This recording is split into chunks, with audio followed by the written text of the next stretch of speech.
Greetings, everybody, and welcome. I sincerely apologize for the late start.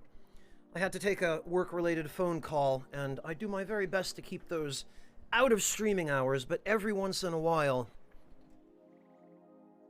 it just can't be avoided because of the nature of my job, unfortunately. So, I apologize for that, but welcome all the same, everyone. I hope you are all well.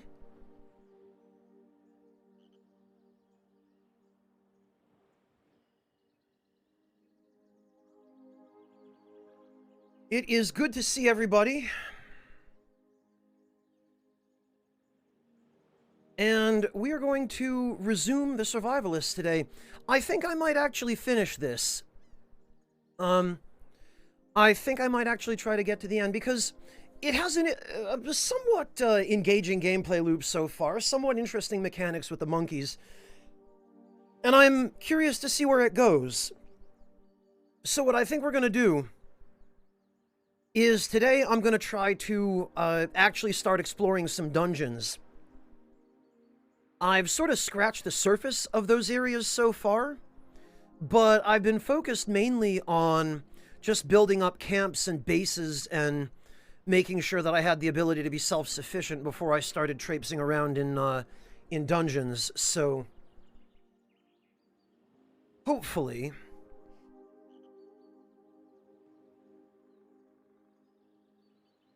we will be able to make a little bit of actual progress today. Ugh. Sorry, I'm still sort of getting settled in. I had to immediately put down the phone and then get back to the stream. All right. Let me see.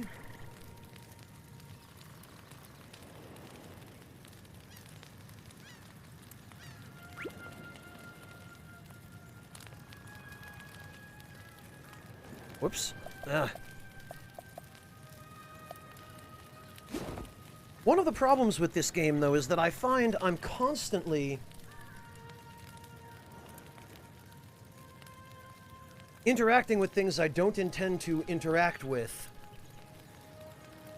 and accidentally canceling a crafting recipe or taking the blanket off my bed or something like that. Yeah, Nikita, exactly. I see you've been enjoying that playlist in my Twitch collections.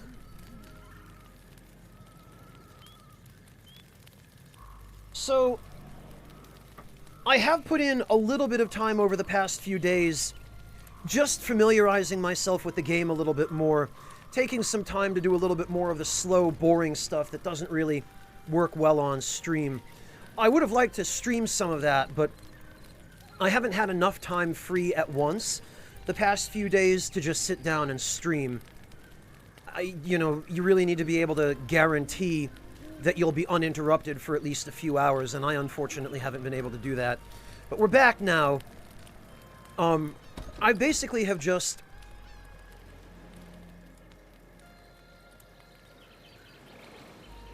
set up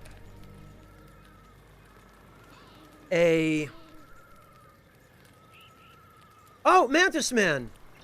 Thank you so much for the resub, Mantis Man. Welcome back. No problem. Great to see you. I hope you have a great day. And I really appreciate your dropping in to say hi. I am tired, Mantis Man. I did 6 hours of cooking yesterday. I thought that yesterday was going to be my day to prepare my meals for the week, but it turned out that I did about 6 hours of prep cooking, and then I got to the final assembly for the last ingredient or two that I needed, and found out that the chicken breasts I had purchased were contaminated with bleach and unusable. So I have to now get new chicken breasts and do the rest of my meal assembly another day. Yeah, it wasn't really the nicest discovery to make. It's my own fault, though, because what happened was I got to the grocery store right when they were closing, and the staff members running the meat counter were wiping everything down with bleach. And I got in, at the very last minute and got them to sell me some chicken breasts. But I made the mistake of having them butterfly and pound the chicken breasts for me in store. And they did so on the counters that they had just wiped down with bleach, which didn't even occur to me until I got home and opened up the package of chicken and was hit by the stench of bleach and went, oh, whoops.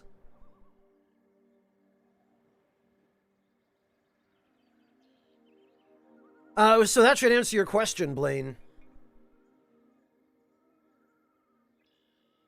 And I guess it's a valuable life lesson. Never buy fresh meat right when the store is closing.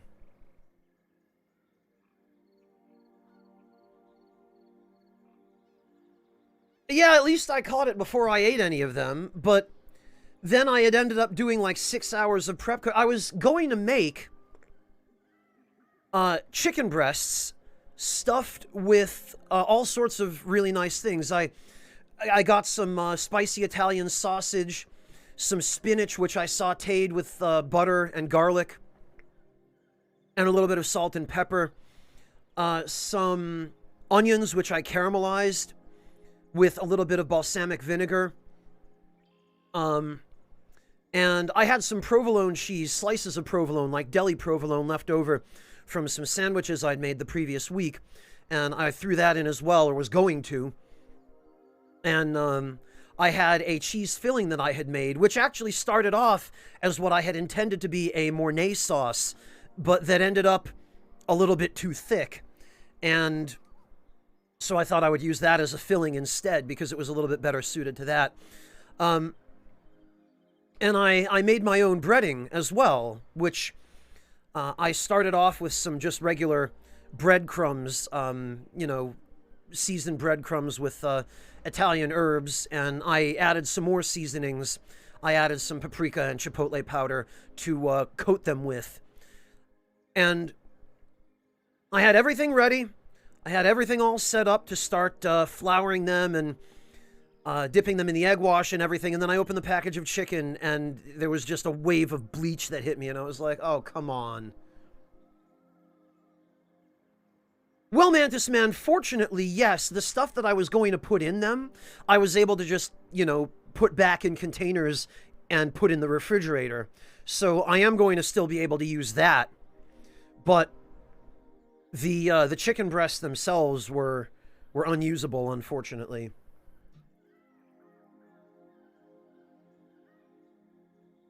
So I guess the ingredients I was going to stuff the chicken with will make a nice omelet filling or something. I'll have to figure out what else to do with them.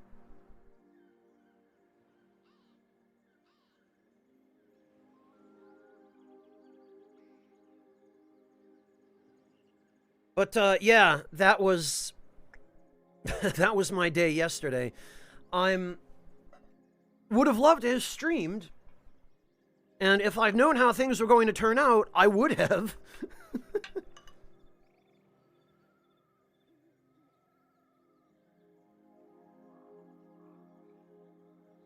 But hindsight's always 20/20, isn't it?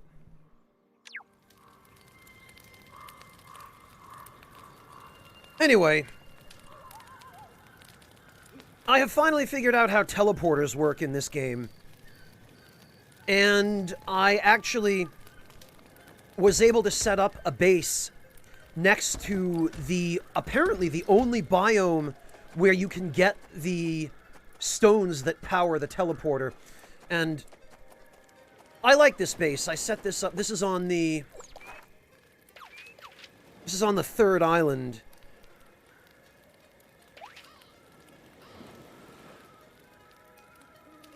So we started off here.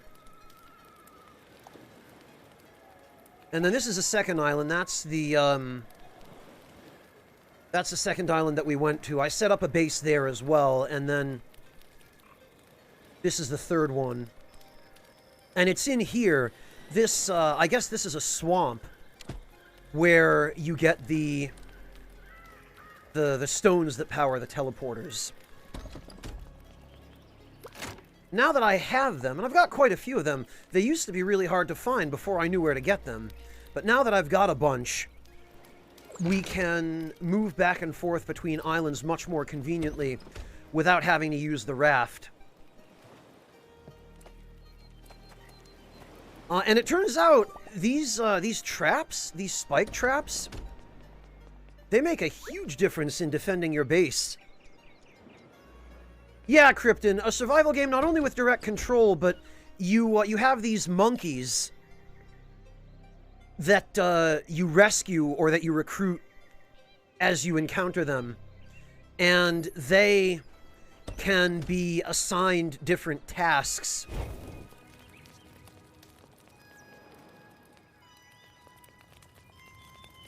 Such as crafting or gathering or exploring or that kind of thing.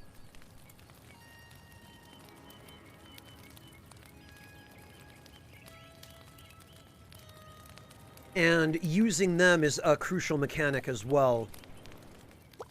Actually, see. One thing I really appreciate is that when you're teleporting between bases, you get this little green teleporter icon that tells you how many teleport uses you have left at that particular location.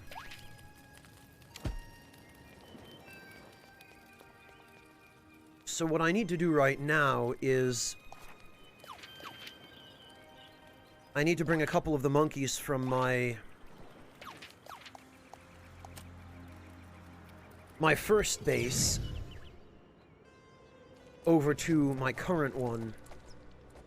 I don't know, Krypton. I've never played Conan Exiles. But it sounds as though it probably is the case that they're similar.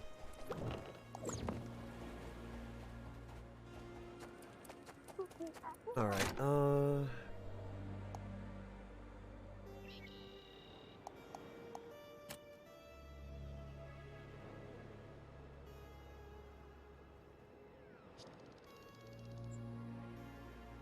Well, Krypton, you're certainly not short of options.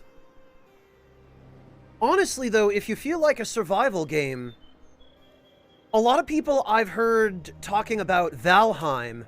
That might be another one to look into as well. This has been pretty decent so far. There are definitely things about it that I would change, and it could definitely use some polish, although apparently the PC version of this game is further ahead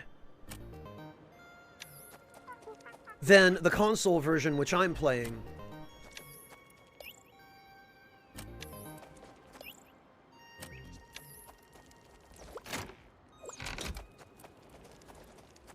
Oh, no PC? Yeah, then that might be a little bit tricky.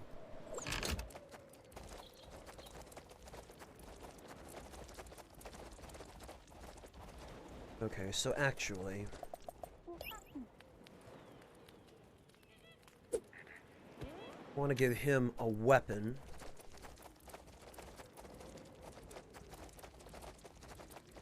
Ah!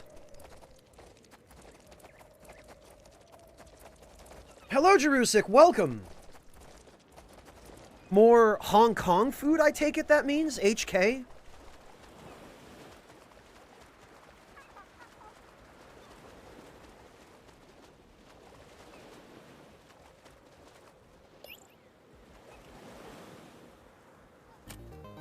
What are you doing over there? And, yeah, Jerusik, I cook for myself on a regular basis, so... There are lots of things that I make that I think are fun. But that's as much fun to make as it is to eat, you know.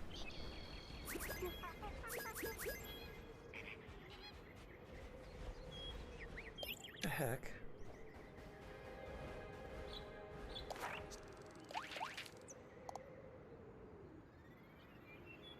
Oh, I know what was going on here.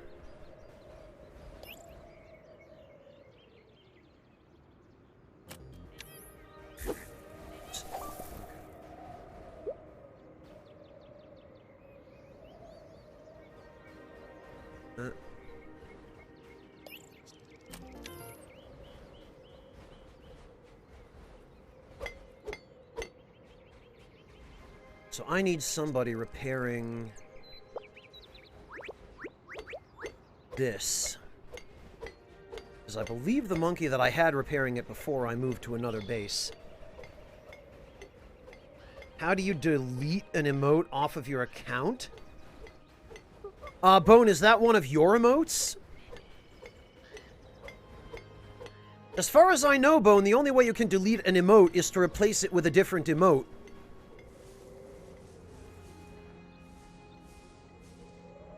Oh, actually, I meant to put down some tile here because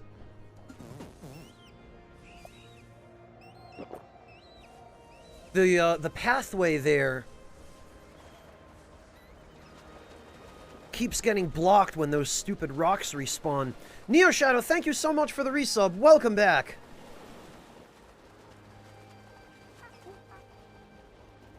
Well, Nikita, I have a few more. I ran into a couple off camera in between the previous stream and this while I was just working on figuring things out and learning the ropes a little bit.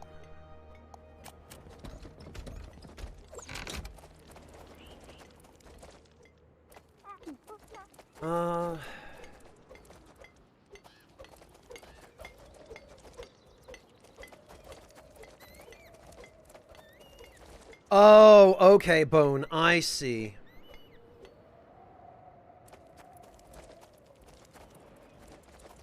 Alright, so let's...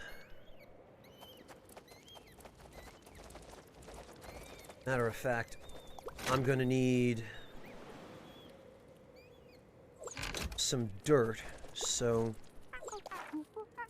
Oh, and actually, I meant to check where the shop is. What the... Oh, okay. I'm gonna say, why is there a monkey down there? But, yeah, I built a base.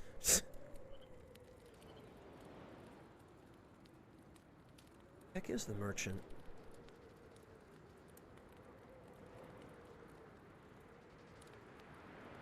Oh, he's way up there. Okay, well, that's further away than is practical. Krypton, you can change that. If you open the menu, you can modify your clothing at any time.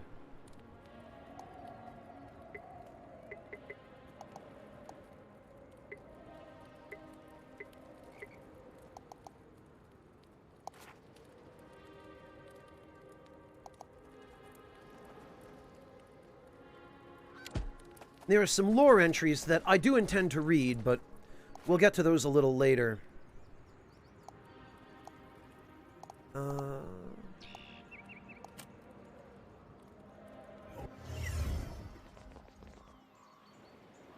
Okay, Artista, good luck! Please tell me that... Oh, okay, good. They did follow me through the teleporter. I was gonna say... Right, now I need somebody repairing the spike traps up here.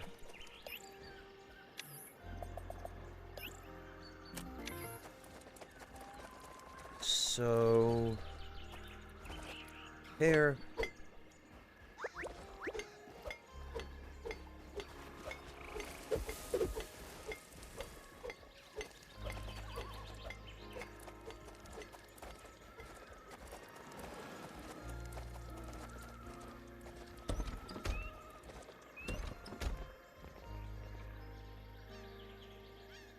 Oh, really, Bone? I haven't even heard of Loop Hero.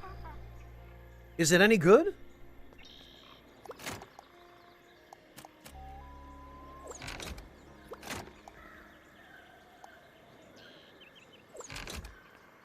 Alright, now...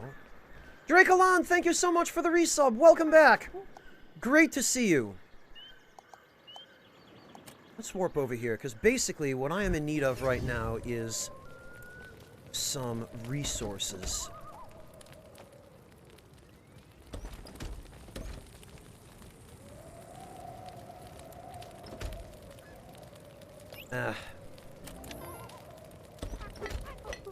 And for some reason, anytime one of your monkeys gets attacked by an enemy,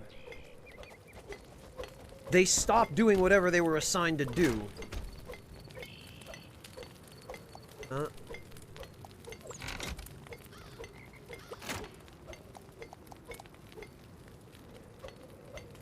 Okay, and it looks like I'm running short on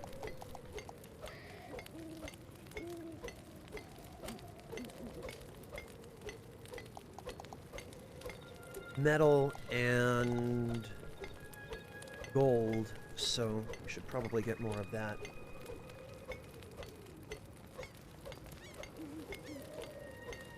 Okay. Well.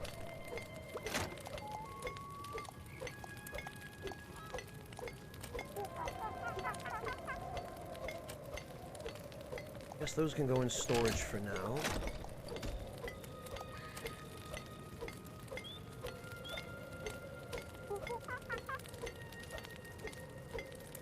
Yeah, Krypton, but then you'd get back to work afterward, I would hope.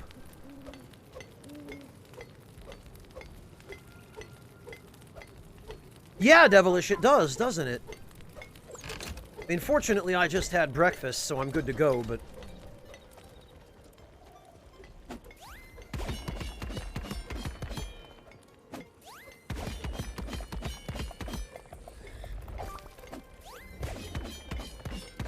Man, I hate having a mine with an axe.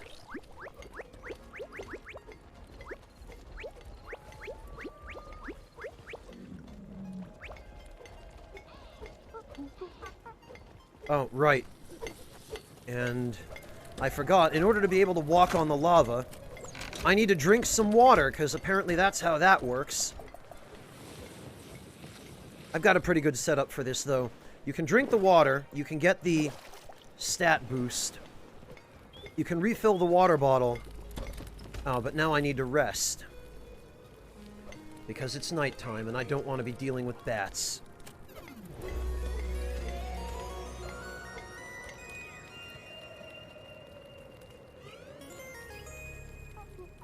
Well, Krypton, a dedicated worker who knows his job shouldn't need to be told. We can, Oh, 6 bat wings? Yeesh. Oh, okay.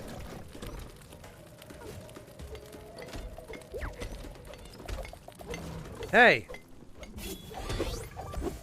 You leave my monkeys alone.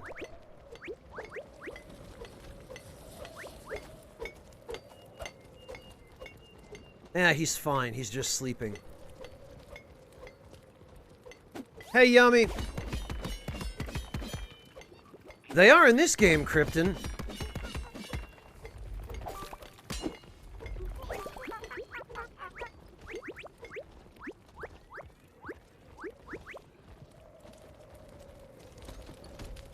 Alright, well, it looks like we got the spike traps repaired.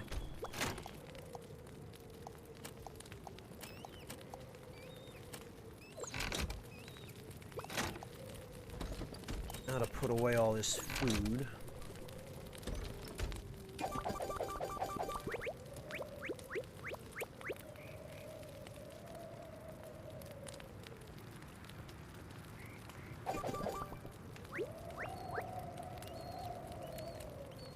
No, Oh, right. I need wood.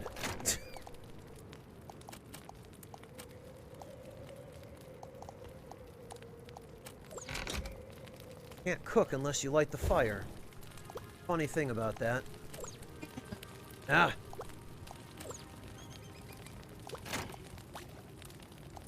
Okay, that can all go back.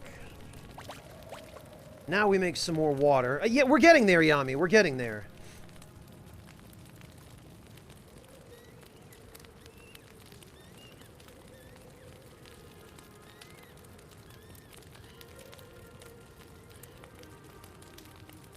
Let's see, Bone. It's a new Devolver thing, and it's pretty good. Hard to describe. Put the map-building parts of ActRaiser and replace the action levels with your hero running around a course automatically? Huh.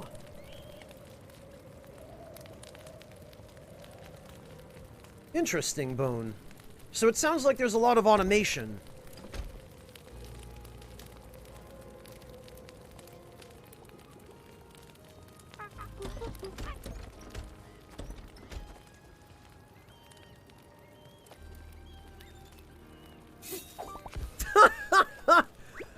Stupid rabbit. Did you see that? That rabbit just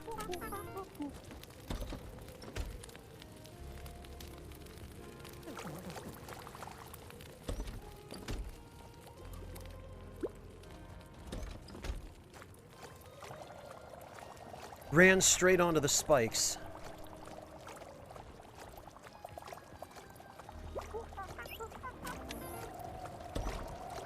What needs to be repaired?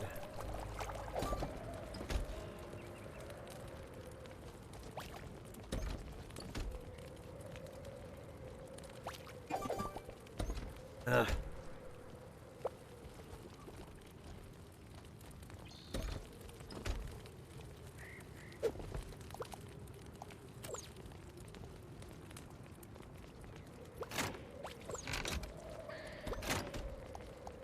Okay, there's that.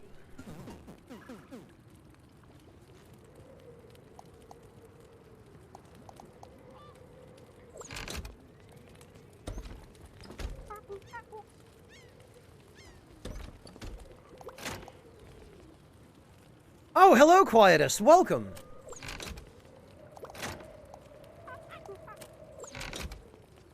Okay, well, now I need to make more water. So we'll drink what we've already got.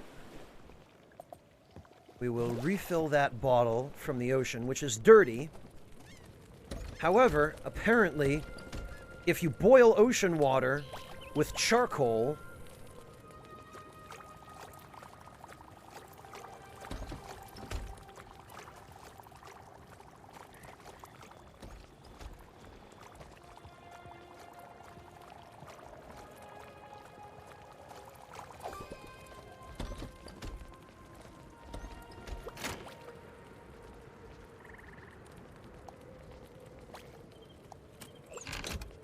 you get clean water, somehow. That's not actually how that works, kids. Don't try that at home.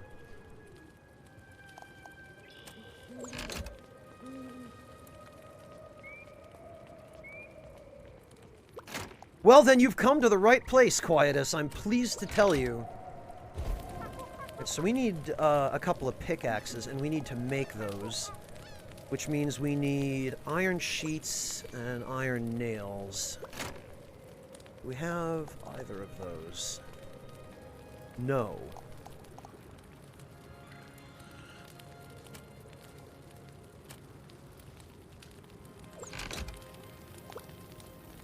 Okay, so we need...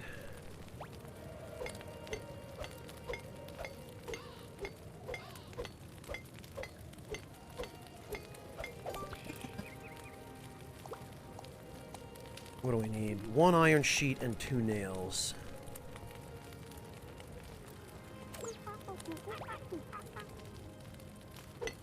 Ah, I have a feeling we're not going to have enough metal even for the 2 nails.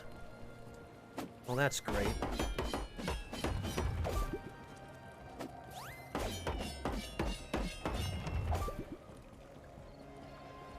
And we're also running low on wood, so I'm gonna have to chop these trees down. Unfortunately, my monkeys will gather the wood, but doubly fortunately, these trees, since they're dead, and since they're dead because of volcanic lava, they give you charcoal when you cut them down.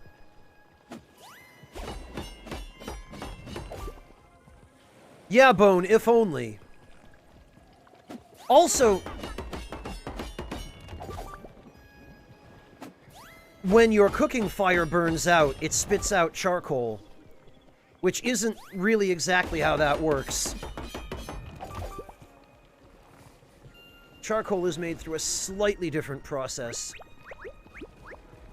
than just burning wood. Burning wood gets you ash, which does have its uses.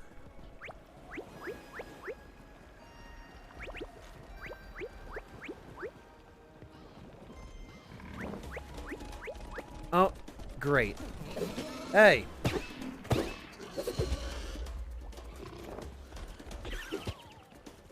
I love how the boars, if they charge at you and they hit something, they'll get dizzy.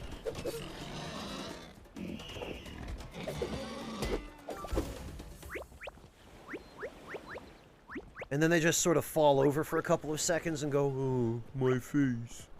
Oh.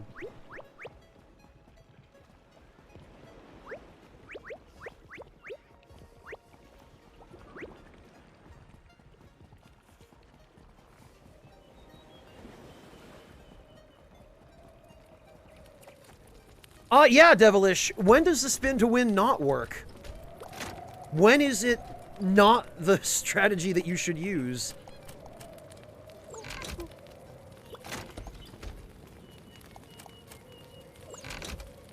The only problem is now I'm going to have to use this nearly broken hatchet to dig up some metal, which actually...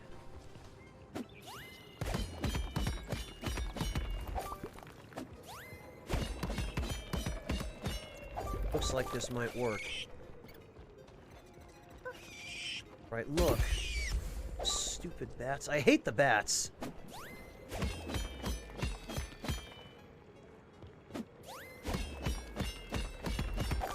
Well, Yummy, in real life, the spin to win wouldn't be quite so useful.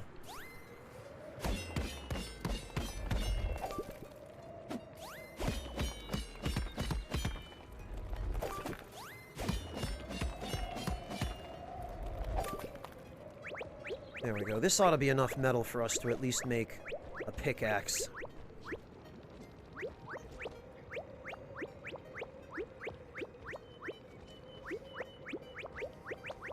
And I'm also going to want to put together a couple more teleporters now that I have access to the materials that power them.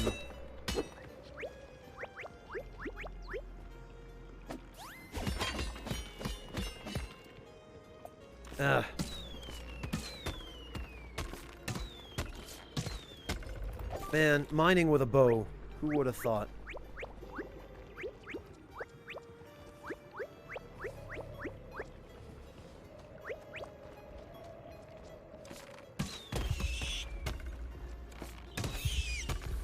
God, I hate these bats.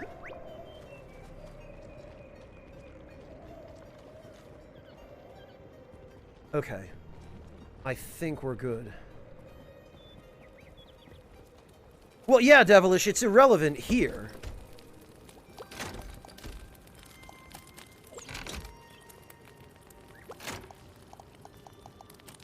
The only problem is I wish that you could tell your monkeys which items to put in which chest, because as it stands, you can only really assign monkeys to put all items in a single chest. Whereas I want them to put crafting materials in this chest and cooking ingredients in this one.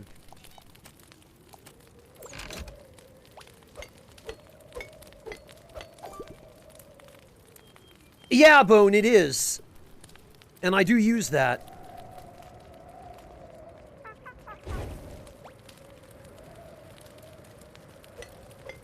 Alright, now we should be able to...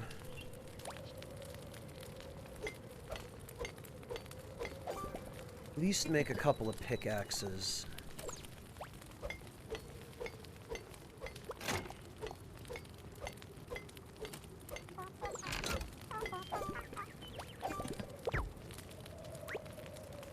Okay.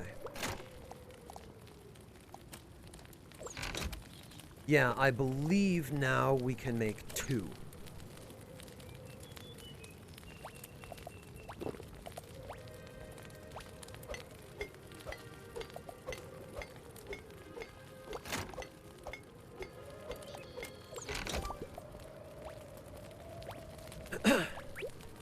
Yes, okay, there we go.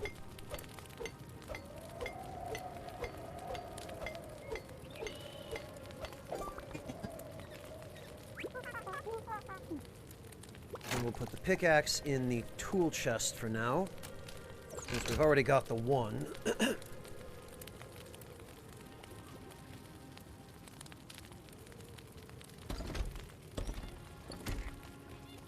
Alright. Now we can start gathering in earnest. Oh, although you know what? I need to make another box.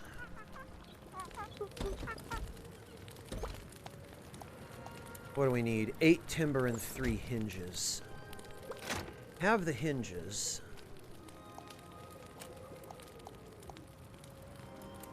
Okay.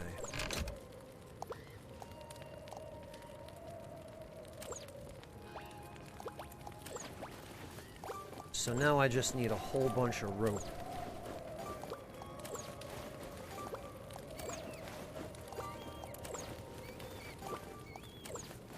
Devilish, I can make an axe easily enough once I have metal. But before I start making other tools, I need to make a pickaxe so that I can mine the metal. The pickaxe is the most efficient tool for that. You can use other tools, and you can use weapons, but it takes longer. And your weapon breaks faster. It's most efficient to use the tool that's actually intended for the job.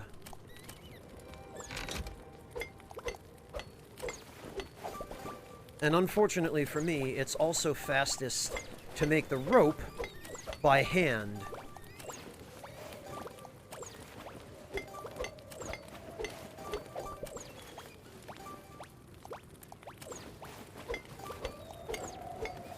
The rope, unfortunately, is used in a bunch of really weird things it shouldn't have anything to do with.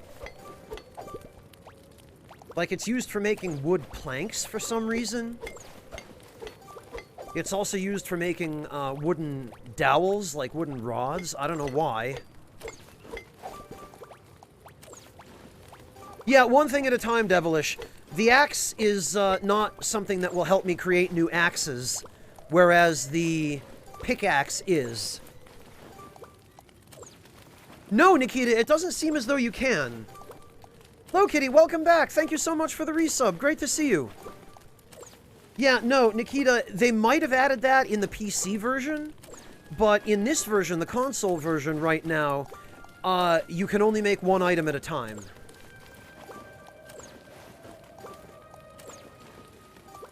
Which makes things a little bit less efficient than I wish there were.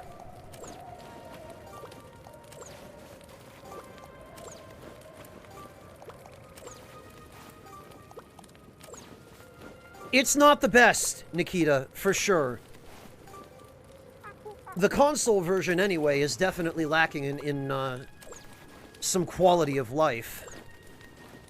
Somebody who stopped in here during one of the earlier times I streamed this game mentioned that the PC version has the ability to basically vacuum up items off the ground without having to walk around mashing X, which is something I really wish this version had. Supposedly, the developers are working on bringing that patch to consoles, but they don't have a release date for it yet on console.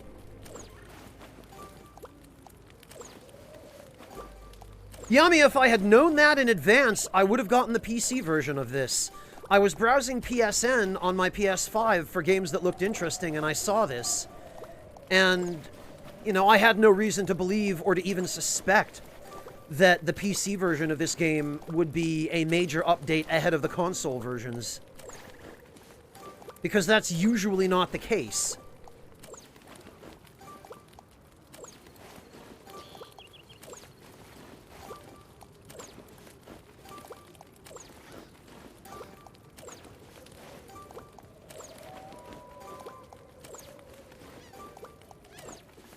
Well, this ought to be enough rope for at least a little while. I'm going to need more boards, of course, because I always need more boards.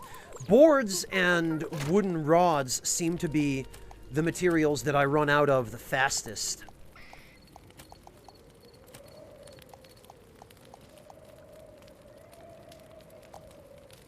Okay. So now I need to assign them to build that.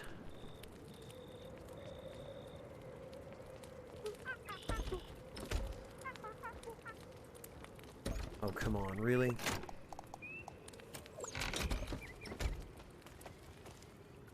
Where is the monkey who's supposed to be following me? There he is. Huh. Oh, she. Whatever.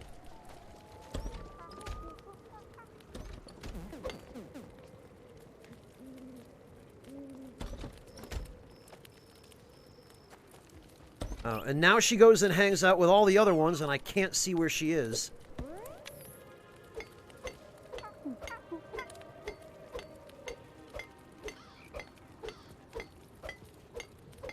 Yami, I've very rarely found that to be the case. Even with indie games, whatever the current PC patch is, usually gets released for consoles at the same time. It seems to me mainly to be a circumstantial thing where sometimes the developer can just work more efficiently for PC. Or if there's a really, really big disparity in the size of the player bases on console versus PC, then yeah, maybe. But in my experience, normally it's...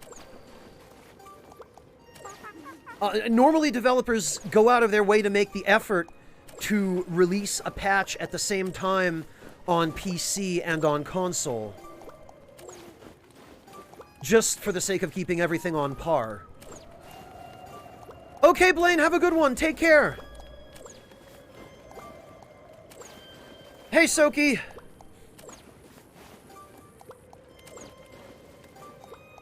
I'm alright, thanks, Soki. Fairly tired. How about yourself?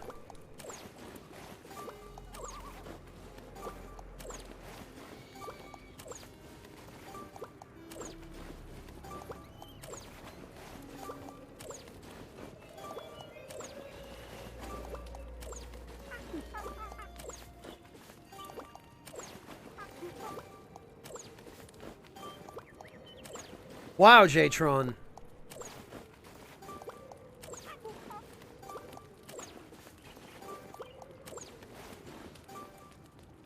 Alright, I think...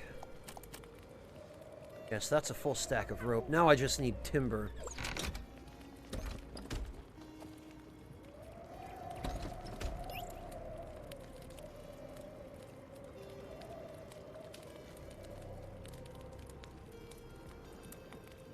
Come on, where the hell is Steph? There. Okay. You can carry that.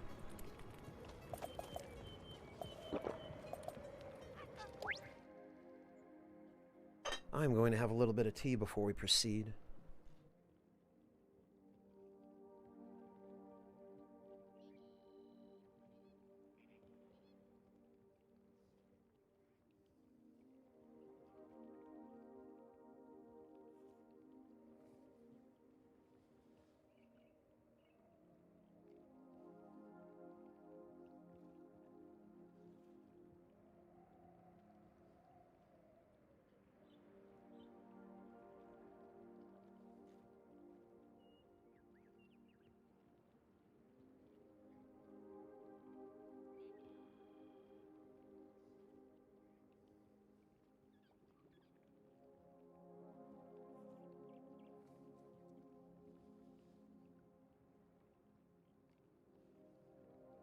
Oh, that might have something to do with the difference in our experiences, Yami. Yeah.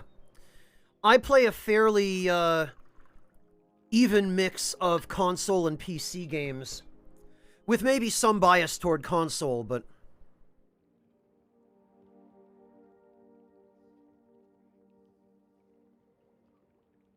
Ugh.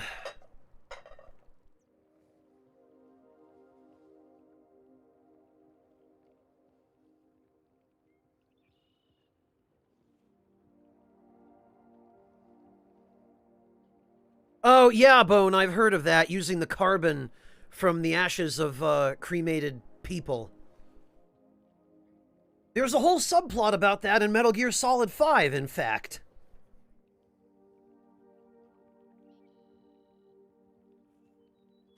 That's why Mother Base in Metal Gear Solid 5... the mercenaries living at Mother Base became known as the Diamond Dogs. Oh, that's what I need. I need some anti-volcano water. And also... gold sheets, gold nails... Oh, actually... one of the main things that I'd been trying to do... was... craft some gold swords so that I could arm some monkeys and bring them into the dungeons.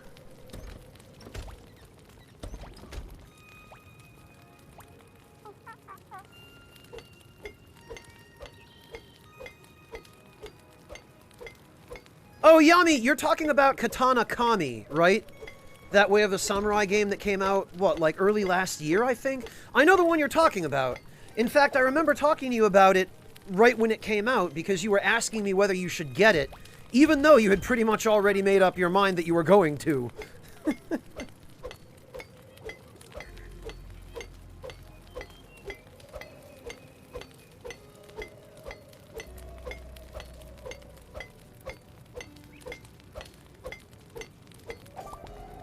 Yami, also, what's with the highlighted message spam? What are you doing?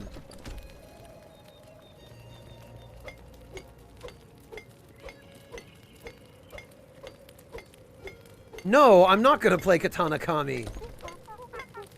I played the first 3 Way of the Samurai games. I think I've seen enough of that series to know what I'm in for.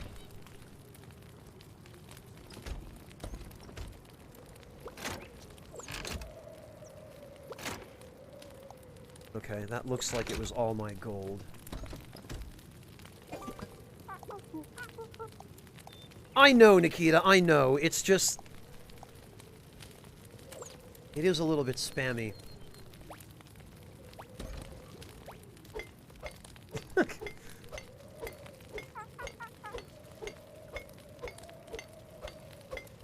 Alright, actually, they can just keep making gold swords.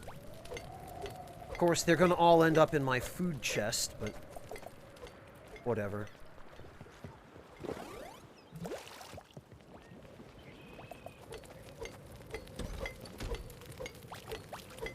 There we go.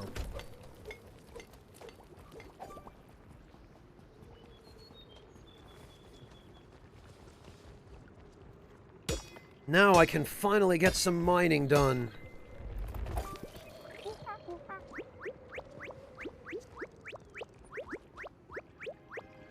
Actually, I should probably go get that second pickaxe now that I've got a monkey carrying a gigantic storage chest.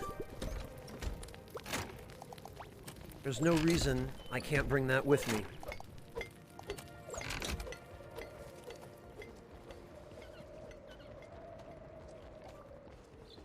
I know, Yami! I'm just trying to figure out something interesting that I can actually do with Kaiser coins.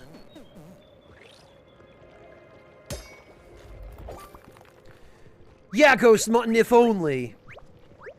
If only. Believe me, if we could do that, I would be exchanging my infinite Kaiser coins as the channel owner for big buku bucks.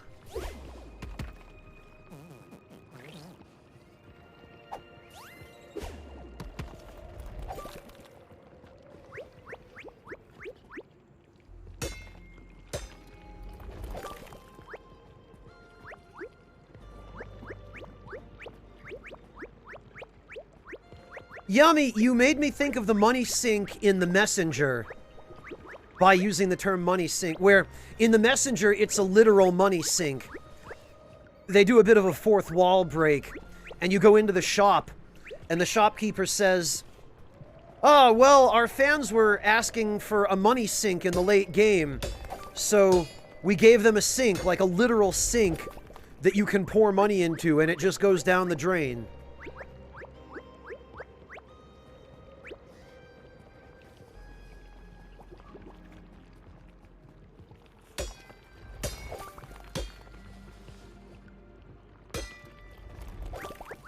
Well, Jtron, you'll be all set for ideas, at least.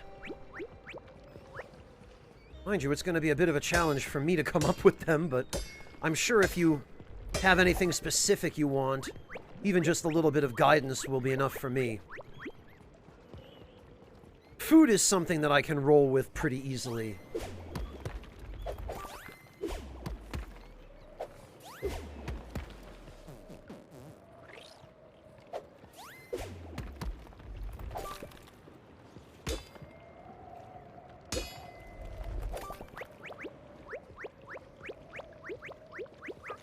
Well, Nikita, I think The Messenger was a Kickstarter game, if I remember correctly. So there were some stretch goals, I believe, that were kind of fan servicey, and then there were just things that people asked for.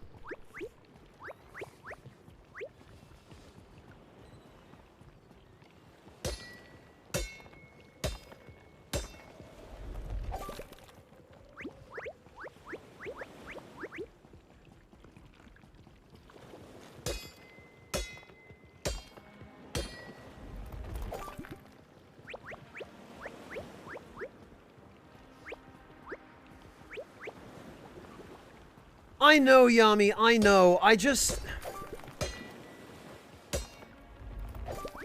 have no interest in Way of the Samurai for the same reasons why I have no interest in streaming Sekiro again. Among others. I think I would just lose interest in it and never finish it.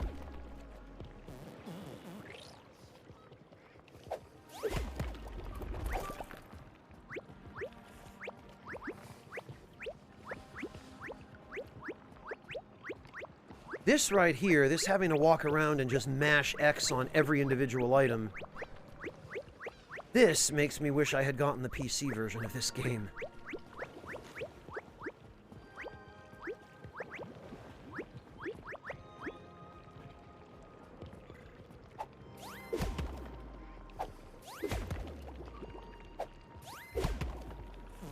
What, Ghost Mutton? As in, you lose interest before you finish it?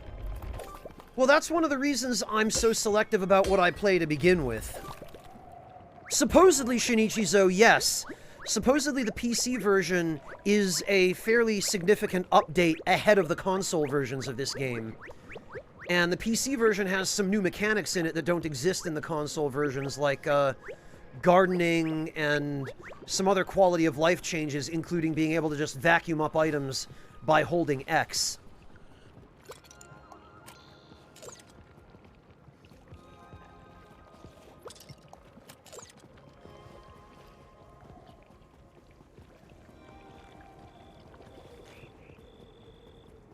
Yeah, Shinichi-zo, it is.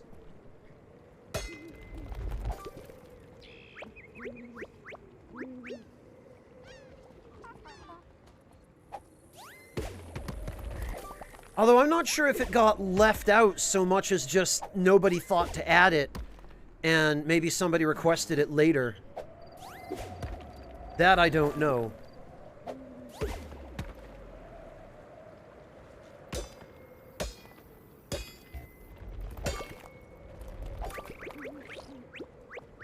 I'm gonna have to get back to camp soon. Because soon the stupid bats are gonna come out, and I do not feel like dealing with them.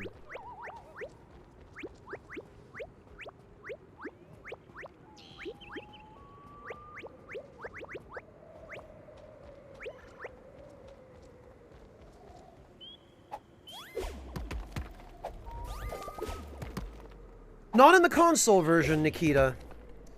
Apparently it's in the PC version, and apparently it is eventually going to be added to the console version, but they don't have a release date for that patch on consoles yet.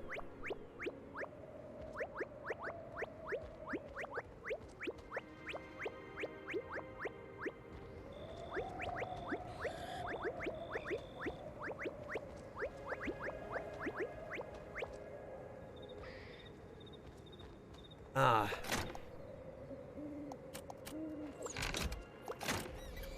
Now, there are the stupid bats.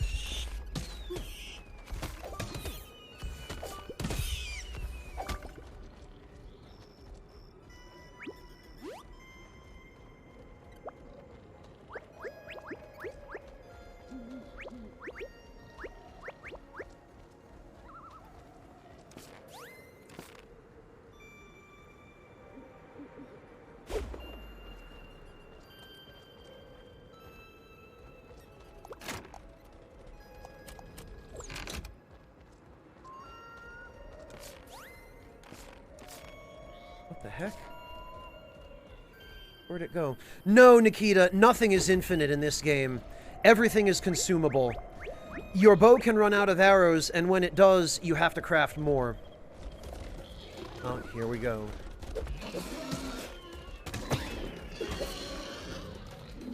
The combat in this game is also a little bit weird.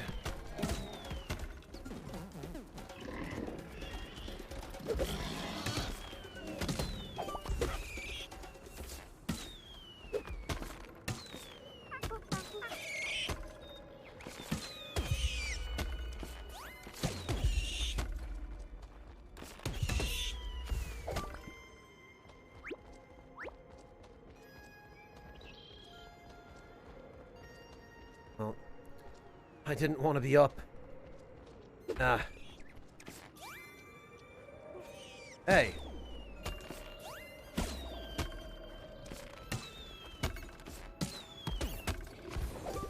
Oh, for goodness sake.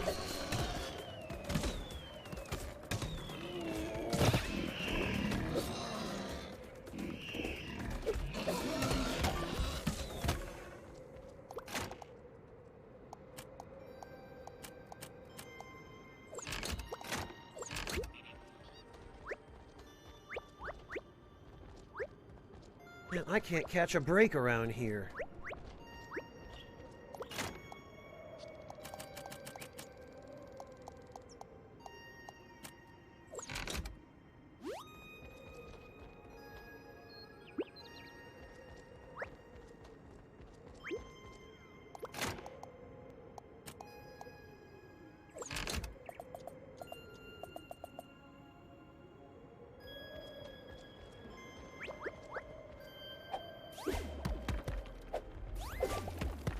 Now I'm collecting all this junk that I won't be able to get rid of till I can find the shop.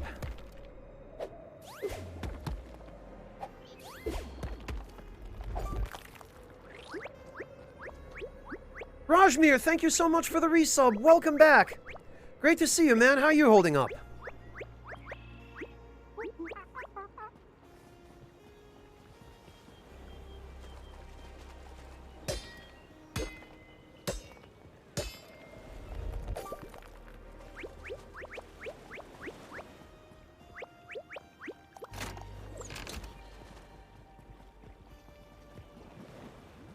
What have we here? Cat banner. Which is essentially just going to amount to more crap I have to sell.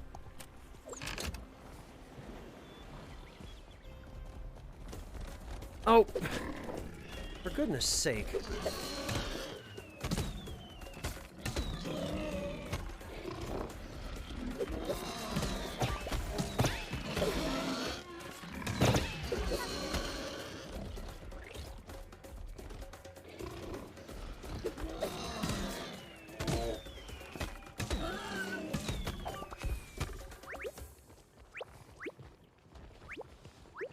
Well, we know we're not going to be going hungry.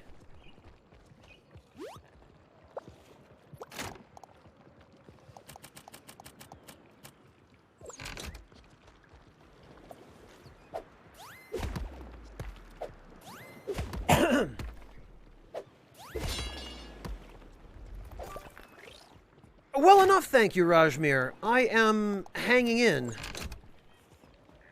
Had a bit of a busy day yesterday, but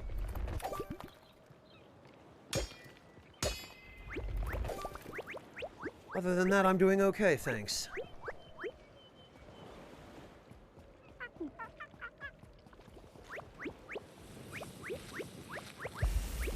Oh. My anti-volcano water wore off, and now I'm burning.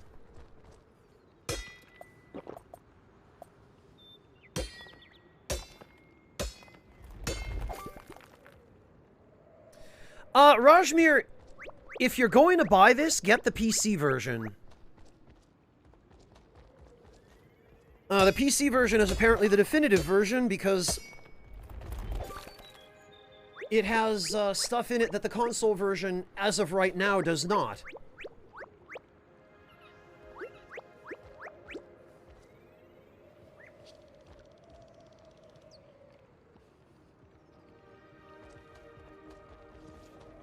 But even the console version, which is the version I'm playing, unfortunately, Even this version is alright so far. It's a fairly basic gameplay loop, but I have found it engaging enough to keep playing it.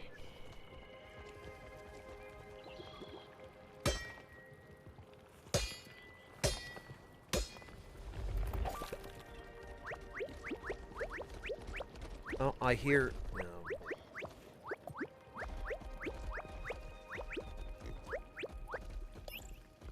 Wait here. I'd better go deal with that stupid boar.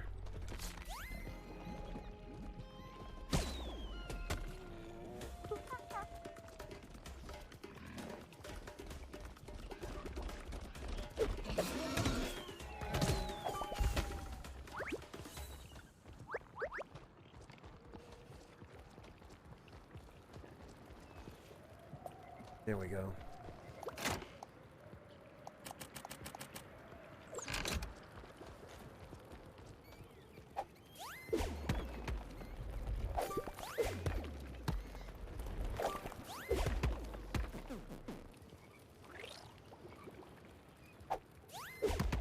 No, Nikita. When you press the square button near an enemy, it's just a counterattack.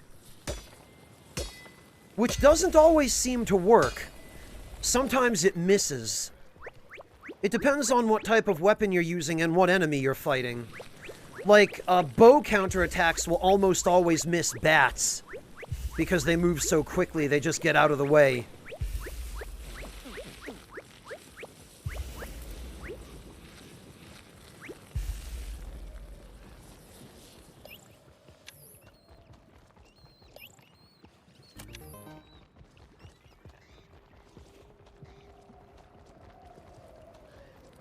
Alright, there we go.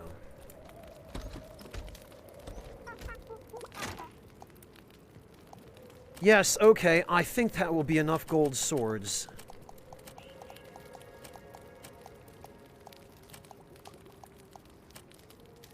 My god, now my food box is going to be filled with the damn things.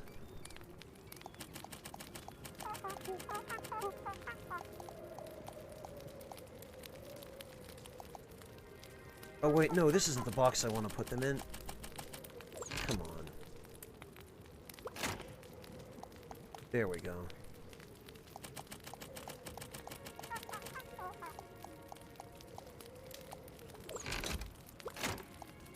Yup. The monkeys just stuff them in whatever container has free space, I guess.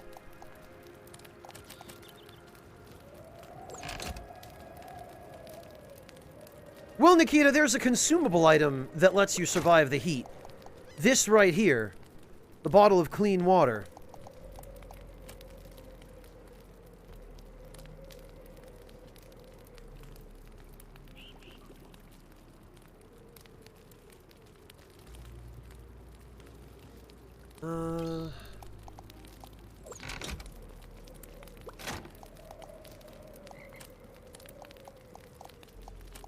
Whoops. Oh, the shop is open. Let's see where he is. Oh. He's not any place that I have easy access to. Oh, okay. He's near a temple. Well, that doesn't help me an awful lot.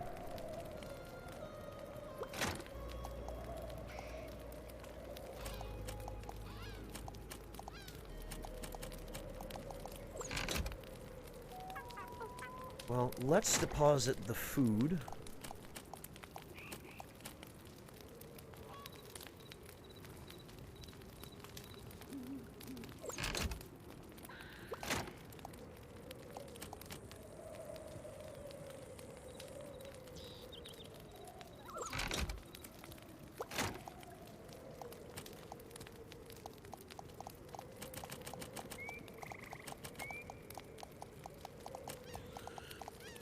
Actually, you know what? I'm gonna have to just hang on to this junk until,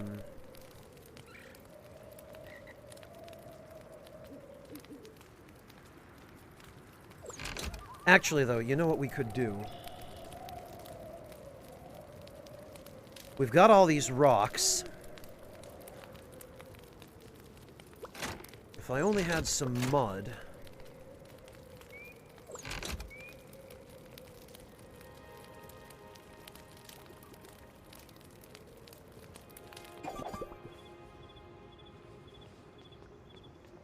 Yeah, that's what we'll do. We'll have these guys make some gold sheets. And actually, I'll grab some food for the journey.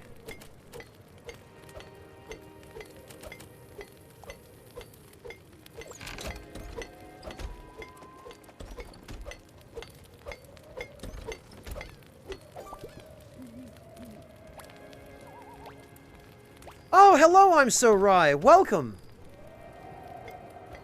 Are you just joining me on Twitch for the first time? It sounds to me as though you might be a YouTube viewer. But in either case, welcome. I'm glad to see you. Thank you so much for dropping by.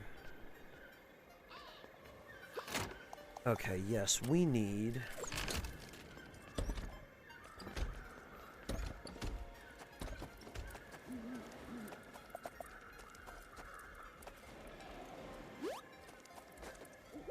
Put that there.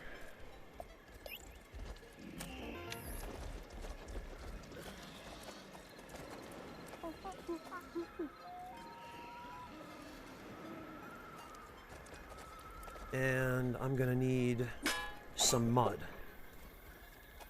So we will trade tools.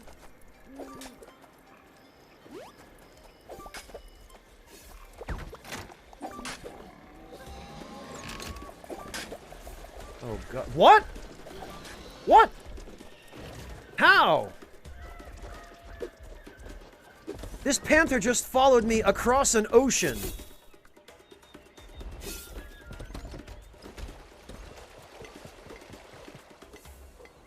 Did you guys see that? That panther just ran off across the ocean.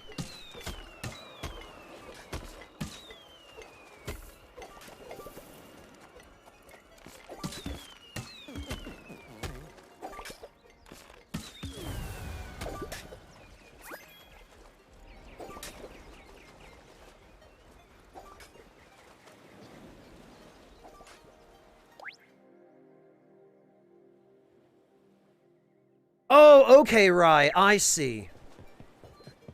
Thank you for the clarification.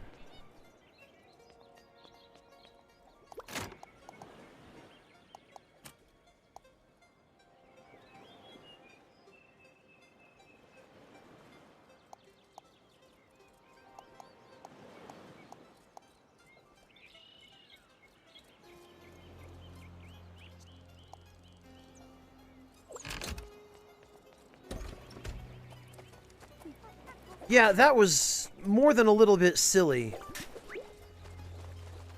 That freaking panther just running off across the...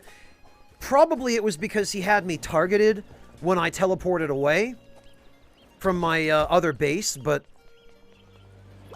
To just walk across the ocean...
Right, now that stupid wraith is gonna show up to revive this skeleton.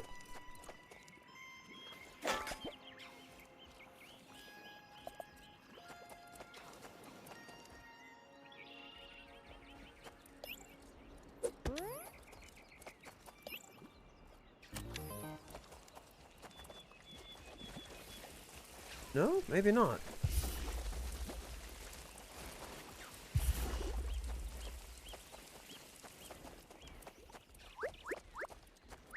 Alright, well, we got our mud.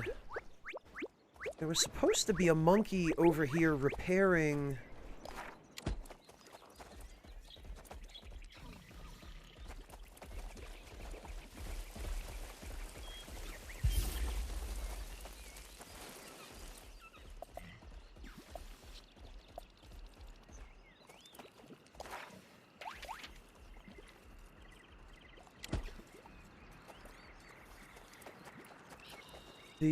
the traps. What happened to him?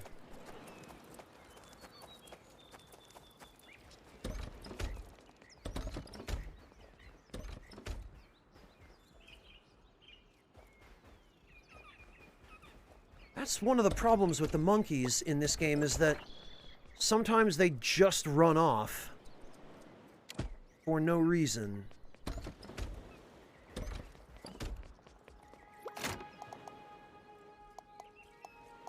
And it can be difficult to get them to stay where they're supposed to stay.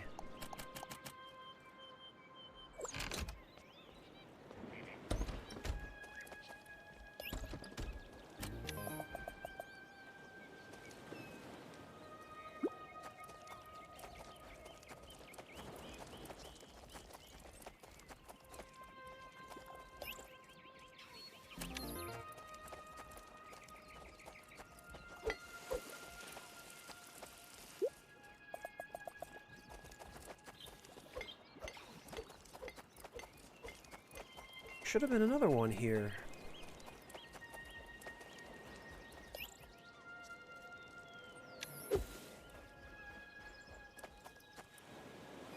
A recipe for Currywurst, Jtron? It's basically just ketchup and curry powder is the simple version. And the version that you typically find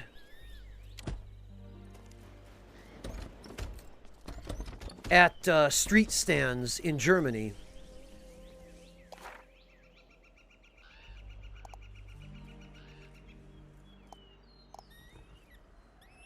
Not sure what half these icons mean, and there isn't even a map key.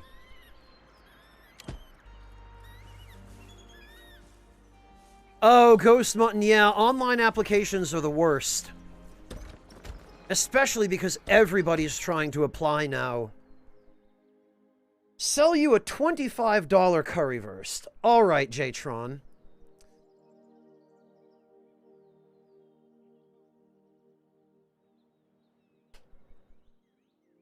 Let me get you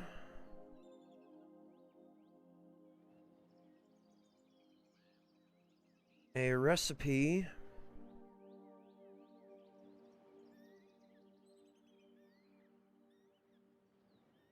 for Currywurst that will actually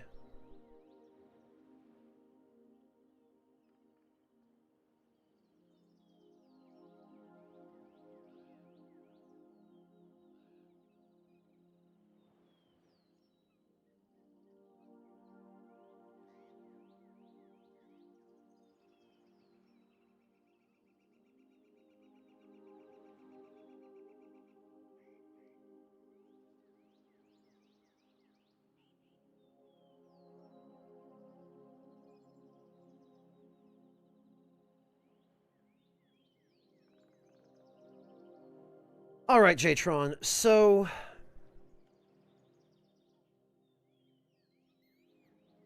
here's one to start with,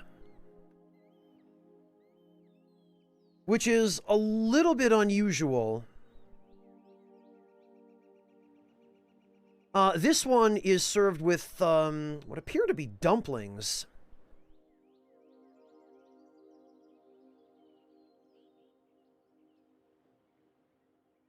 And it has a slightly nicer list of ingredients, but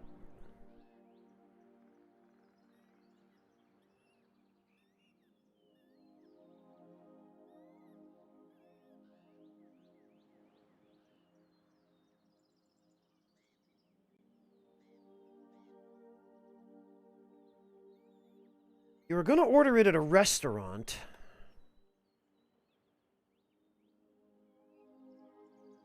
And it was going to be worth a substantial amount of money.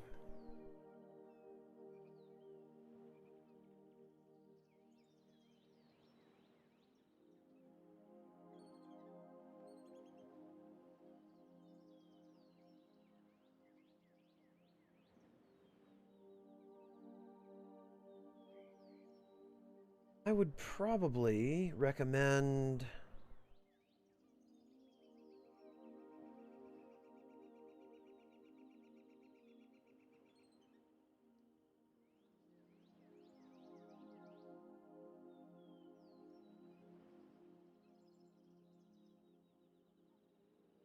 I recommend something along these lines.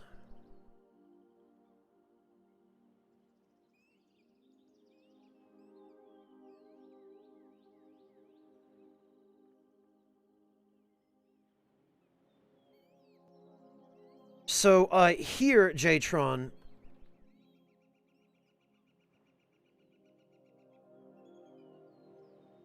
this is I know you're going to laugh, Jtron. This is a German barbecue channel. This guy has a video...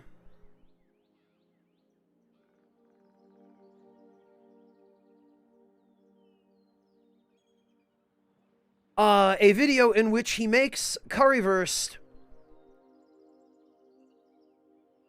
at home on his grill. Oh yeah, Jtron, I didn't look closely at the artist or the blogger there, not the artist, but the, you know. But now that you pointed out, I see that yeah, that appears to be a that appears to be a pretty hardcore hunter.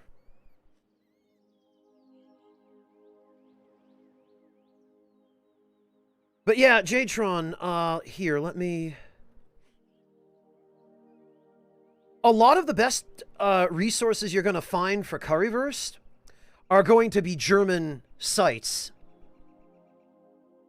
So I hope you'll forgive that these are going to be in German, but...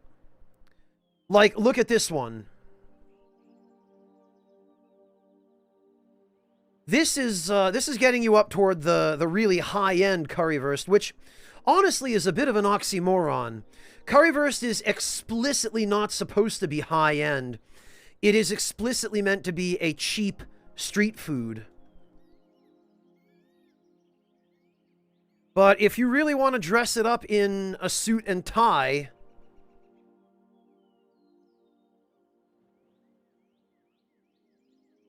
then I will show you how to do that.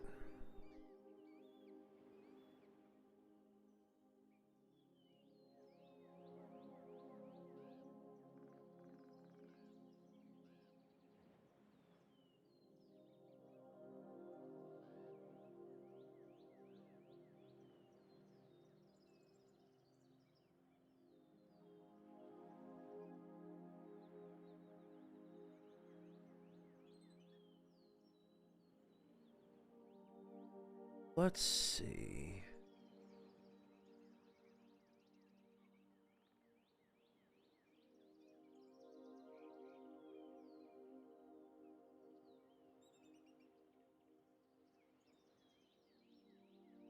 Okay, I think this ought to be enough. I don't want to overwhelm you too much.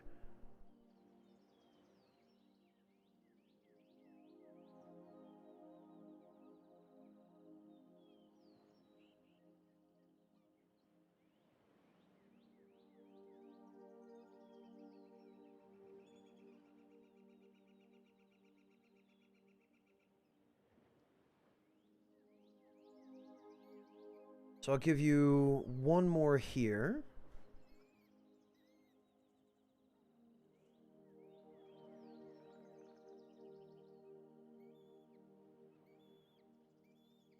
Oh, okay, Jtron. In that case, I'm glad to be able to help. Hello, Shadowrunner. Welcome back. Thank you so much for the resub.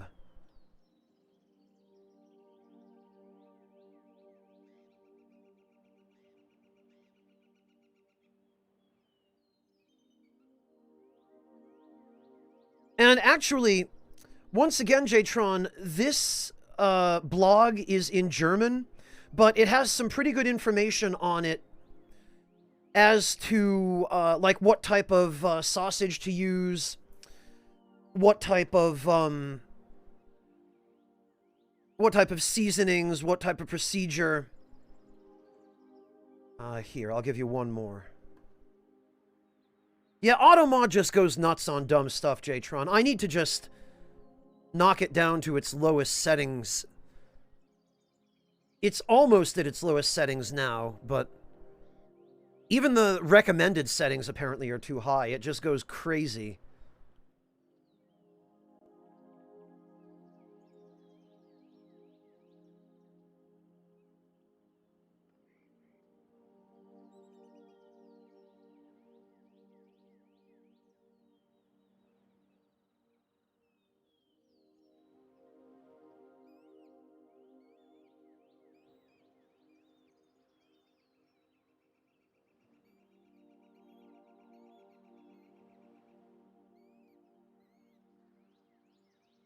All right. I think that should be enough, Jtron, yeah?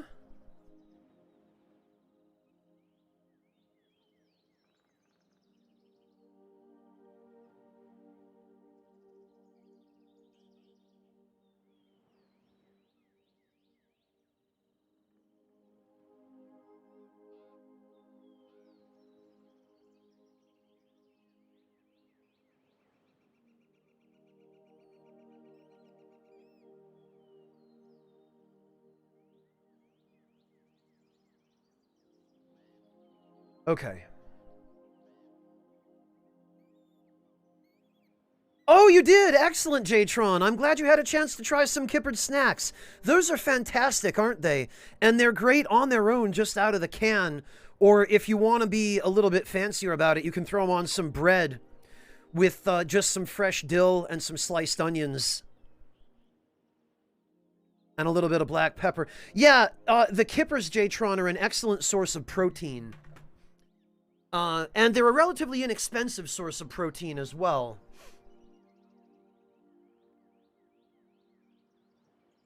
And I'll tell you what, I would much, much rather get my dietary protein from smoked fish than legumes, you know, beans or anything like that. Ah, wheat crackers with sliced tomato. Very good. Excellent. Yeah, cracked black pepper is a must for those. Some of them, actually, you can get them packaged with black pepper. Or jalapenos as well. Hey, Shersha, how are you doing? Sleepless dog owner? I didn't know you had a dog. Is that a new thing? Did you just get a dog?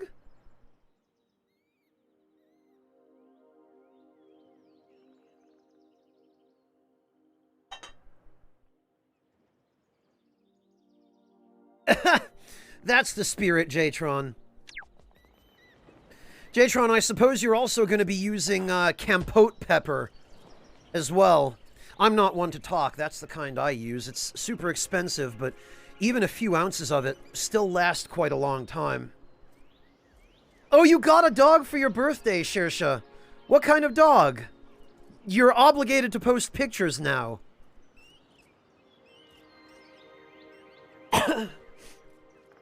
Also, Shersha, Molly is an interesting choice of name for a Pakistani dog.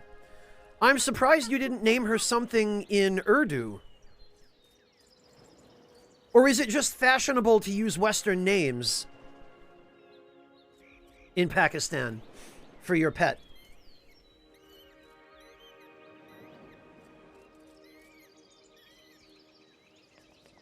What was I even doing?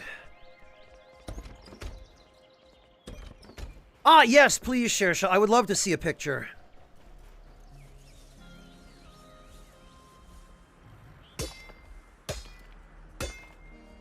Mew? Tigers don't say mew.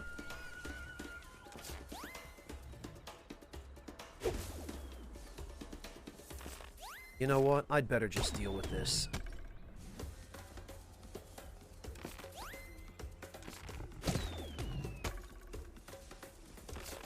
Ah, you can't get me.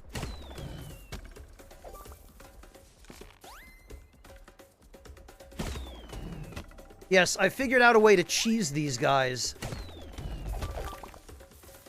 Because apparently their AI cannot handle navigating around obstacles to get to you.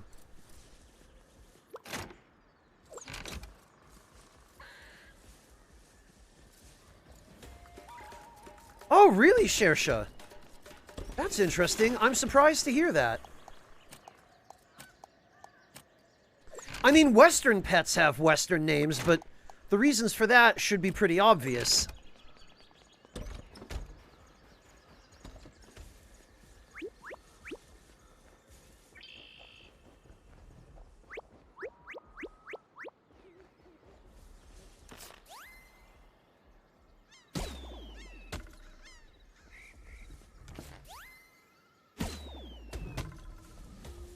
There we go. Ah! Can't get me now, idiot.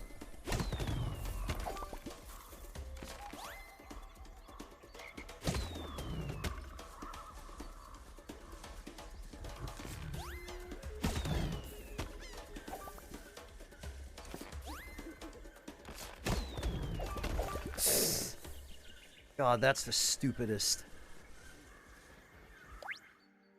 Alright, Shersha, let's see. Really dank memes, even in Turkey?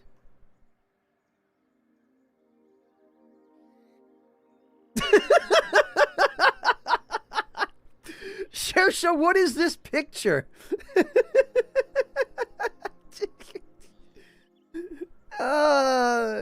What is that face? Shersha, the dog is adorable, but what's up with you?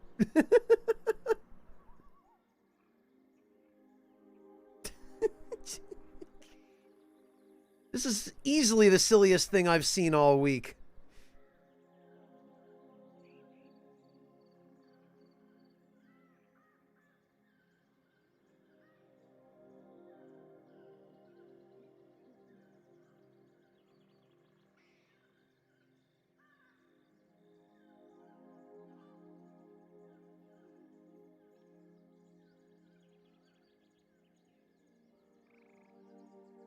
Ah, welcome back, Lokitty.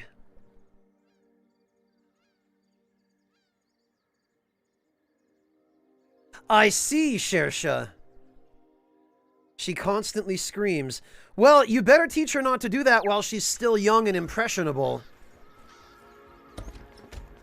Because once dogs internalize a habit, that habit becomes nigh on impossible to break. So teach her while she's young, or else forfeit your opportunity to teach her at all.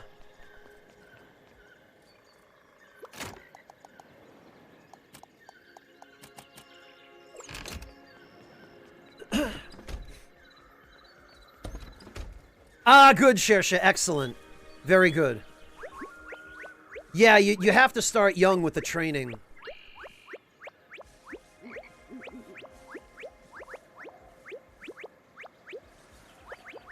What breed is she, Shersha? She looks like some sort of, a poodle. Or maybe a terrier.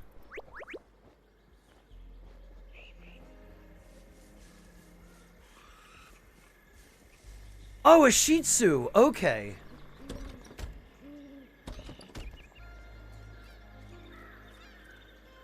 Oh, nice, Lokitty. Your parents have orange trees in their backyard? I'm jealous. I wish I had any kind of fruit trees that I could just pick fruit from.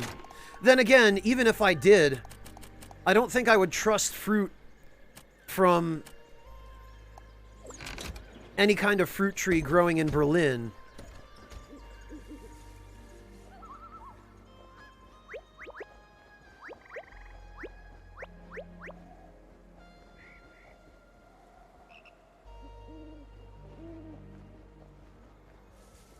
Ah, nice, Low Kitty. Good for them. Having some land is a great thing, especially if it has fruit trees on it.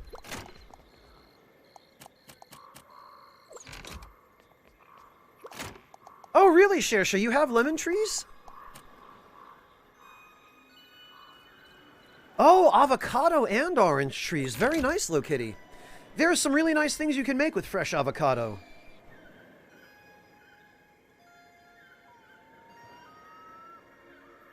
Oh, plants? So not the sort of small trees that lemons grow on, Shersha, but like the yeah, okay, a bush. Okay, those are probably a slightly different variety of lemon, Shersha. The lemons that are grown in the West, I think, mainly come from small trees rather than the shrubs. But I know of the shrubs as well. Those must be more of a like an Asiatic or Eastern variety of lemon.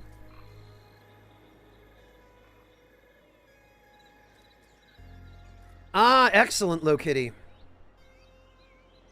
It's always nice to have access to fresh fruit.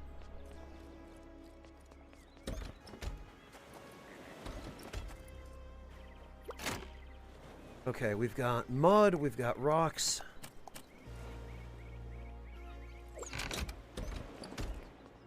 Actually, we should pass the night.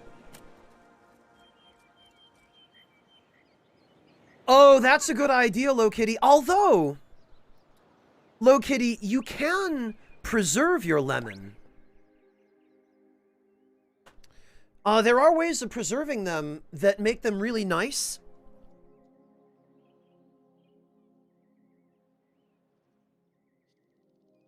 Ha! Yeah, Low Kitty. When they produce, they really produce. Check this out, Low Kitty. I'm going to give you this one for free.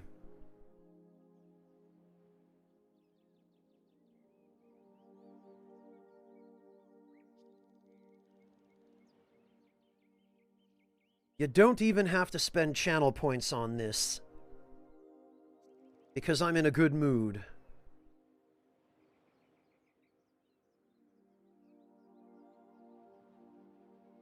Check this out.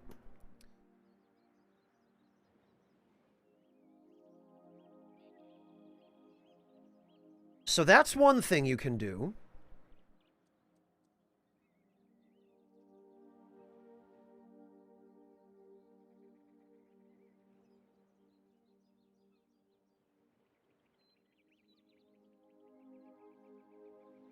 Here is another. In fact, here are a couple more.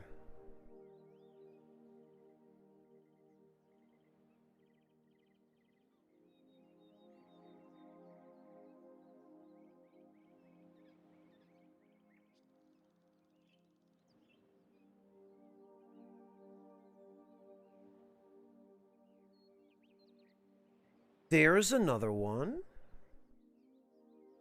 Well, yes, everything is free here, Low Kitty, but ordinarily you would have to at least spend channel points to get a recipe, although I'm only saying that so that there's at least the illusion that channel points have a purpose, but...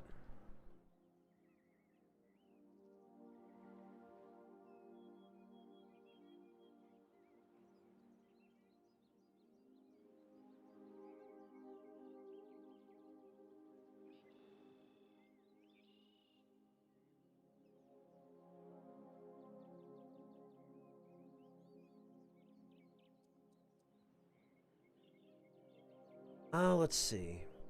Oh, an air fryer. Very nice, Low Kitty. Well, I've got some excellent air fryer recipes if you're interested in those. There's this. This is a Moroccan-style recipe for preserving lemons. Chicken tenders, fries, and candy calzones? What on earth is a candy calzone?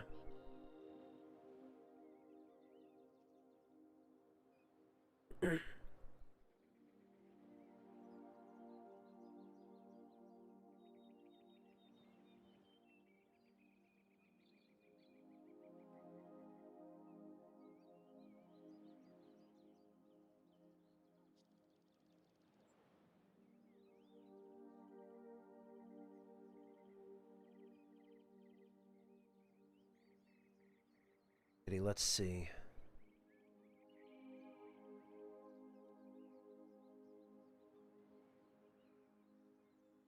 There we go. And then here's a really nice recipe for spiced preserved lemon.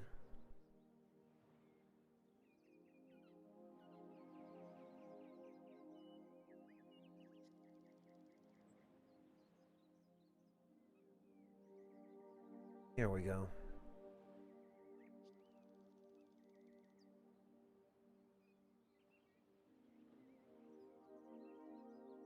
Pie crusts with chocolate, caramel, and other fillings? Huh.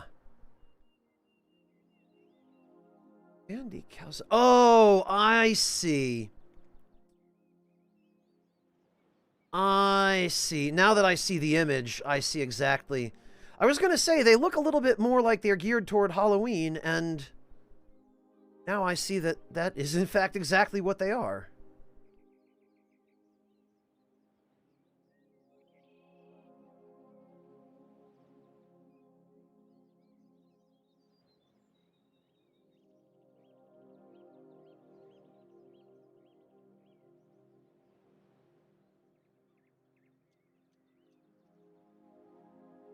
Okay, so Low Kitty.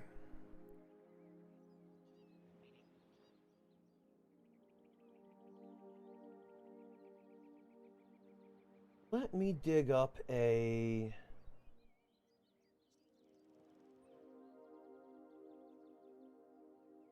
Let me dig up a recommendation for you for that air fryer, because I think you'll really like this.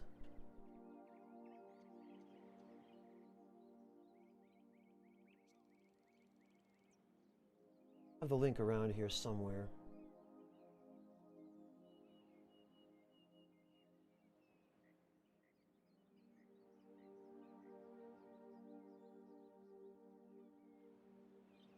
Ah, here they are.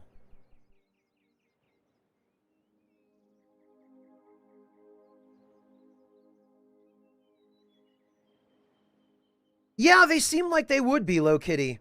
I'll never be able to eat anything that sweet, but... Oh, wow, that was nice of them to just give it to her, Low Kitty. There's that. And here to go with it is this, which I think you'll also really appreciate. Hello, Spyro, welcome! I am doing all right, thank you.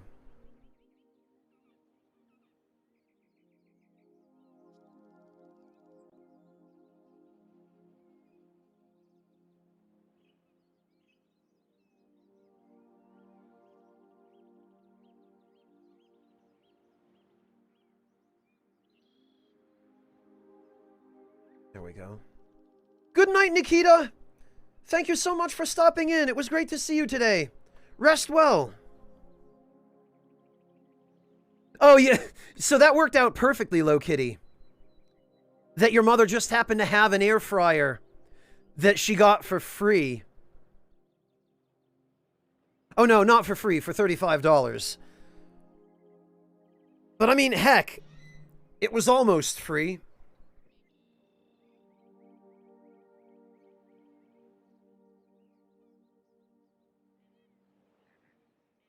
Ah, Spyro, this is a survival sort of game. I mean, it is exactly what it says on the box. You wash up on a series of isolated islands, and you have to eventually find your way back home. It turns out the way that you have to do that is that there's a wrecked ship you have to repair. I found it while I was wandering around. Oh, happy birthday, Low Kitty. Your birthday was on Sunday, so your birthday is right around the same time as Shersha's. In fact, I think you two might even share a birthday. That's a hell of a coincidence. Oh, that's what I was supposed to be doing. February 28th. Low Kitty, you're lucky it wasn't a day later. You're lucky you weren't born on a leap year. Because then you'd still be like 8 years old as far as the legal system was concerned.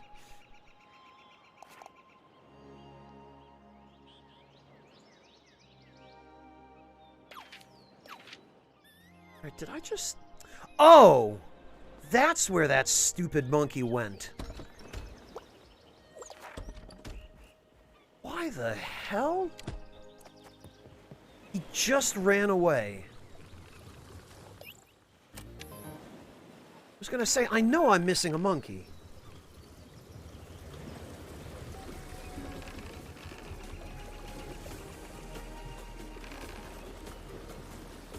Well, Lokitty, that's what I mean. I meant that you're lucky you weren't born on the leap day of a leap year. That February 29th.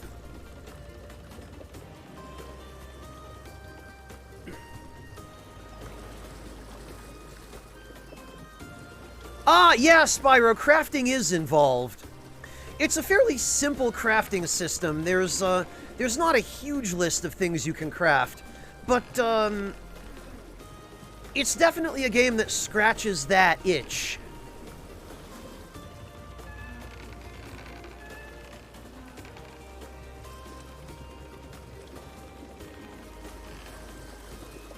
Now I need to go collect this blasted runaway monkey. Oh, and probably also loot this shipwreck.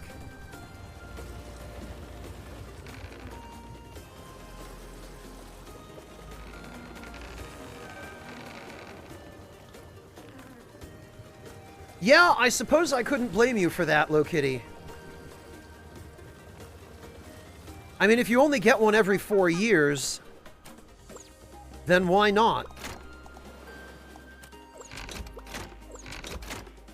Ah.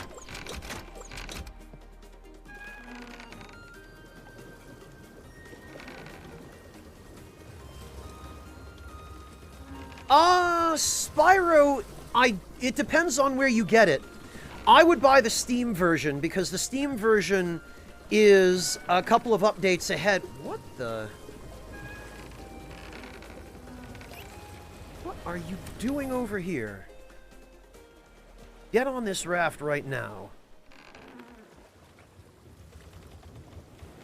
But yeah, look for it on sale, Spyro, and get the Steam version, because the Steam version is a big update ahead of the console versions. And the console versions are supposed to get that update, but there's no release date on it yet.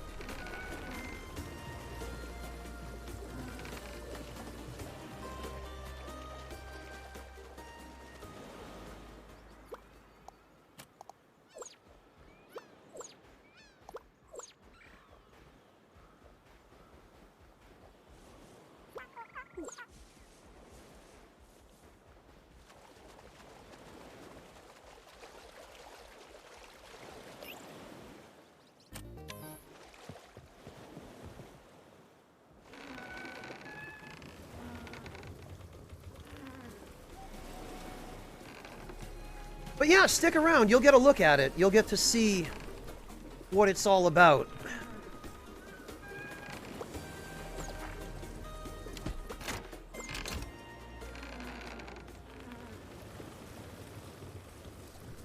What's new with me? Not all that much. For better or worse, I lead a life where not an awful lot changes on a regular basis. And in some ways that kind of, makes me sad, because I would love to go on vacation or, you know, go do something new and unusual. But the midst of a global pandemic really isn't the time to do that.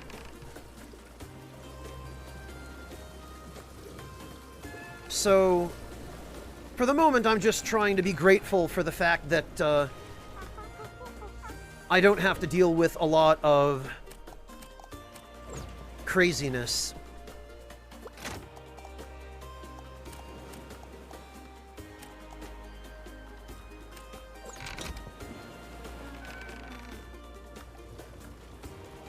Hello, Aquamancer, welcome! Well, if so many of you are interested in crafting and survival-oriented games, there is a really, really cool-looking one that I've had my eye on for a number of years now, which is still in early access, and the only thing that's been keeping me away from it is the fact that it does not have controller support. It is called Planet Centauri, And it is far and away the most deep, intricate, involved, elaborate, and, in my opinion, the most cool-looking of these types of games that I've ever seen. It is still in early access. It's, I guess, mostly done now, but it still lacks controller support, which unfortunately is a deal breaker for me. I cannot play games with mouse and keyboard. I just can't. That control scheme is not intuitive to me. But they have said that they eventually plan on adding it, and when they do, you'd better believe I will be picking it up. Because it looks really cool.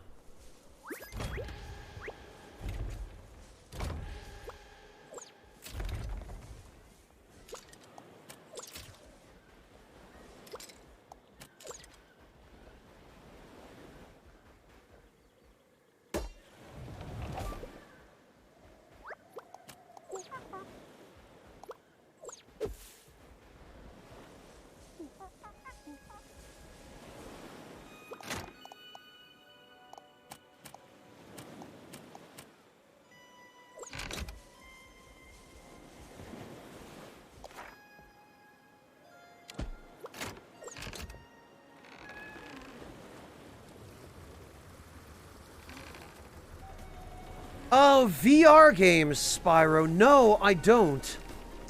I actually don't own any VR peripherals.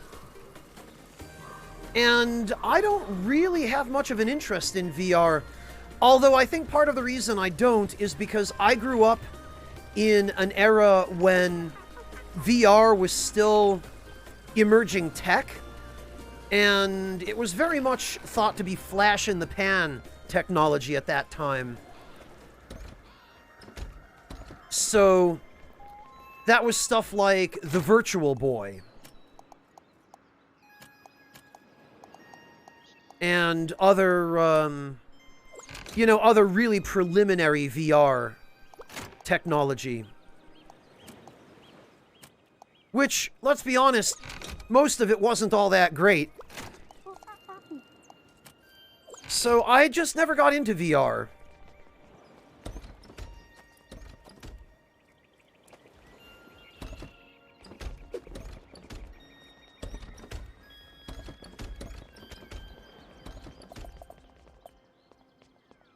And even today, there aren't all that many... There aren't all that many VR games that interest me enough that I would even think about playing them. The thing is, they all basically, or most of them anyway, the ones that I'm aware of, they seem to be the... They seem to be mostly the same gameplay loop.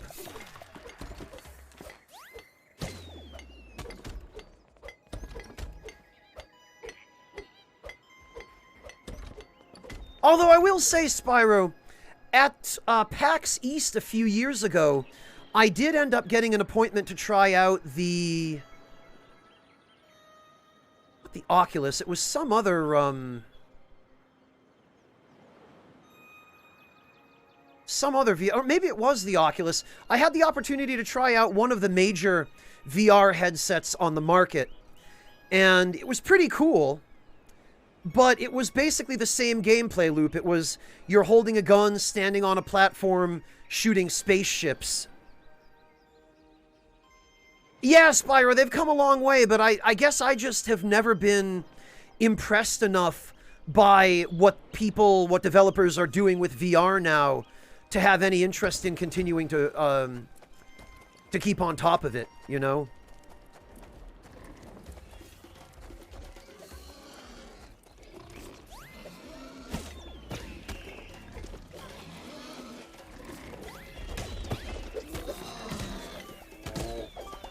And I need to add more spike traps to this spot, because that one row of them I have around the perimeter sure isn't enough. Oh, well...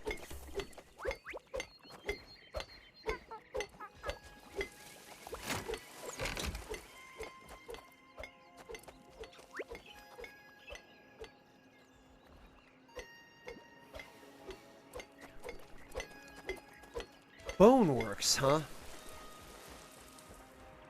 Interesting. Yeah, I mean, since I don't own any VR peripherals, it's kind of a moot point for me, but...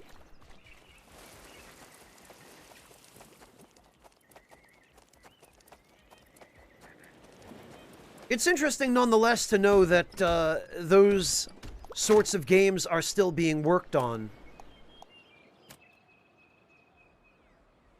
Honestly, Spyro, probably the most interesting use of VR that I've seen so far is Elite Dangerous.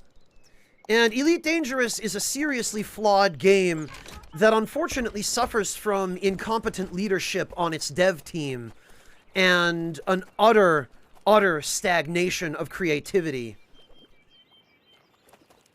But one really cool thing that Elite Dangerous does is it lets you fly spaceships and engage in space combat in VR. And that, to me, is probably the best use of that technology that I've seen so far, just in terms of what I myself am interested in.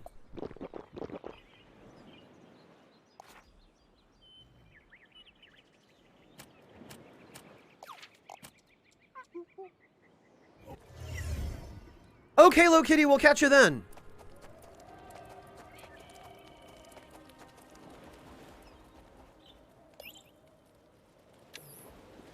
All right. Parkour and puzzles, interesting. Oh, is that what that was, Drakealond? It was called Space Pirate Trainer? I guess you guys know better than I do. I don't remember it, other than the gameplay.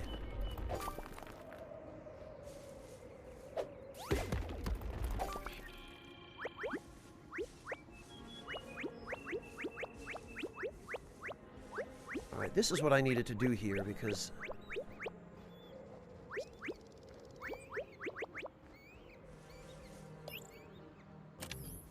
this stupid pathway, every time the world refreshes...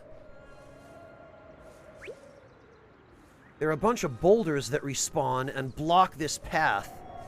And then my repair monkey gets stuck. And then the monkeys from my base that come out here and try and collect the items after a raid also get stuck.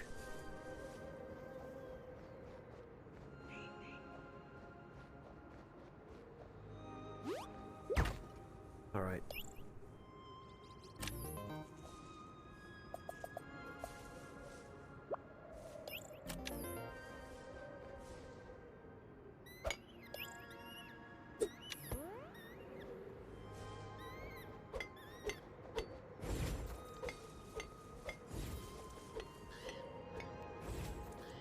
And actually...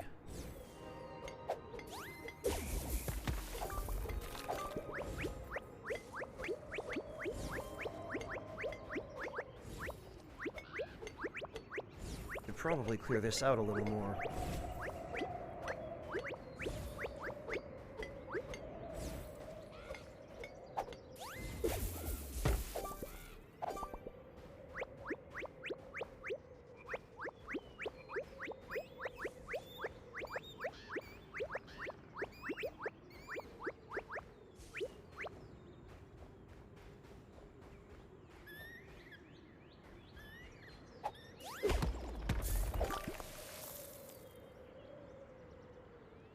Oh, really, Spyro? They were done by official gun experts. Interesting.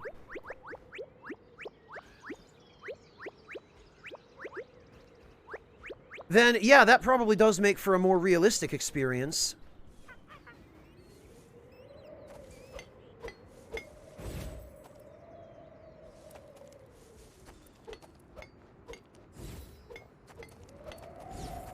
I'd been meaning to do this for a while, and I just kept forgetting.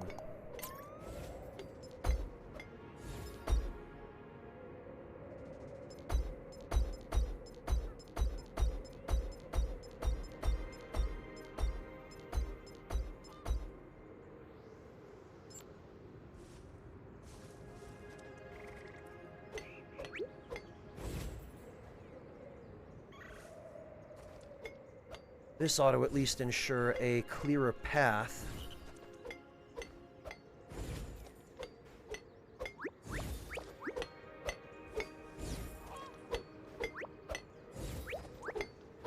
For my salvage monkeys.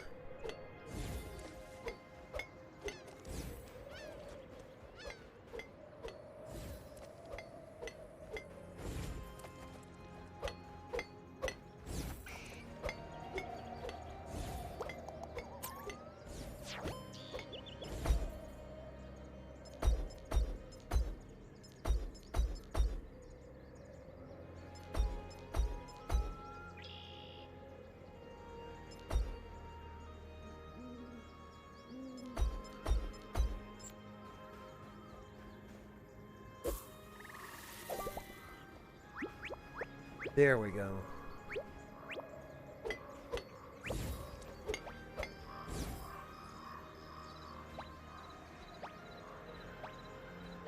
Oh, and I need more mud.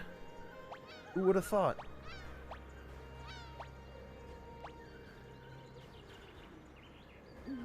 And I need more rocks. All right. Well, that's fine.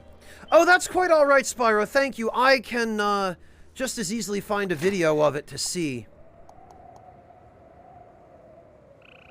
And I might do that.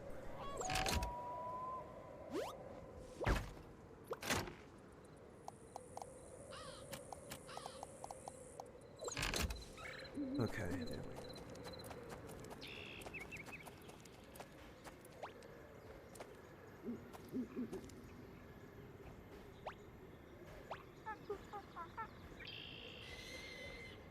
Okay, yeah, so now I just need mud. Which means I need a shovel.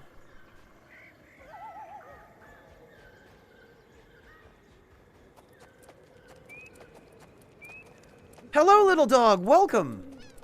Greetings to you from Berlin, although I'm sure you already knew that. Oh, that's right, and I had a small animal trap over here.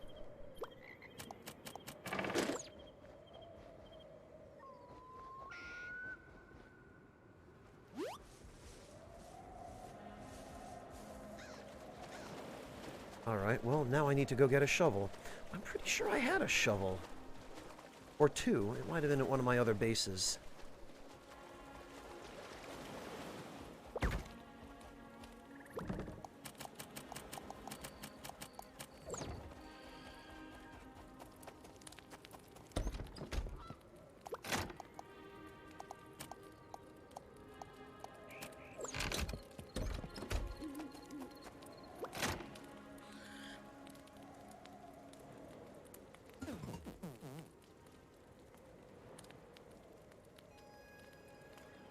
Really? VR platformers? That seems like a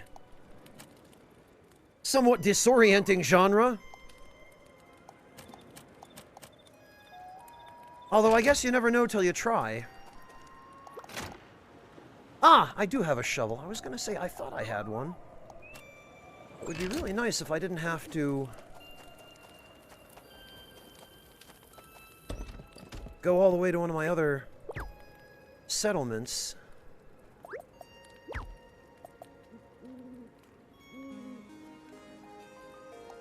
Little dog, how are you doing? I don't recognize your username, so I imagine either you're normally a lurker or you're relatively new, or maybe found your way over from YouTube?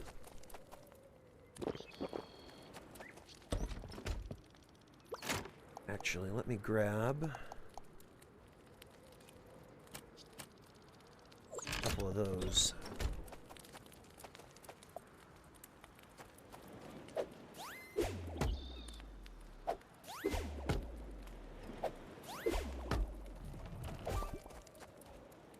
Pickaxe isn't ideal for trees, but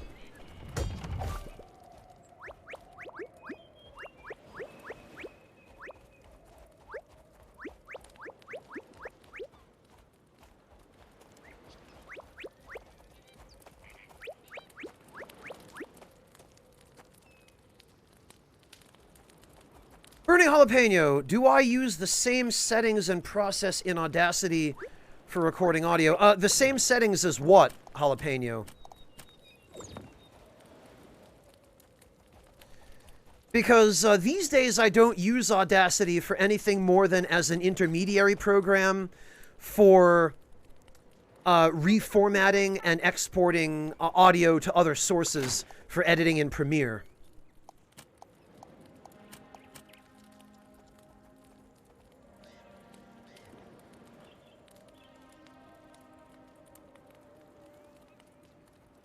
They have an emulator for the NES that transforms NES games into 16-bit VR games? Fascinating, Spyro. I've never heard of that.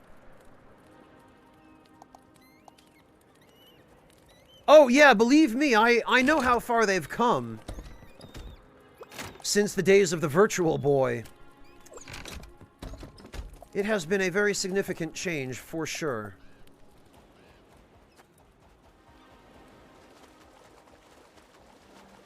Jalapeno, I sense that you're looking for something a little bit more specific than the answer that I'm able to give to the question you asked. Is there something a little bit more targeted that I can do to help you, Jalapeno? Because somehow I feel like the answer I gave probably wasn't the information you were looking for.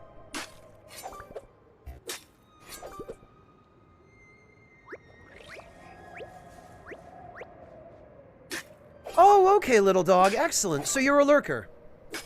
Well, I'm happy to have you regardless, but I appreciate your speaking up to say hi. It's great to see you.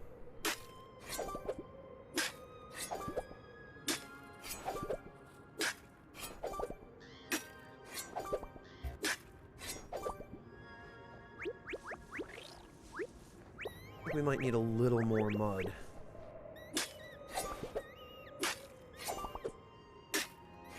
Oh, Spyro, I just said, yeah, I'm aware of how far VR games have come. I've heard things about them as they've evolved over the years. I just never went out of my way to keep on top of it.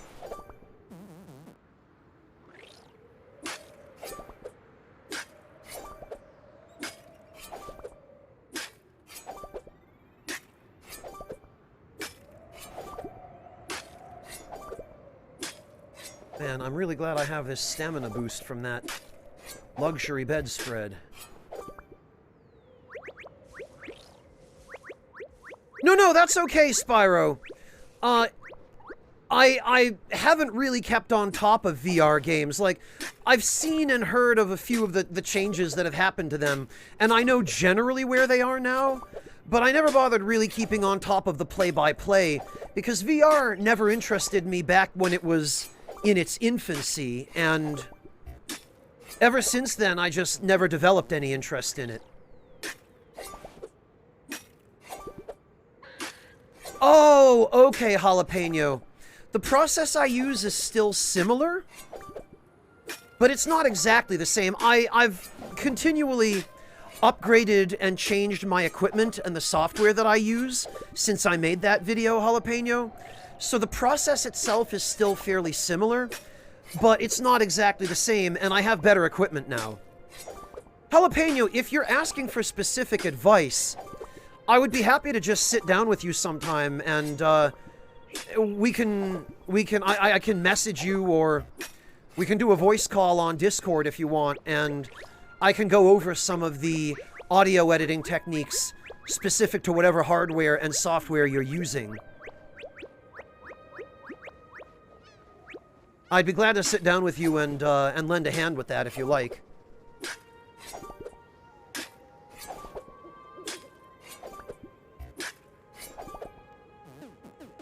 Well, Devilish, yeah, there are other issues with VR that are more unique to the individual.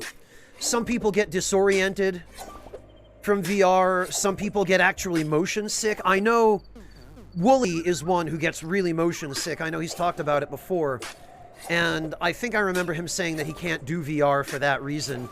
I don't get motion sick. I don't mind the experience. It's just I haven't found any VR games in the past, like, 20 years that even remotely interested me.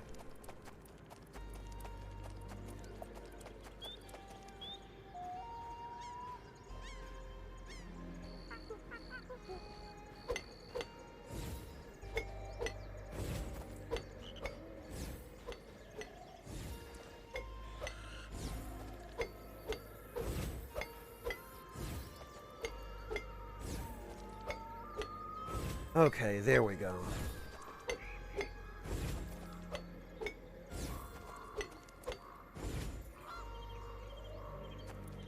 Now this ought to give my salvage team an unobstructed path.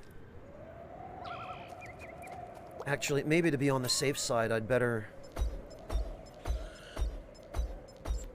just add a few more.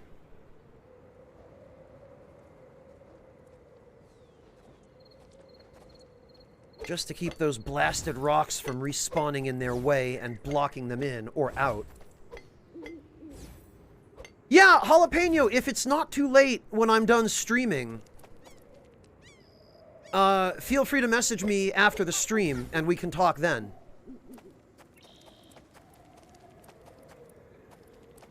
Because I've been to some of your streams, Jalapeno. I've heard the audio on your streams, the mic audio. So I do have the ability to provide you with some more targeted feedback. Lumino, thank you so much for the Prime resub. Welcome back. And thank you as ever for spending your Prime sub on me, of all people. I truly appreciate that.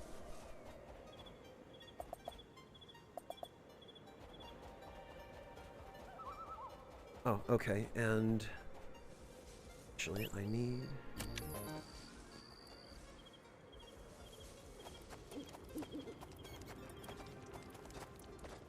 I think Steph is the one that I want following me, yeah?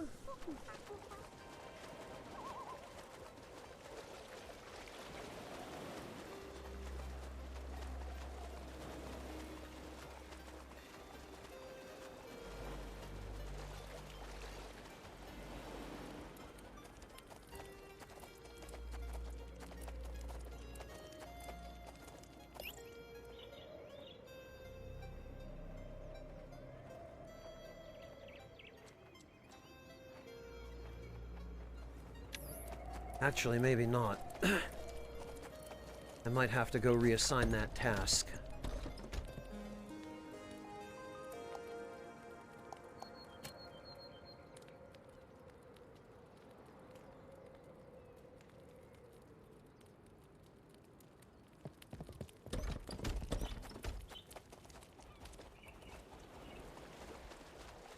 Although I think the monkey that I had assigned to it is the one I originally assigned. I don't even remember anymore.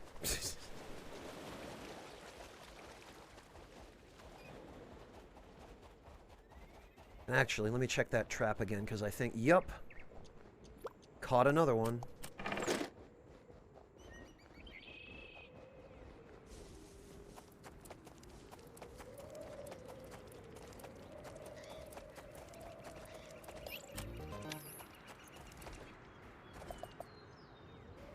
Okay.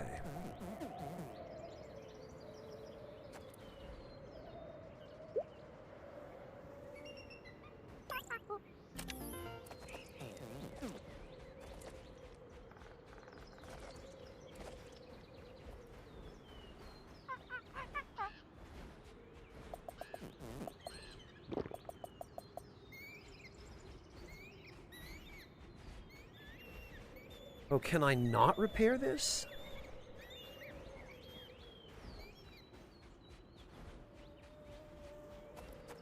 I guess it hasn't been damaged enough to repair. Okay. Oh, yeah, no problem, Jalapeno. In that case, I'd be more than happy to lend a hand. We'll talk after the stream. Either I'll message you or you can message me.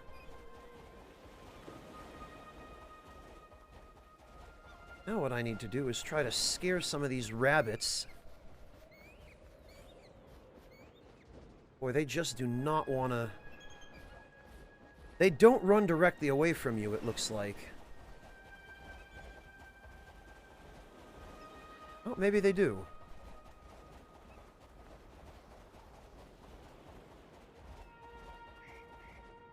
Trouble is going to be getting one of them to run onto the spikes.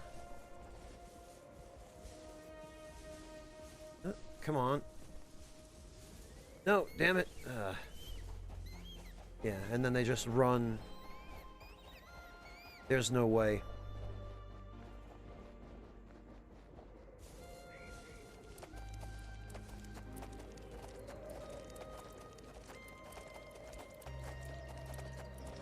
Well, that's vexing. Welcome back, Yami.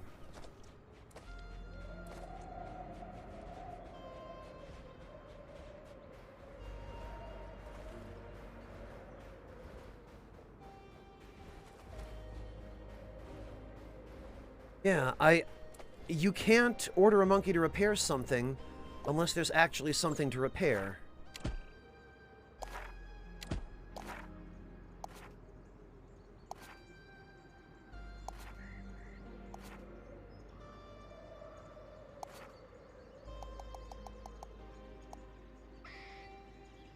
No, alright, well... I guess we'll have to come back after the next raid, then.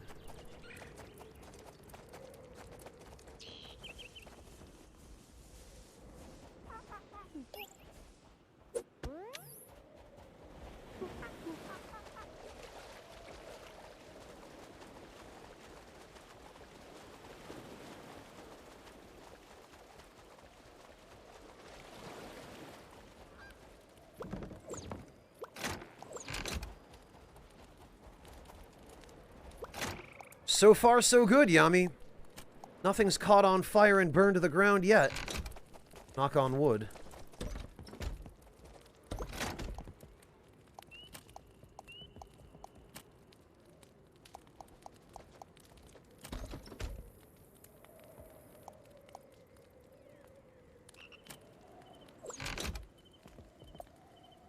All right.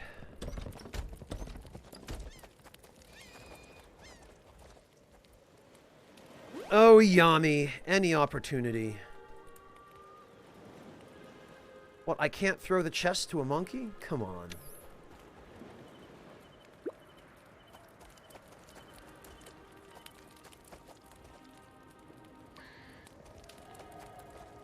Oh, actually, though, now that I've got gold swords...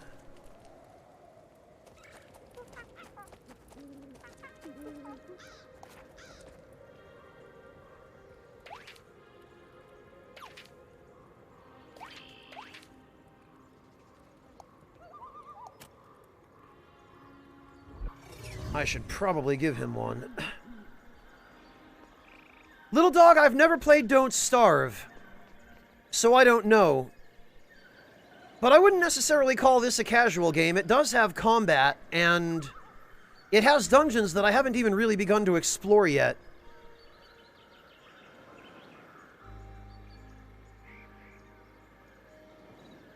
And the dungeons seem to be, from the few that I've done, they seem to be a fair bit more complex. I've just been preparing, basically, to start tackling them.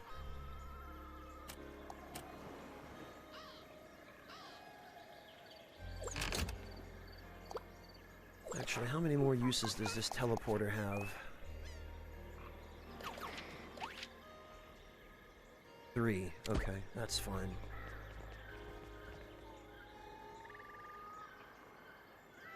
Hello, Radio Crawler. Welcome. And welcome back, Lokitty.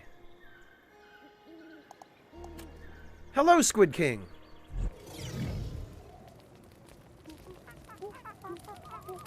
What I need to do here is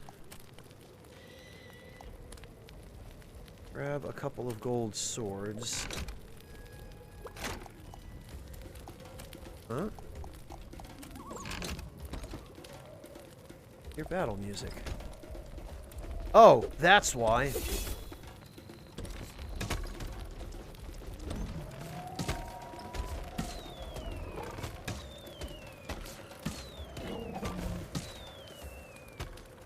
Huh.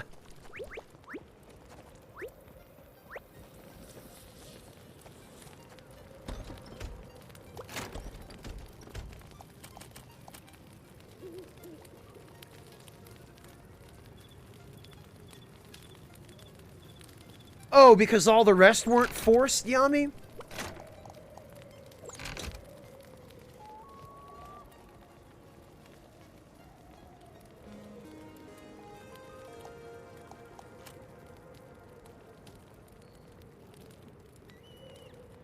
Sure, if you say so, man.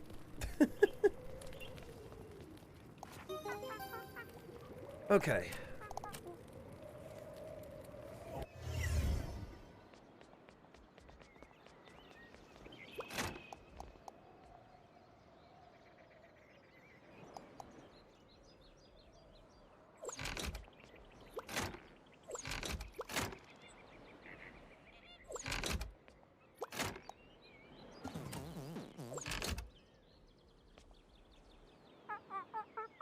Ah! I've accidentally taken the covers off the bed.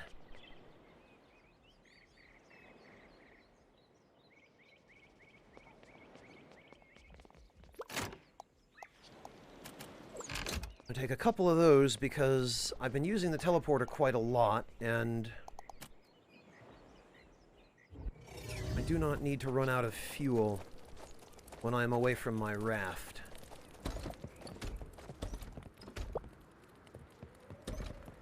There we go. Now I've got another nearly new axe, and I can actually give the monkey that's supposed to be guarding my base a real weapon.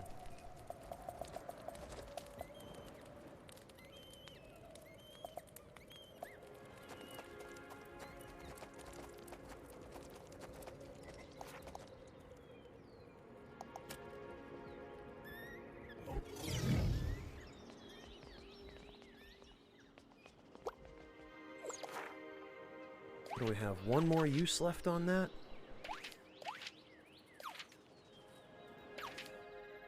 Why does it take so long for these icons to show up on the map, I wonder?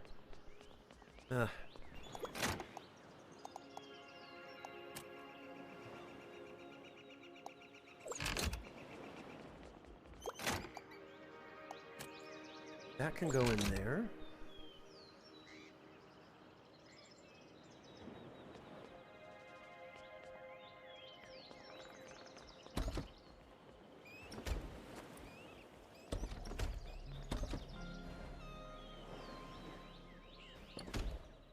And I guess I can...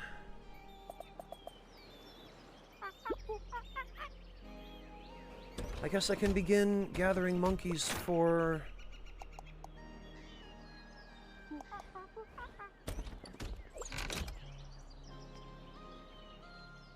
an expedition.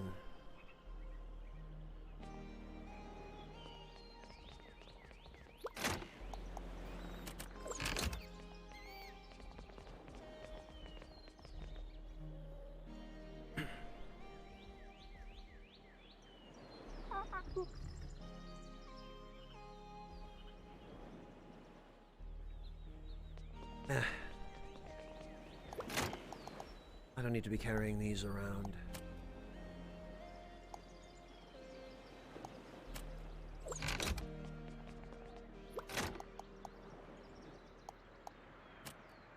These we can consolidate. Actually, we should be able to sell these.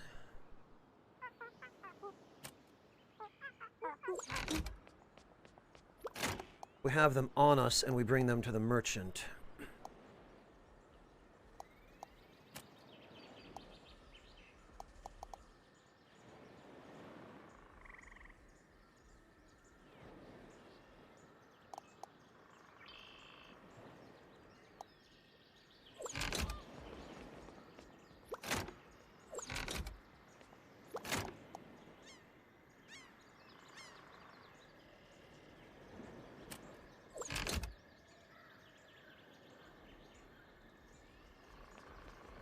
And I'm gonna need to bring some food. Actually, we should bring the monkey meals as well in case we run into recruitable monkeys.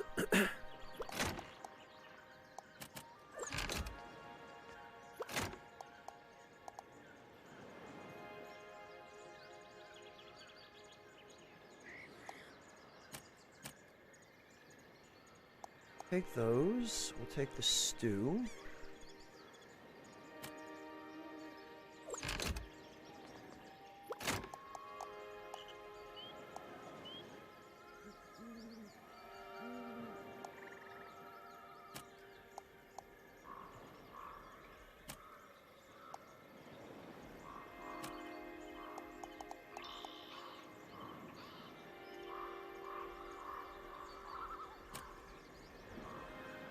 Yeah, okay, that'll do.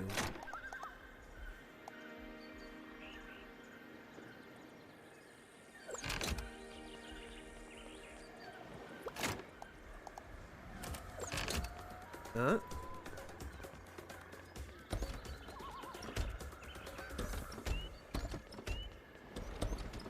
I heard the battle theme again. Fighting.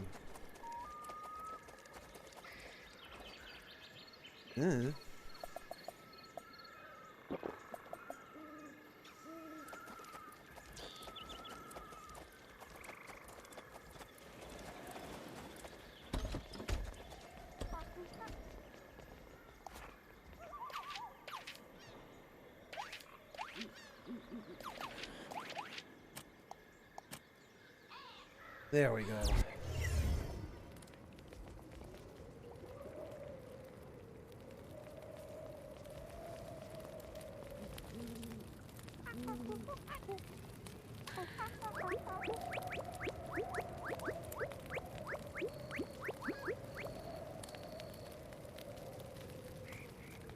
Ah.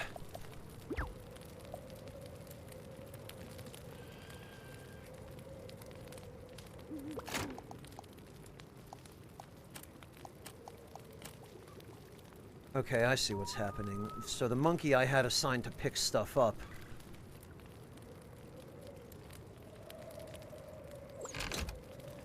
has pieced out.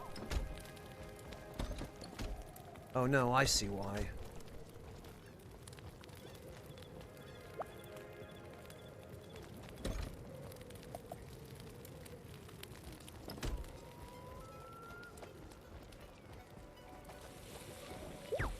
Okay.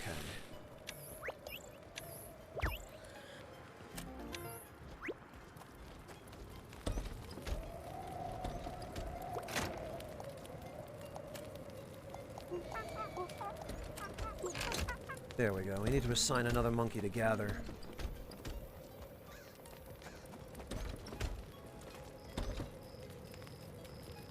Oh, hello, breakfast. Again? More cinnamon rolls? Jeez. Welcome back, Artista. Actually, we can grab these.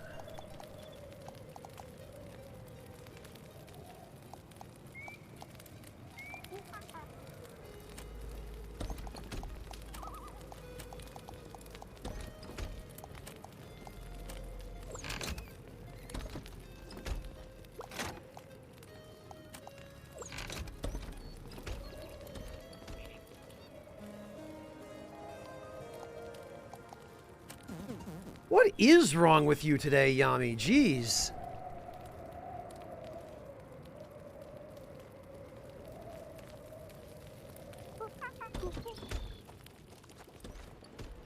Okay, I need to grab a little bit more.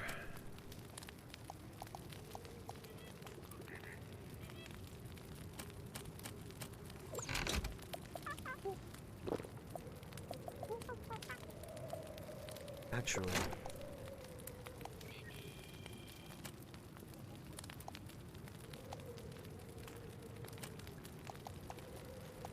We'll just take those.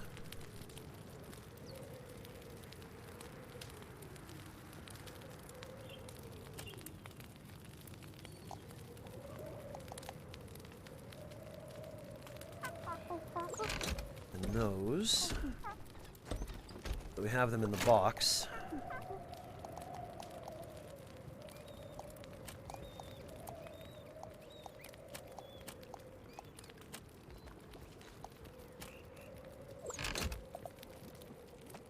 Okay. Oh! Well, look who it is! Huh! Just what I needed. Now I can sell off this junk.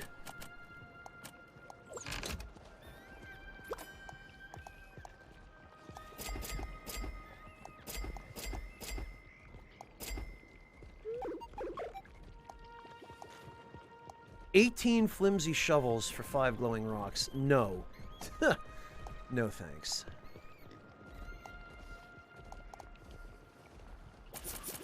Those I will take because it saves me a bunch of time making them.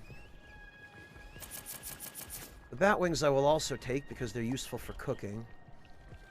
And I hate fighting bats.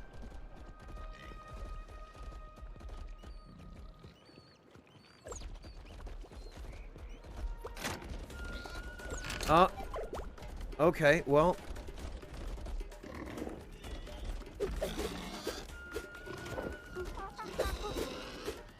Why?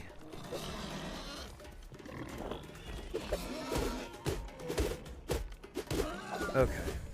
That's a little better.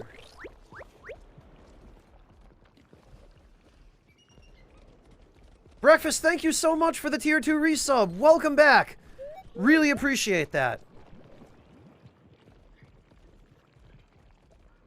You passed out all the ones you had at work. Yeah, frankly, Breakfast, any kind of snack, especially a sweet snack, is a currency in pretty nearly any workplace, as long as people aren't allergic to any of the ingredients.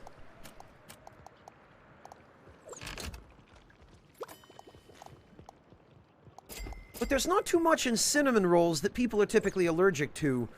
Usually the worst of it is wheat. Oh, Ephemeral Pies! Yes, the sub did go through. I am shown the icon in chat, so what you might want to do is refresh chat. Thank you so much for the sub, Ephemeral Pies. I don't, Yeah, there wasn't a notification for it. If you refresh chat, like reload the page, Ephemeral Pies, you should see the icon, and it should also give you a prompt to share the notification in chat. Twitch, unfortunately, is... Yeah, Zyrek just beat me to it, but Twitch is pretty buggy in that regard, and they've never fixed it.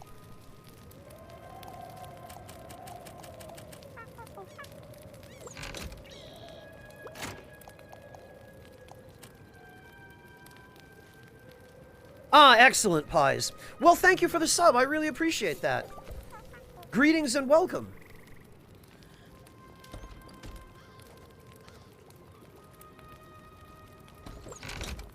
I suppose, since you're probably a new viewer, if you're just subbing for the first time, I should introduce myself. My name is Franz. And as you can see, I play video games on the internet. Whoops. Okay. Didn't mean to put those in. Wait, no, that... What? Oh, I see what's happening here. Holy... What the... Bork first Mugapow. Thank you so much for the $20. Gee, I wonder who that is. Bork first says... I feel handing you $20 plus whatever you get from a tier 2 sub is more worthwhile use of my money than a tier 3. In other words, free money. Yeah, Thank you, Bork first. Yes, it all depends on what you want out of your donation. But I'll tell you what I always tell everyone anytime somebody asks me what the difference is between donating and subbing. The simple fact of the matter is, if you want to make somebody else in chat happy, if you want to give them the emotes, you gift them a sub. If you want the greatest amount of money to go to the broadcaster, the best thing you can do is donate. Because Twitch has a very uncharitable revenue split with the sub tiers. And this is public information, so you can find this from a cursory web search, but the gist of it is tier 1 subs, depending on the country, because it can vary based on what country you live in as well. Twitch has different revenue splits with partners in different countries, depending on the currency and the value and whatnot. But a donation, the broadcaster keeps 100% of the money minus like a 2.5 or 3% PayPal processing fee. Subs, the broadcaster is lucky to get 60 or 70%. Typically, the revenue split is 50-50 for subs. So, yes, if you want the highest amount of money to go to the broadcaster, subs are the way to go. Or, bits... let me try that again. If you want the most money to go to the broadcaster, donations are the way to go. Donations, not subs. Subs are for if you want to gift somebody some emotes and make somebody else happy. And if you want the emotes yourself, obviously, then you sub. And subbing also, I think, comes with ad-free viewing on the channel you're subbed to. So there's that. Bits are an entirely different story, and I'm going to say it flat out. Bits are a scam. Bits are, if you donate 100 bits, the broadcaster gets 100 US cents. 1 bit is equal to 1 penny. However, what you actually pay for bits is a lot more. If you want to buy 10,000 bits, which is $100, you end up paying something like $138. It's just a ridiculous ripoff. So you should never, ever, ever pay for bits. Bits are a horrible deal to you. If you want the highest amount of money to go to the broadcaster, Yami, then yes.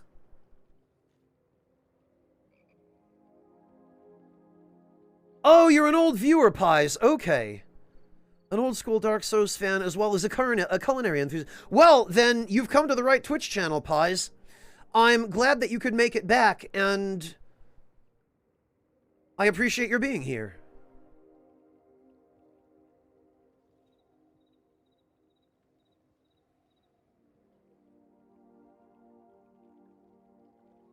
Yeah, Artista, they seem to have been phasing that out. I guess they decided that they didn't like giving out free bits for watching ads. I mean, I guess technically the bits weren't free in that regard. Ah, very nice, Breakfast. Very nice.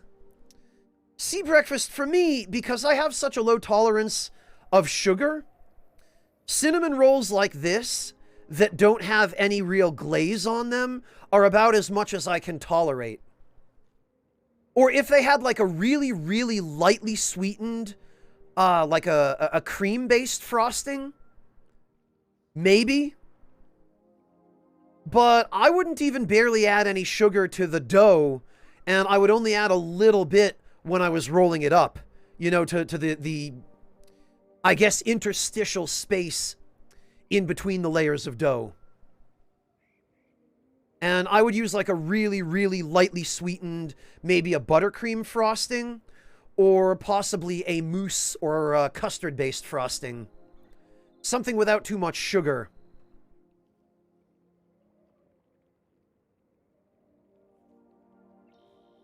Oh, Zyric, for goodness sake.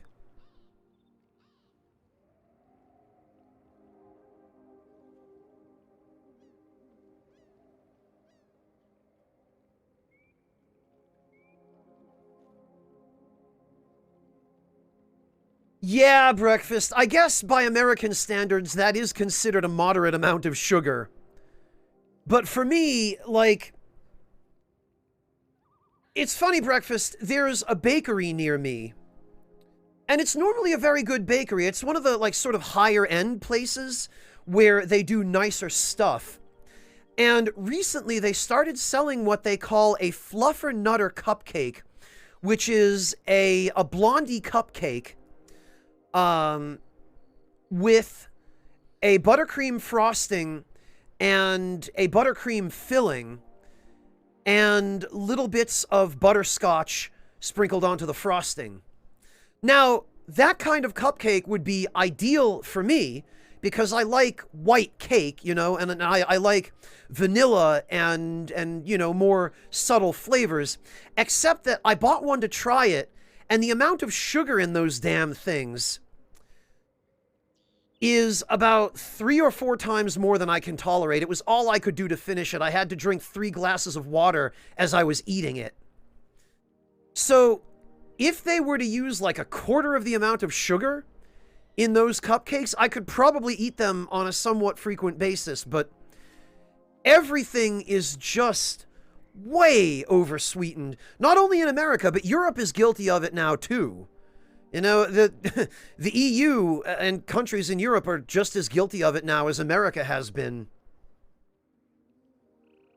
It's really, really hard to find anything that isn't unbearably sweet, unless you make it yourself.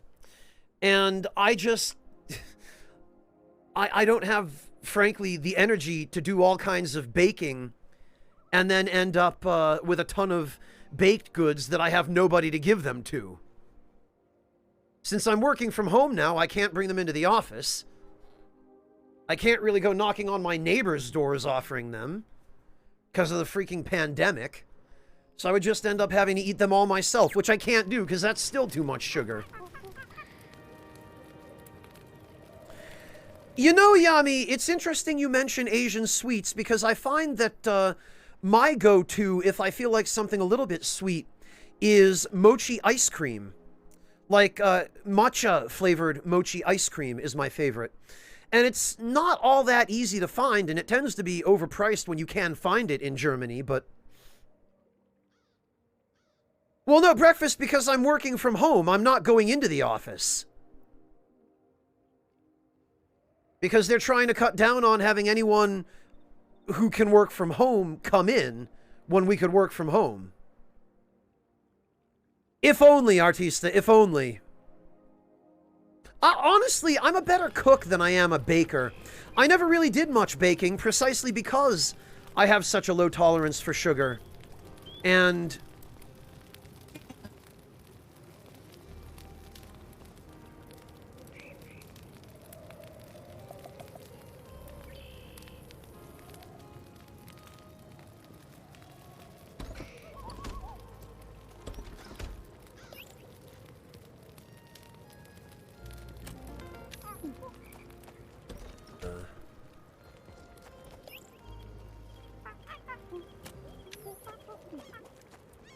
why is this monkey carrying...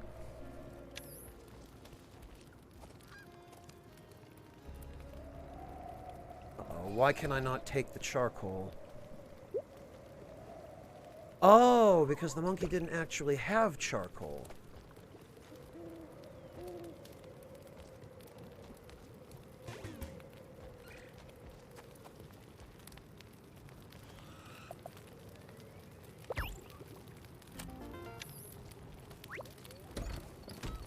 I see.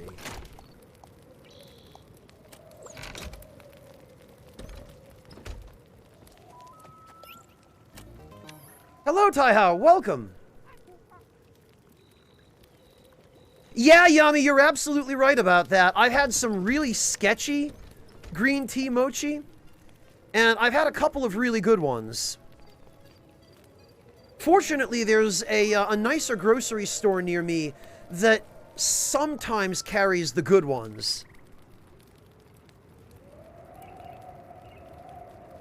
No, Ephemeral, I'm not allergic to sugar. I haven't had any reactions to it. It's just, I can't tolerate much of it. Even a little bit of sugar is very sweet to me. I guess I'm just more sensitive to it. And for whatever reason, most countries nowadays, at least most Western countries anyway, everyone is so addicted to sugar in the West that it's just in everything. It's in our bread. It's in things that it has no business being in. And it seems like every damn thing I want to try is just way too sweet.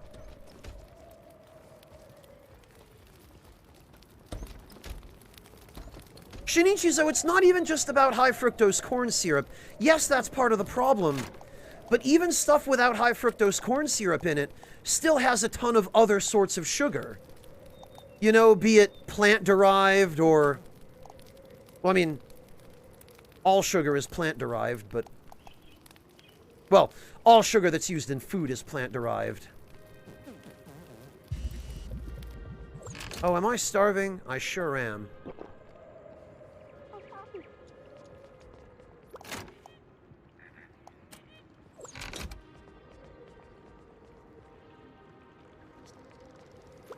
Yeah, I mean, happiness is all relative.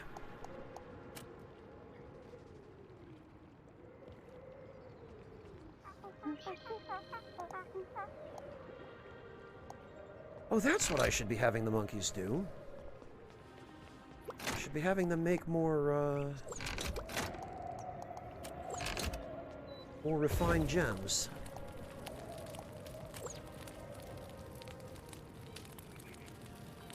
Yeah, ephemeral pies, exactly. Like, it's in so many different things that we have no choice about whether it's in. You know, you go to the grocery store and you buy anything pre-made, even if it's just a halfway pre-made ingredient. Like, you buy pizza dough at a grocery store and the damn pizza dough has sugar in it. So that's one of the reasons I do so much of my own cooking, is just that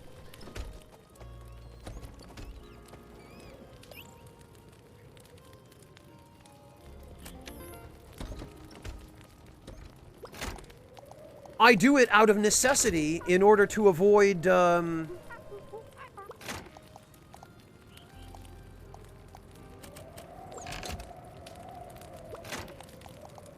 having to eat something that I don't want to be eating.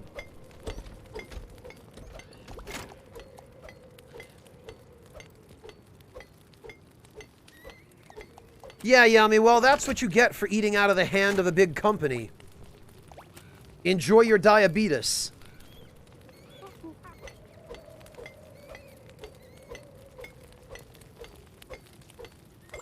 Wow, breakfast. Well, you know your priorities, I'll give you that. Actually. How much do we get for the... Oh, 52 each. Yeah. For the most part, selling stuff to this guy is a pretty bad deal. It's better than nothing, and it gets it out of your inventory.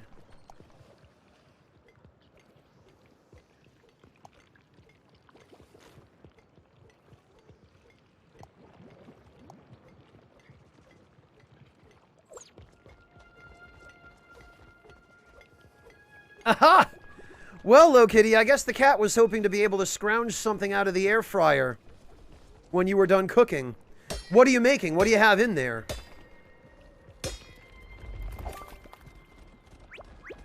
Ha!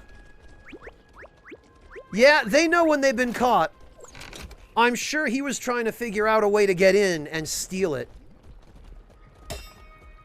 I used to work with a teacher, Low Kitty, back when I was doing clinical care with children on the autism spectrum. And the teacher had a dog. She had a couple of dogs, actually, I think. And I remember I came into work one day, and the teacher was telling a couple of my other coworkers a story about how she was cooking some hot dogs. She was cooking them in a frying pan on her stove. And she looked away for 30 seconds and came back, and her dog had jumped up, reached up to the stove, taken the hot dog out of the frying pan, the burning hot dog, like just reached up and stolen it out of the frying pan and eaten it. Ah, chicken tenders and fries, very good. Yummy, you're insane. What are you doing? Shaving dark chocolate onto your pizza?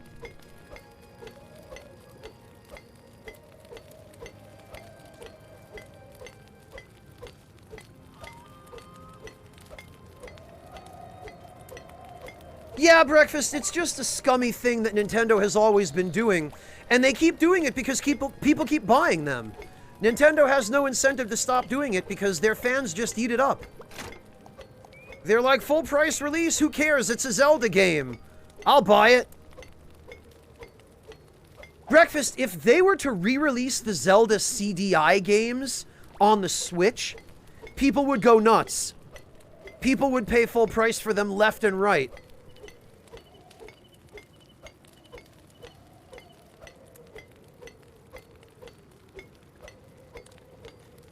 Yummy! Jeez, man.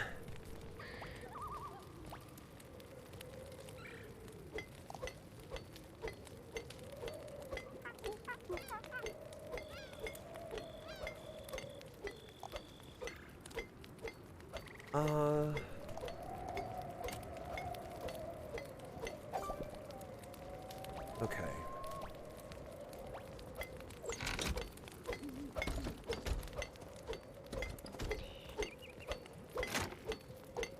Oh, these. I don't need to be carrying these around.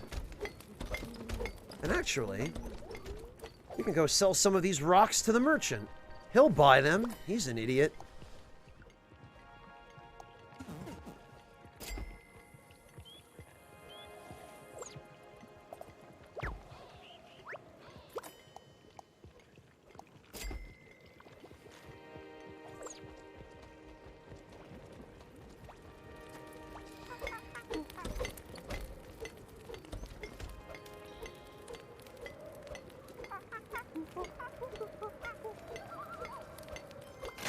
Well, Breakfast, in some ways, I would almost rather buy it from a back alley, like a dealer, than from Nintendo themselves, because I don't want any of my money going to Nintendo at this point.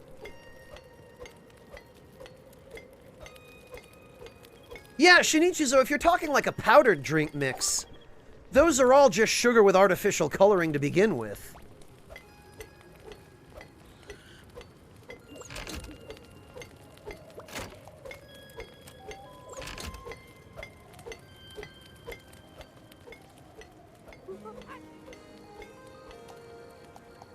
I mean, what do you think that Tang stuff was? Or Kool-Aid, for that matter, Shinichizo. It's all just powdered high fructose corn syrup with some artificial coloring and flavoring to make you think you're drinking something other than just pure sugar.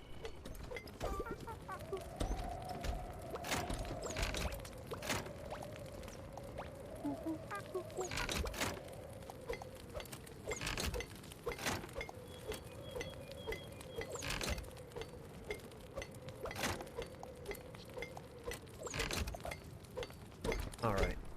We will drink the volcano water. I should say the anti-volcano water. We'll refill our water bottle from the ocean. We will relight the campfire. Well, am I out of wood? Really?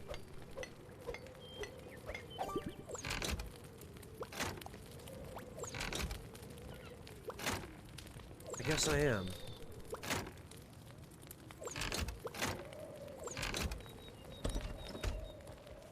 Well, we can fix that.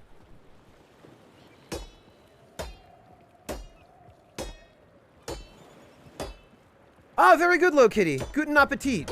Enjoy.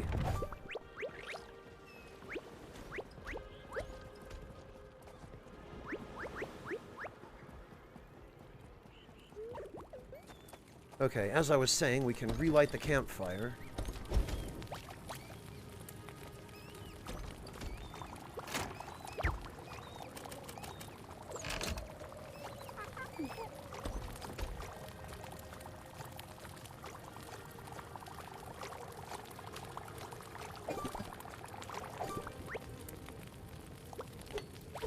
And actually, where are we at with... Oh, not a lot of gold. Not one of those stupid rabbits just wandered onto...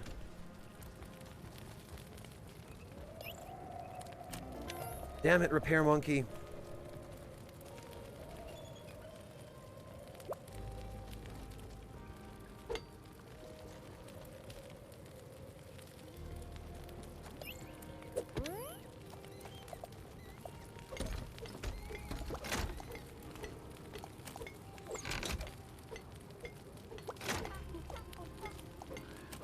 This is what I get for designing a base in such a cramped area. The problem is I had to choose it to be defensible. And this is surrounded on 3 sides by impenetrable cliffs. So it only has a very small frontal area to need to defend. I just wish there were more room in here.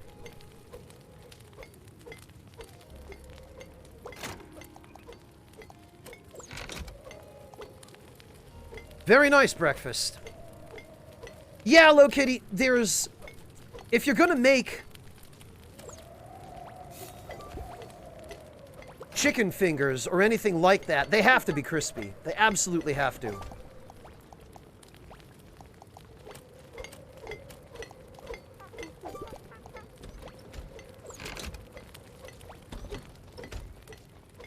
Actually, we can sell more of these rocks to this idiot.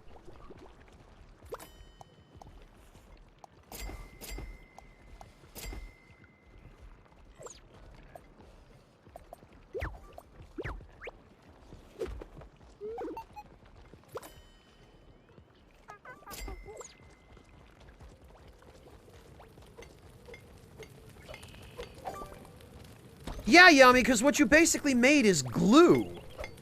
Why would you just eat a bowl of watered-down cornstarch? You're insane, man. What is wrong with you?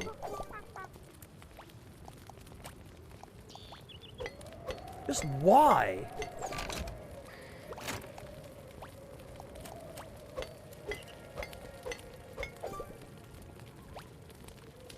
Yeah, Low Kitty, sometimes you just have to adjust a little bit no matter what the recipe tells you. Oh, it's rice starch, because that makes it better, Yami.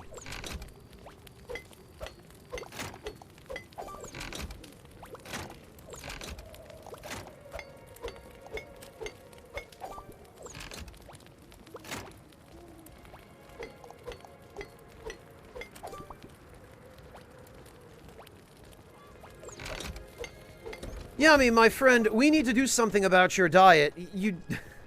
We need to get you some better food, or some actual food, maybe, for a start.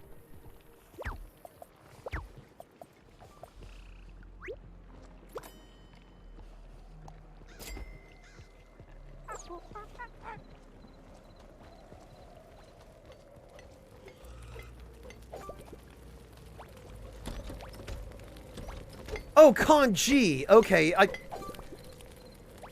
I thought you were talking about literally just you took cornstarch out of a bag and poured it in water and mixed it up. And we're eating it.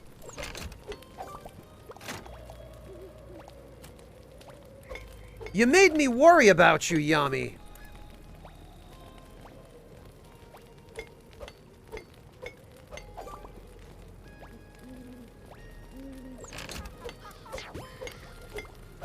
Oh, good. Somebody leveled up.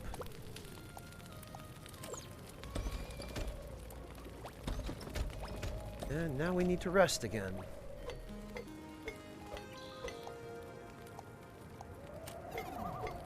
Well, yeah, Yami, I know you can't, but that's why I'm saying we need to teach you how to make something better with the ingredients you can afford.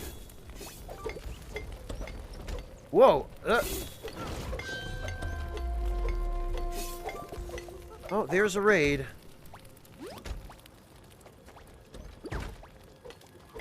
There's a whole bunch of panther bits.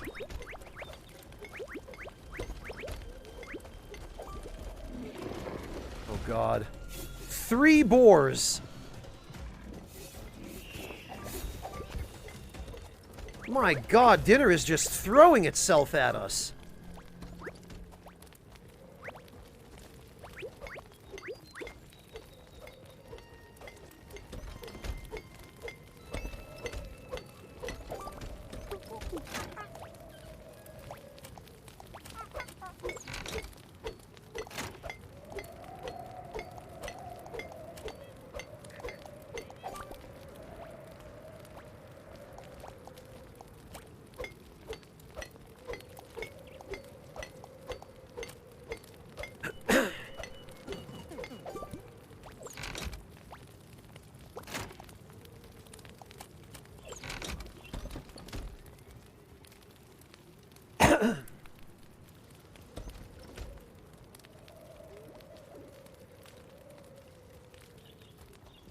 Well, sure, Yami, I understand the reasoning, but even if you're only buying cheap ingredients from a grocery store, there's still stuff you can do with that.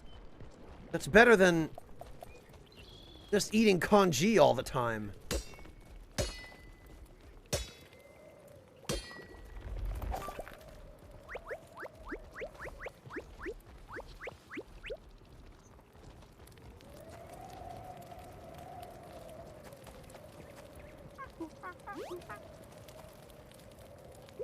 Honestly.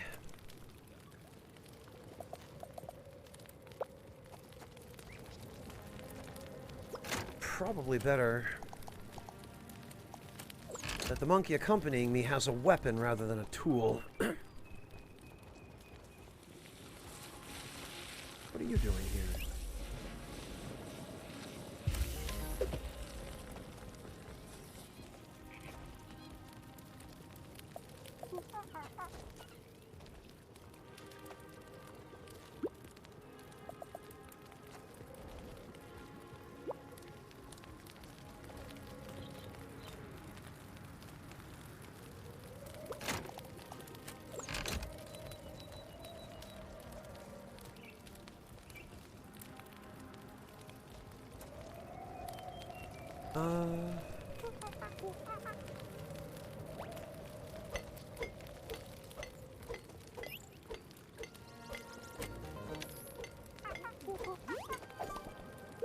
There we go.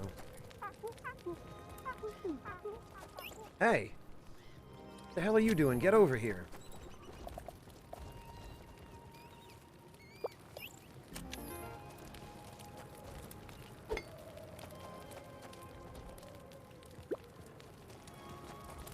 There, jeez. Okay, now I need some pickaxes.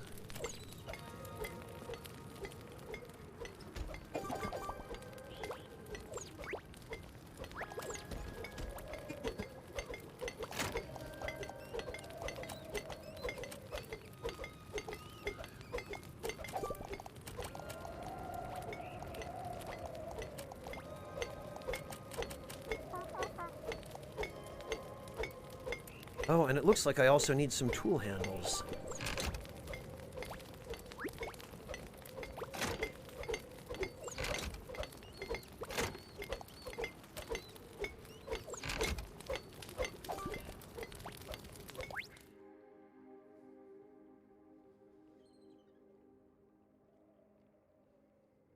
Oh, yeah, now that you mention it, Yami, I do recall you saying that.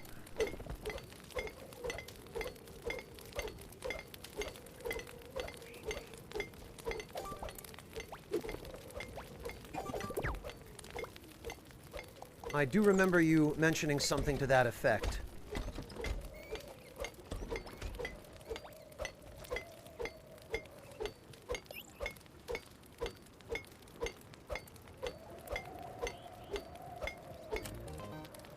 Ah! Didn't mean to...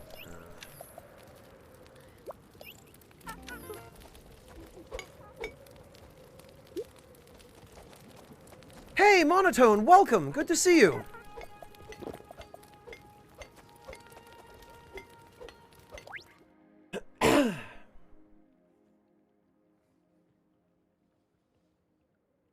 What do we have here, Breakfast? Oh, I see. Breakfast, can I ask, what kind of cinnamon do you use for these? Do you use, cassia cinnamon? You probably do, it's the most common kind, but I was just curious. Because if you haven't tried cinnamon rolls with Saigon cinnamon, you absolutely should. Since you seem to be putting in the effort to make them, and to make them well and the right way, you might really like the real stuff, the real thing, Saigon cinnamon, and maybe just a pinch of clove, allspice, and nutmeg on these. If you want to really take them to the next level.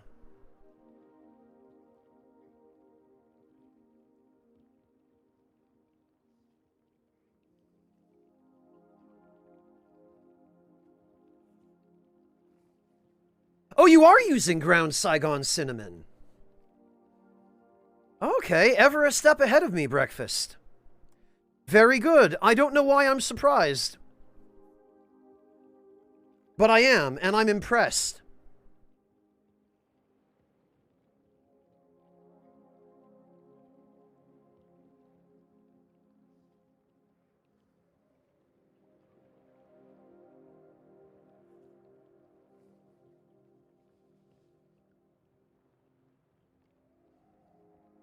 Oh, I'm sorry to hear that, Monotone.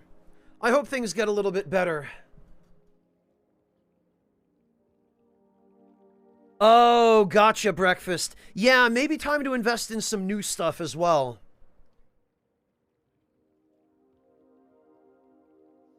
Breakfast, you want to know what goes really well on cinnamon rolls in my experience? Just a very little bit of it is a really fine smoked chipotle pepper powder. You mix it in with the cinnamon, and it adds a really wonderful smoky flavor. You can use Spanish paprika if you don't want them to be spicy. But on cinnamon rolls, a little bit of the chipotle powder in with the cinnamon, it just gives it such a wonderful smoky flavor and a little bit of heat. But you can use a pinch of Spanish paprika instead if you don't want the heat, but just the smokiness. Spanish paprika is, it's a borderline sweet spice. It's technically savory, but it has a really kind of fruity flavor and aroma. And the Spanish stuff is smoked, whereas the Hungarian stuff is not so, it's not so aggressively smoked. But you could use those if you're looking to liven them up even more.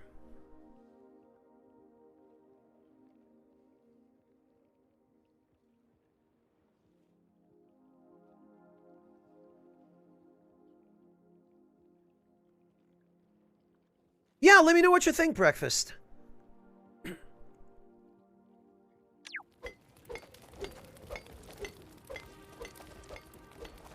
Oh, I would really like...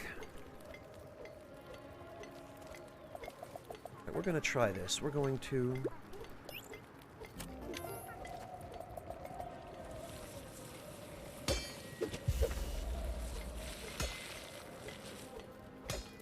We're going to teach a monkey how to mine.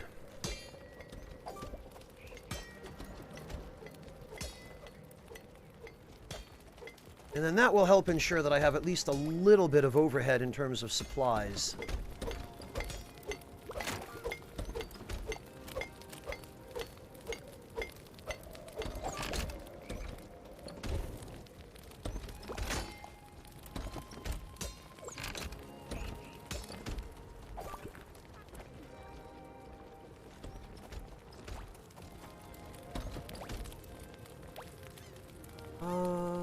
Oh, right, I need the...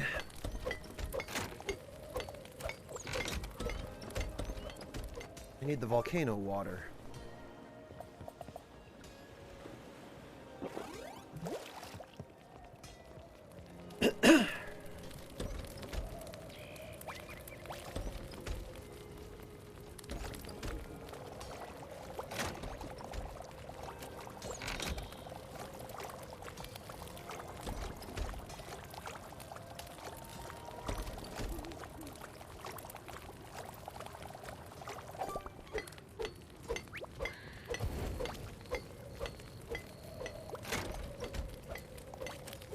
There we go.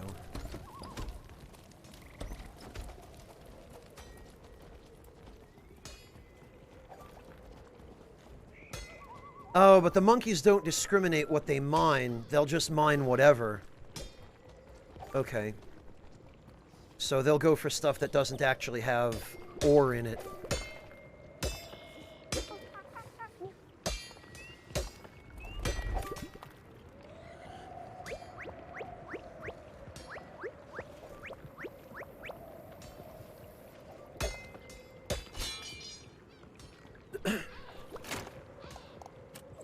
Time for a new pickaxe.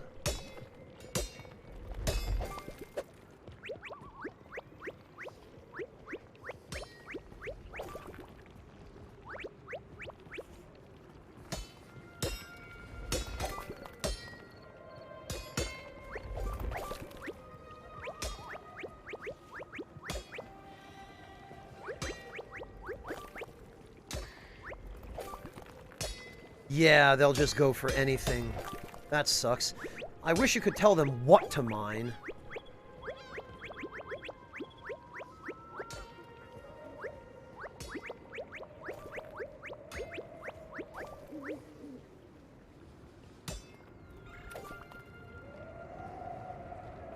Oh, one of the down-home classics, Yami. Yeah.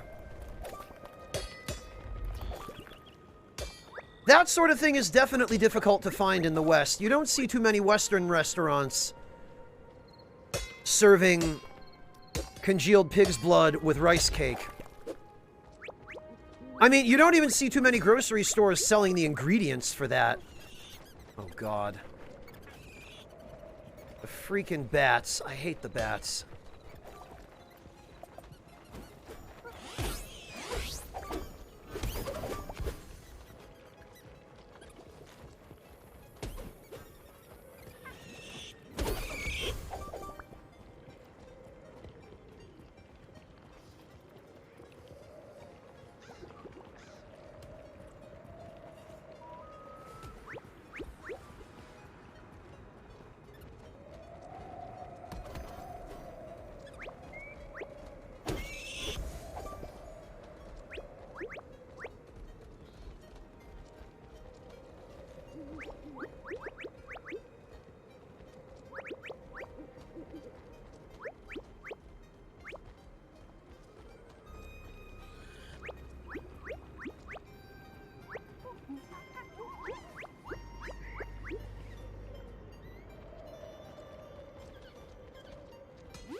Oh, really, nobleman? When you say more palatable, what exactly do you mean?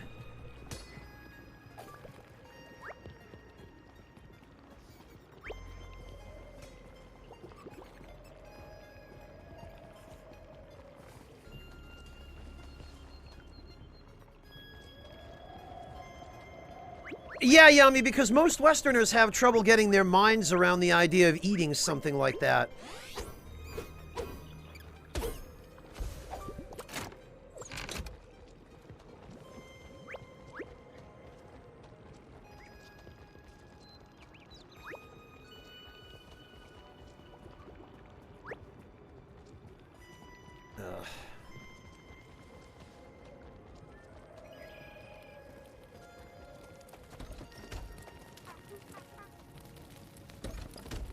Really, Yami?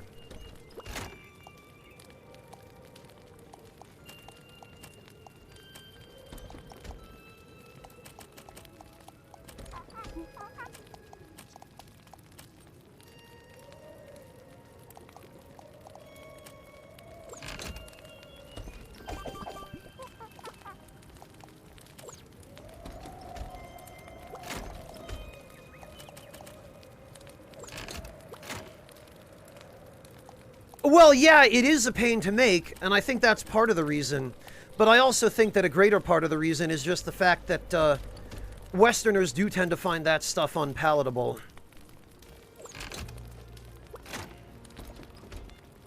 Oh, I need more palm leaves for this camp.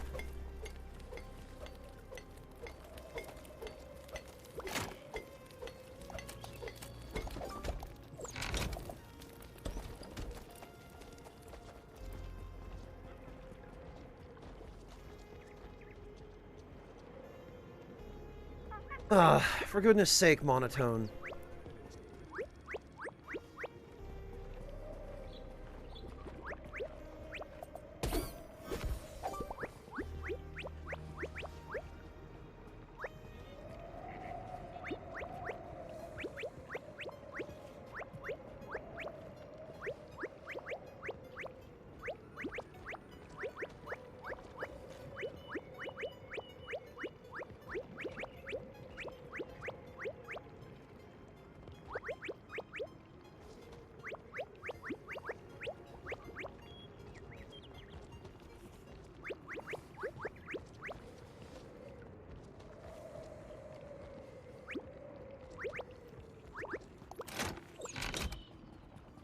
Monkey. I hate how monkeys that are following you with a treasure chest, they just constantly wander into your way.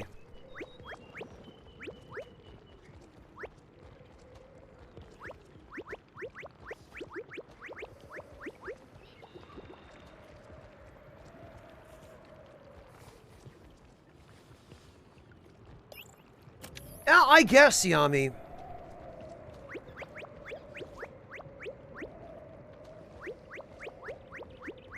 But the reason most butchers would dump that stuff is because they know there's no market for it.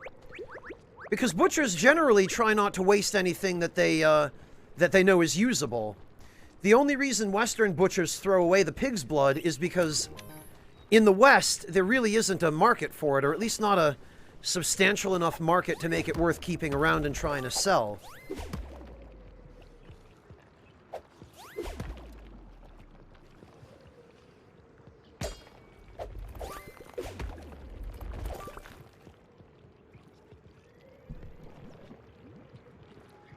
Yummy, I think you mean jellied eel. Which, yes, is pretty horrific.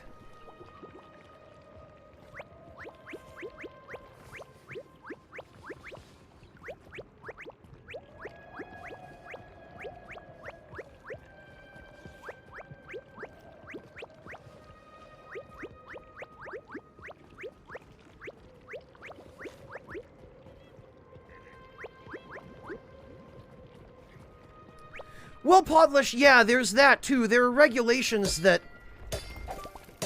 certain animal products of certain origins or quality cannot be sold commercially.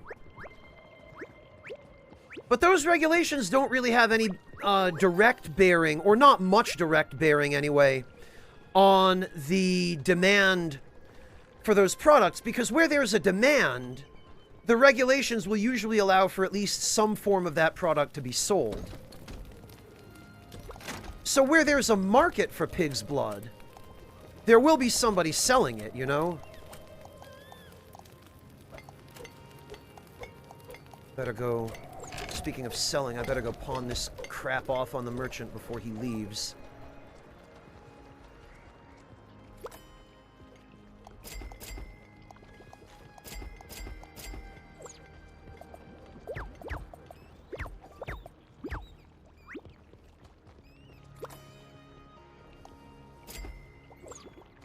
There we go. We got almost 1,000 gold in total for a bunch of rocks.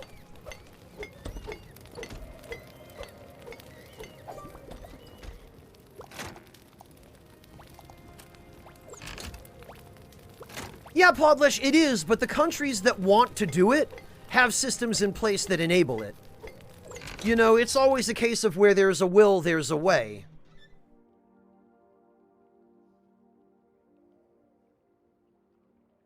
Although at the same time, Podlish, usually the countries where those sorts of food are sold commercially, the people selling it are people who make it at home. You know, they'll butcher the pig, and then they'll immediately bleed the pig and use the blood to cook some, I don't know, blood sausage. You know, they'll use it right away. It won't be stored for real lengths of time. And yeah, Podlish, that's the example that you're talking about, is the blood sausage and the blood pudding in Europe. Those are made practically on the spot. You know, the blood that's used for those doesn't sit around for too long.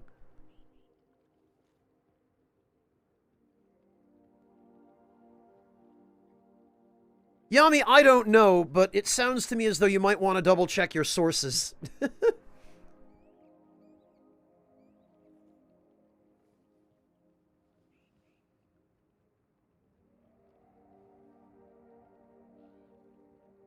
Besides which, those people usually just use goat's blood.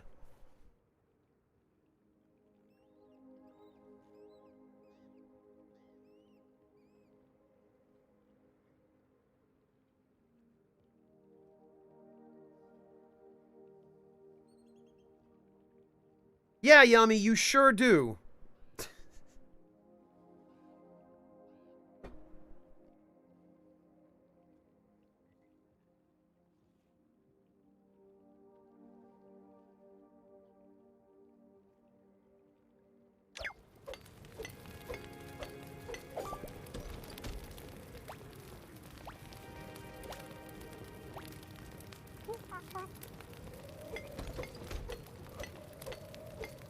Well, breakfast, like anything else, that depends on where you get it and how it's prepared. I've had really excellent goat curries from Indian restaurants.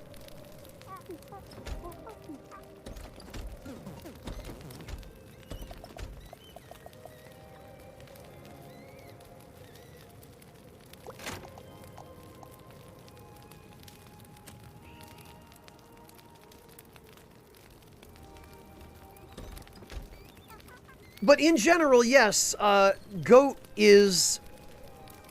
It does tend to have a pretty gamey flavor that you have to do a lot of work to cook out of it.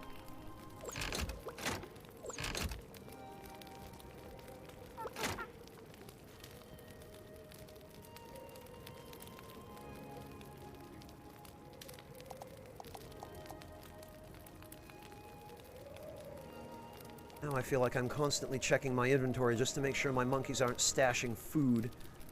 Places where I don't want them to stash food.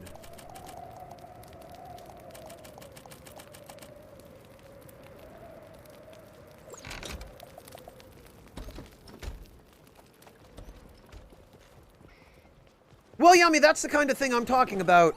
As long as it's prepared properly, it doesn't have that overpowering, off-putting, gamey flavor.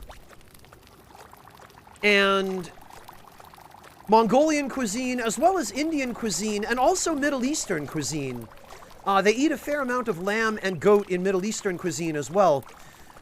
People in those countries tend to know how to prepare that sort of meat in such a way that it is still appetizing, you know, and not off-putting.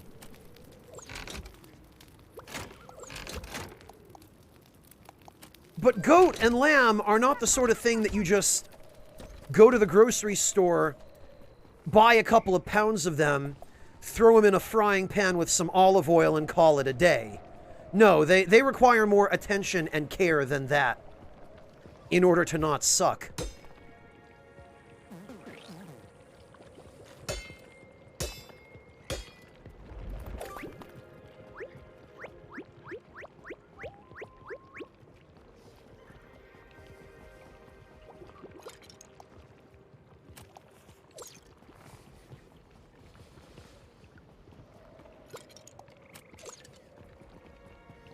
Another one of these blasted shields. I'm gonna have to go sell this before the shopkeeper leaves.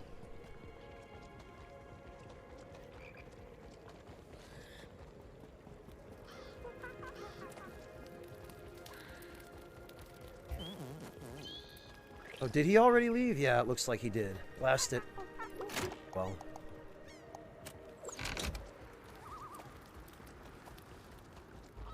Oh, yeah, Jalapeno, that's right. I did give you the recipe for the lamb meatballs because you... What happened? You accidentally bought lamb thinking it was something else?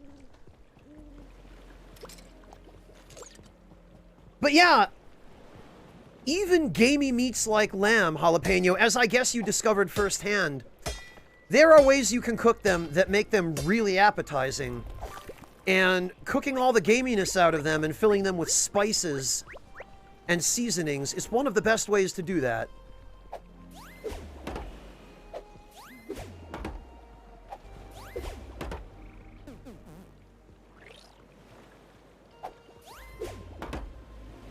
Oh, also, Ethiopian cuisine deserves a shout out for having really great recipes for lamb.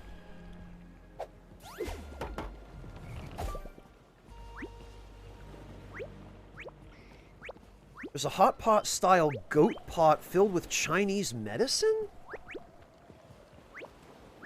Chinese medicine, like medicinal herbs, Yami? That kind of thing? That's interesting. Yeah, I imagine having it too often probably overloads your system with whatever herbs are in it. Oh, great. I sure love it when... Oh, my God. I sure love it when I'm just minding my own business mining, and then a couple of boars just materialize out of thin air.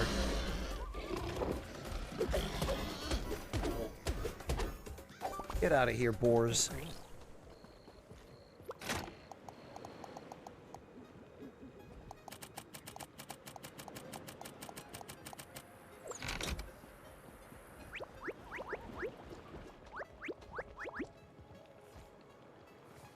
KCK, I have a feeling that it's something a little bit more hardcore than just ginseng. If it were just ginseng, Yami wouldn't be suggesting not to have it too often.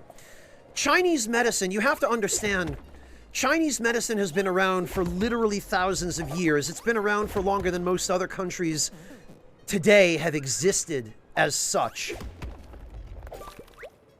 And there are literally hundreds of different herbs and ingredients. Some of the ingredients aren't actually plant-based. Some of them are animal-based. That are used in various forms of Chinese medicine. And some of those ingredients have compounds in them that are good not to eat too much of too frequently. They can be good for you in small amounts or in small doses. They can be healthy, but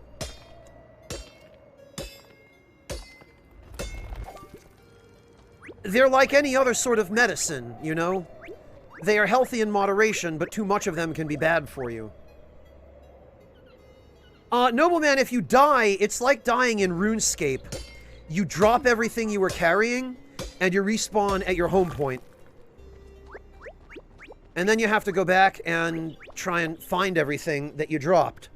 Although, fortunately, at least in this game, it's not an MMO, so if you die here, you're not going to have a bunch of other players immediately looting your corpse and stealing his stuff.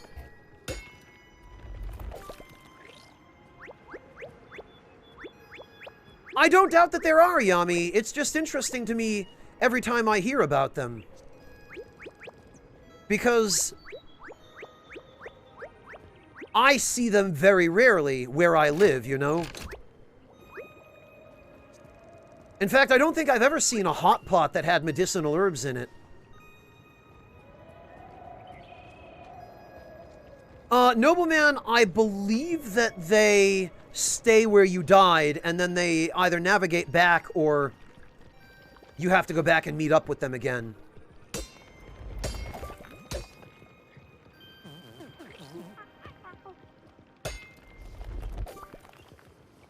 No, monkeys don't perma-die. Monkeys are basically invincible. They just get knocked out for short periods of time if an enemy depletes their HP. But that's still enough to get you killed. If you were relying on a monkey to distract an enemy or to finish an enemy off, and that monkey goes down, even though they're only out for a couple of minutes, there goes your backup. So that can still lead to you dying.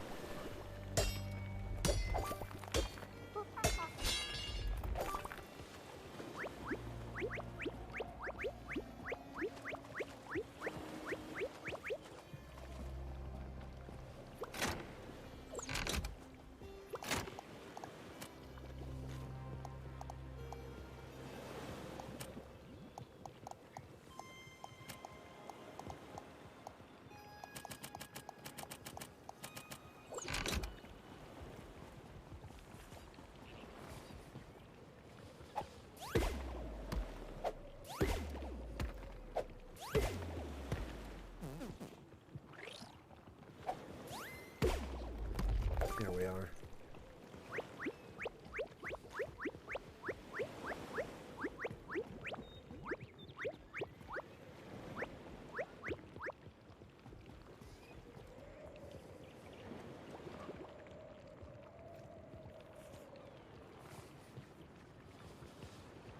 Oh, okay, Yami, I see. Yeah, the restaurant that I went to in Boston, the Q, they seem to specialize in the Mongolian spicy hot pot.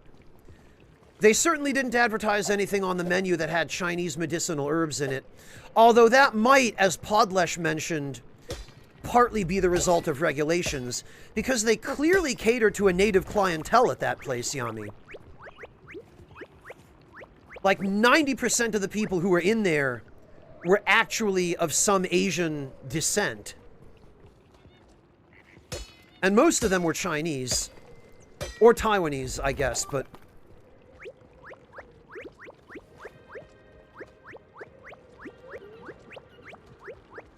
When I went there to film, I was with my mother and a friend of mine, and, as far as I could see, we were the only white people there. Everybody else was Asian. Well, almost everybody. There was one black family there as well. Which I guess isn't all that much of a surprise, because they have a reputation for liking spicy food, too.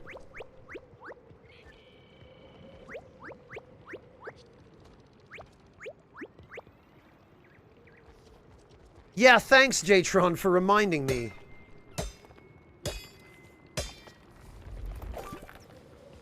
Oh, Burning Jalapeno, that was a prison-themed restaurant in Tokyo.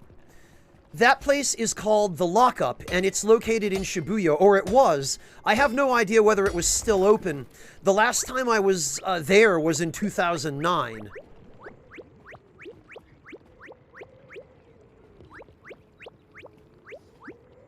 So it was 12 years ago already.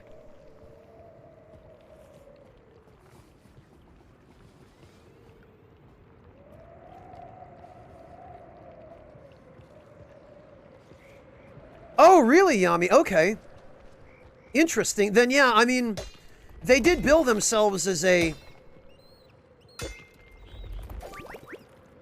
Chinese-style restaurant, but... Tsundere chocolates where half of them were spicy? That's incredible, nobleman. Honestly, is there even anything good in the caves? I've always stayed away from the caves, but... Oh, you know, there does seem to be a fair amount of ore in here. Holy cow, actually, there's a ton of ore in here.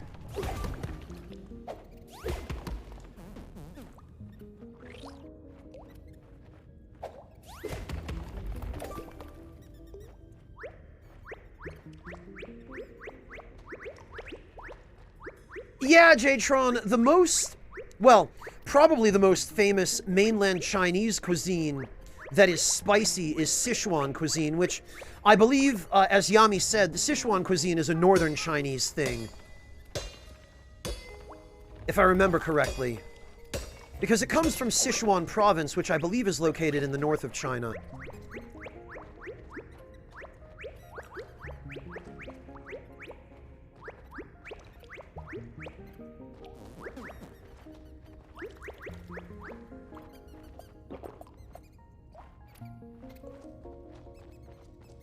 I could be wrong about that, though. My Chinese geography is pretty sketchy. We never really spent any significant time on that in high school geography. Oh, southwest, nobleman? Okay.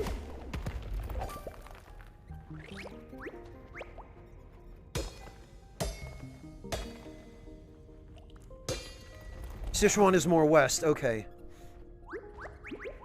But humid like India. Alright. Well, actually, that explains why they love spicy stuff so much, Yami, or it helps explain it. Because the humid climates are where a lot of those spicy ingredients are grown. You know, the Sichuan peppercorns, the bird's eye chilies. The same as in India, that they grow the boot jolokia and all the other spicy peppers that they love in India. You know, Rai, lots of people have asked me if I'm going to be playing P5 Strikers, but I just don't have any interest in Musou games.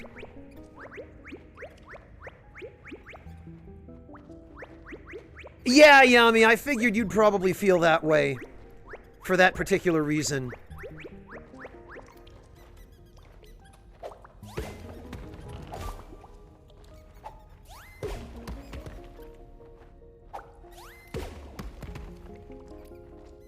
Well, nobleman, you don't even have to be invested to give it a try. You just have to be interested, and I guess in my case, I'm not really interested, being that it's a Musou game. Although, an interesting note about P5S is that originally, the story of Persona 5, like the original Persona 5, was supposed to be that the story was about the main character going on a backpacking trip around Japan. But they started writing the story for P5 before the March 11th earthquake and tsunami in 2011 in Japan. And after those events happened, Atlas scrapped the original story for Persona 5. And they decided that they wanted it to be a little bit more specifically about Japan, so they rewrote it. And now it looks like they ended up reusing that story in P5S, the original story that they wrote for Persona 5, where the characters are going on a road trip.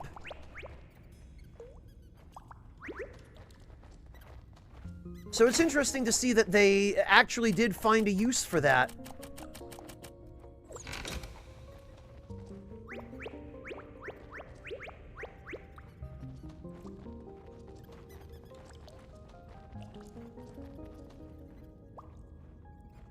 Oh, really, Jalapeno? You were streaming P5S? I didn't catch that. Normally I see you streaming Dragon Age. Or did you finish Dragon Age?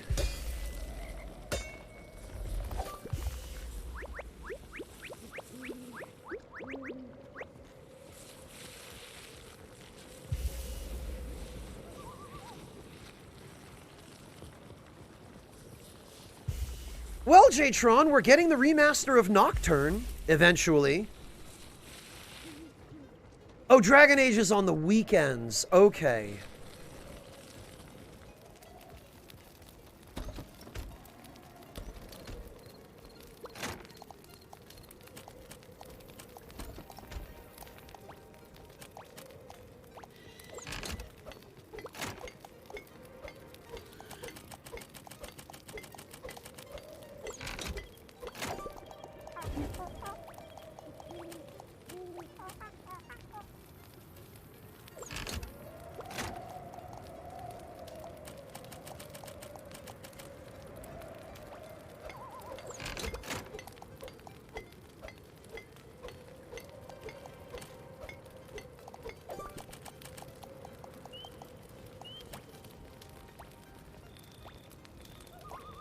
Actually, I probably ought to do something with all these rocks.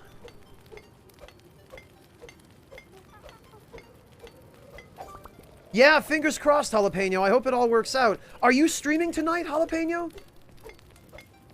A few more, Wayward. I did find a couple more. Well, Jtron, we've got one more month for Q1 of this year. And it's possible that we could end up getting it Q2.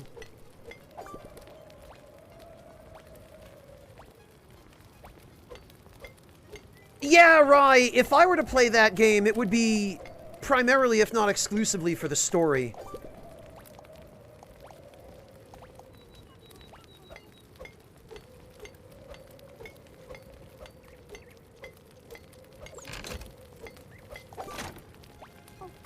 Because the gameplay in Musou games just bores me to death.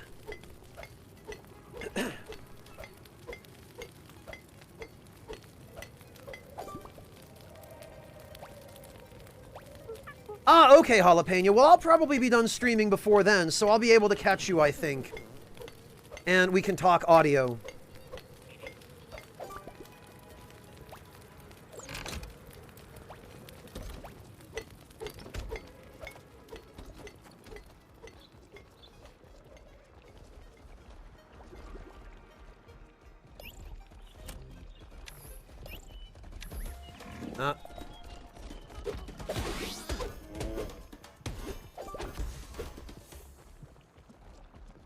There's another one around here.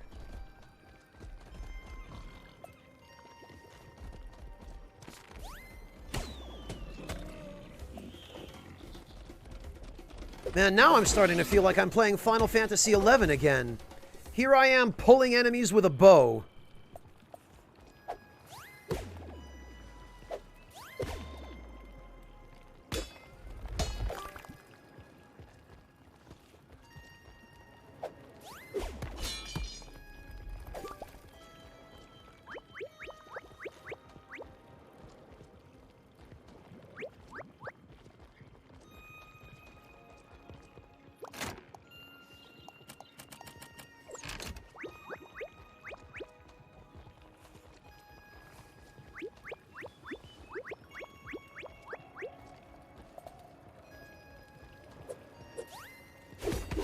You know what, I hate to do this. This is a bit of a waste.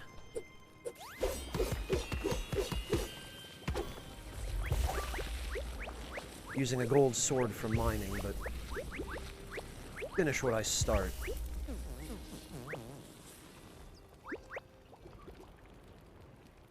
I don't have room? Okay.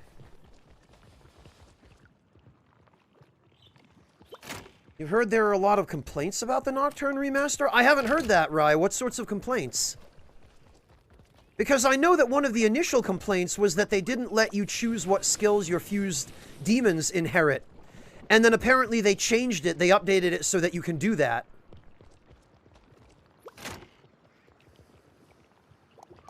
Yeah, Jtron, the cursor in this game moves way more slowly than it has any business moving. But I think that's because this game was developed for PC. And the developers, I guess, just never updated it.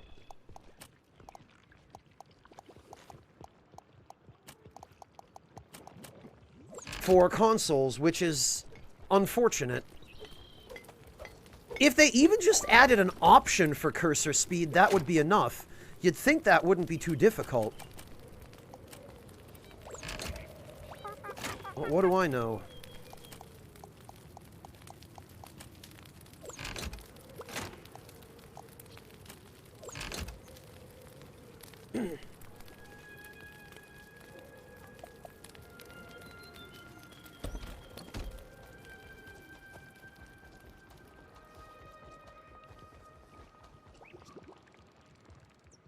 All right.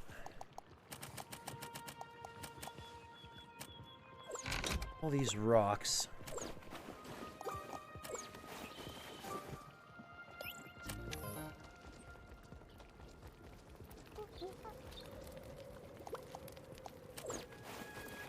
It's fastest if I just turn them into slabs like this.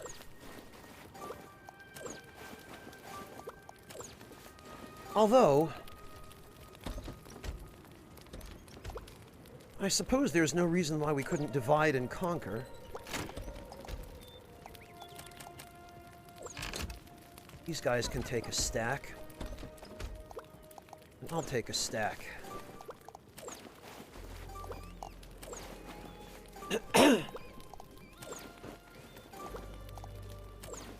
Oh, really, Jtron? They went too hard with motion blur? Oh, that's awful. I don't know why game developers use motion blur. It's the worst. It's the ugliest and the stupidest looking. Oh, right. Is that the trailer where somebody was recording a TV with their cell phone and you could barely see what's going on?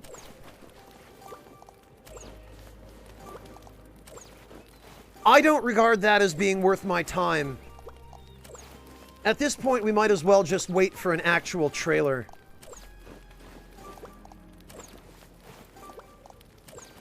Because the only thing that leaked footage tells us is that the game might actually exist.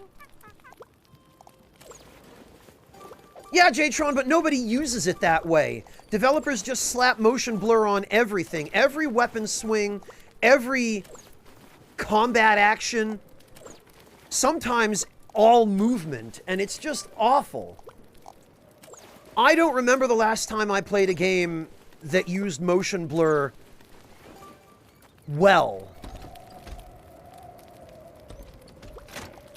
So if a developer is going to use motion blur, they need to just give you the option to turn it the hell off. Because motion blur is almost always garbage. Developers almost never implement it with any consideration to how it actually looks.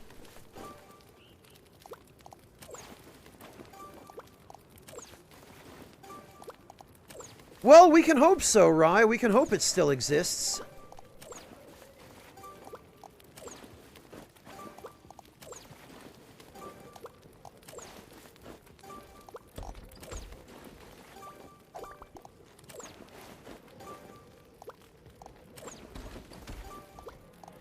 I don't know, Jtron. I've played a fair few new games that use it, and it always ends up being, if there's an option to turn it off, it always ends up being the first thing I have to disable. In the Demon's Souls remake, it was the first thing I had to disable.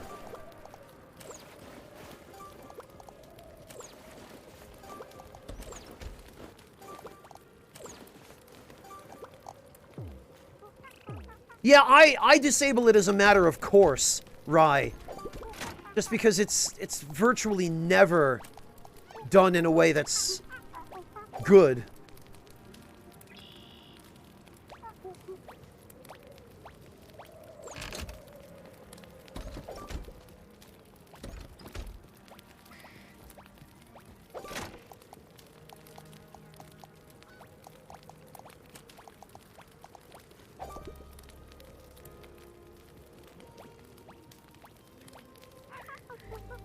Yeah, normally, Jtron, I see it used as a way of obfuscating a low level of detail. And for that reason, it tends to be overused, because games with a low LOD, the low LOD tends to affect the entire game. And so the developer ends up using whatever obfuscation techniques they use, often, if not always, motion blur, just everywhere. And it becomes really jarring because it's everywhere. It's super noticeable. Yeah, right, that's a good example. A lens flare as well.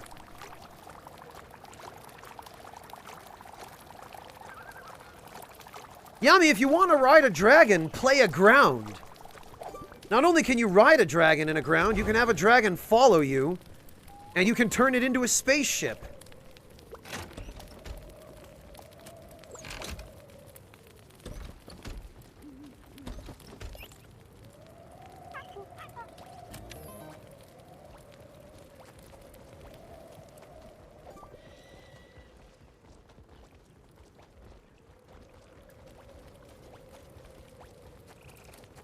I know, Jtron, but when per-object motion blur is applied to every object on the screen, which is how it usually seems to be used when I've seen it used, it doesn't really make things any better.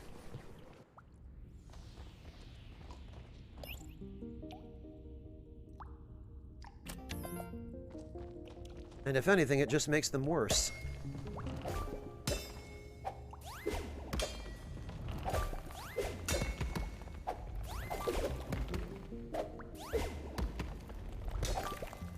Oh yeah, the anti-aliasing one, Devilish? That one sucks too. No, Jtron, I'm not criticizing the tech, I'm criticizing the use of the tech. Or rather, the misuse of the tech. By developers with no sense of aesthetic taste, or else developers who are trying so hard to obfuscate bad graphics that they're willing to just use other bad graphics.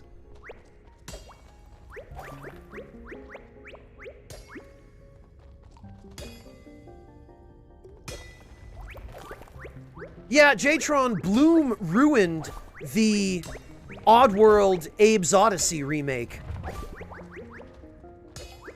They went so nuts with Bloom in that game, it just looked awful.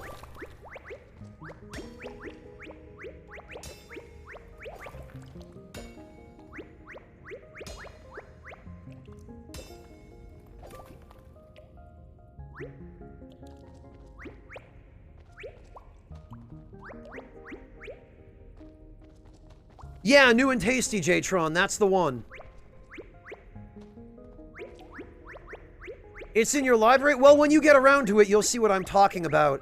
They went way too hard with the Bloom in that game.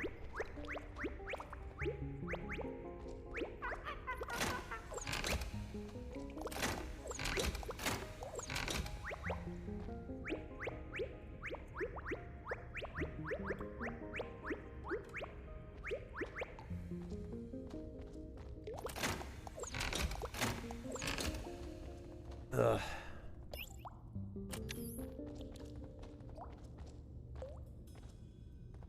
Well, if you do, Jtron.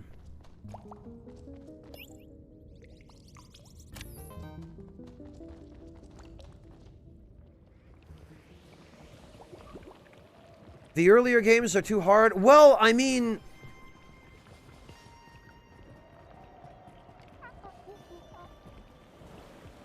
I understand that. They certainly are not games for the faint of heart when it comes to challenge.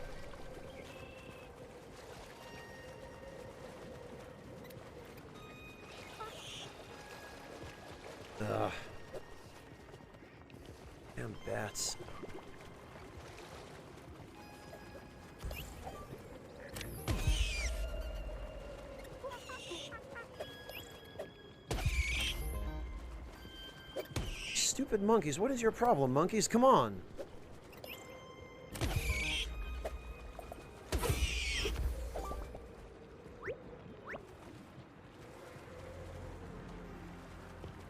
I guess he got stuck on the deep water.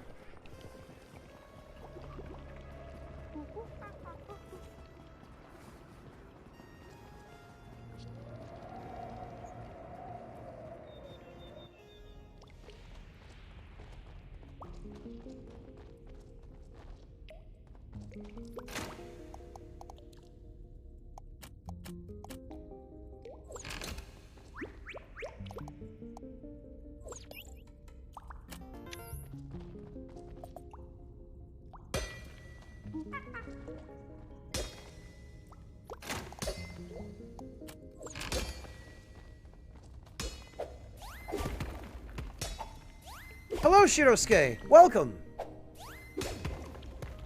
Things have been all right, thank you. Things don't change very quickly for me, so... Oh, and welcome back. Thank you so much for the resub. How about you, Shirosuke? Are you doing okay? I hope everything is all right on your end.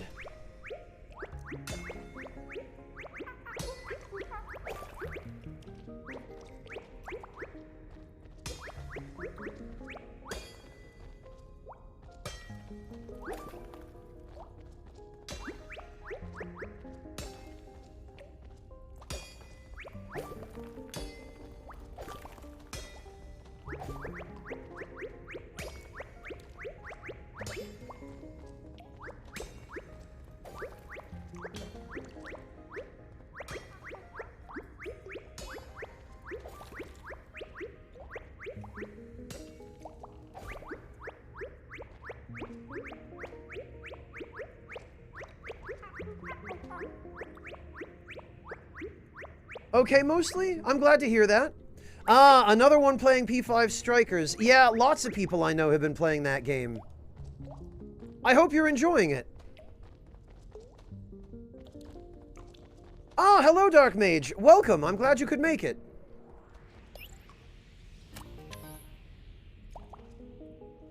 It is good to see you.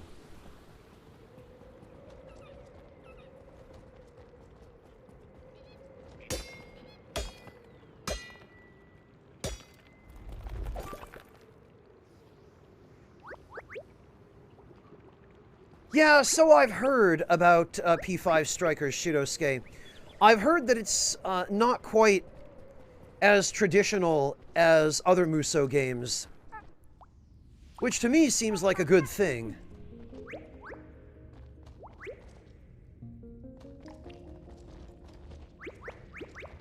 Wow, nothing in here. Yeah, it seems like the cave areas in this game really don't have an awful lot going on.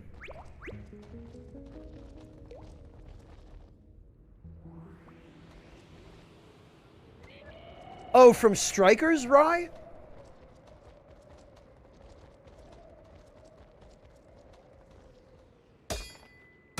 I will make a note to do that.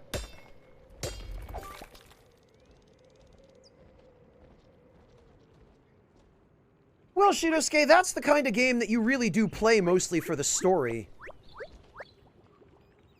The gameplay in the original P5, and by extension P5 Royal, wasn't anything really revolutionary. But some of the stuff that they did graphically and aesthetically in that game was revolutionary. Yoshi Bear, good to see you. How have you been? It's been a while. I hope you're doing okay.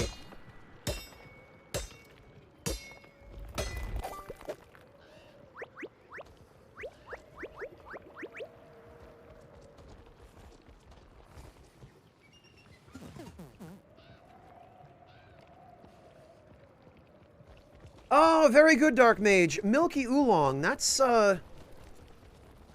usually something that I only see offered at street stands.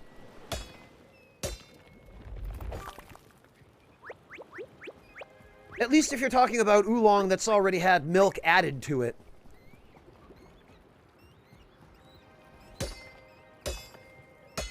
If you're talking about just a blend of loose tea, then I don't think I've ever heard of a milky oolong That's just loose tea.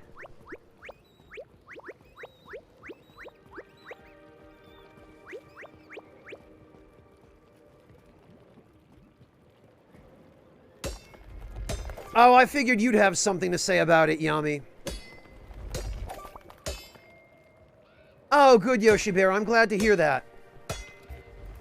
What are you growing in the garden these days, Yoshi Bear? Yeah, Yami, those are normally the sorts of places where I see Milky Oolong. I've never tried it.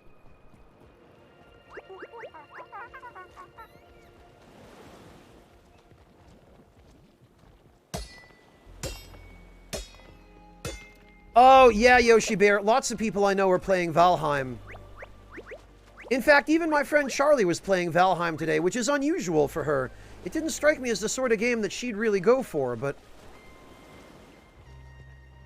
I guess that just shows how much appeal that game must have.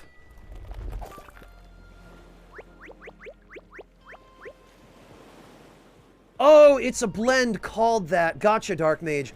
Yeah, the only Milky Oolong I know of is the kind that you get in Asian tea shops. I've never heard of a dry blend for that, unless it's just a blend of the oolong teas that they use for brewing that stuff, which I guess it well could be. Oh, even you did, Yami? Interesting.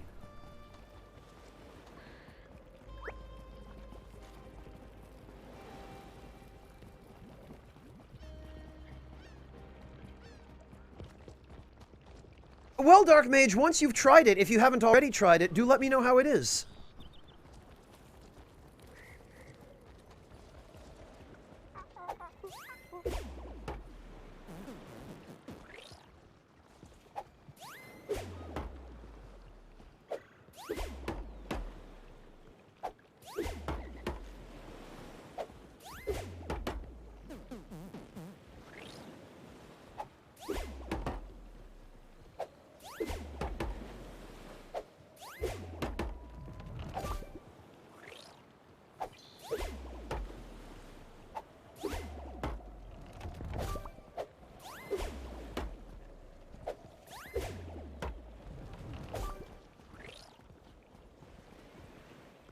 Well, this might be the only efficient way to use a pickaxe for chopping down trees.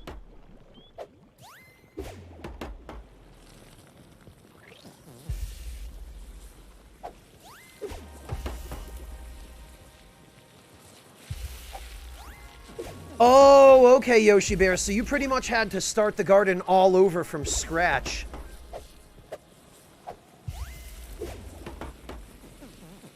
So you haven't actually planted anything yet. You're still just tilling the soil and making sure it's ready to grow. I gotcha.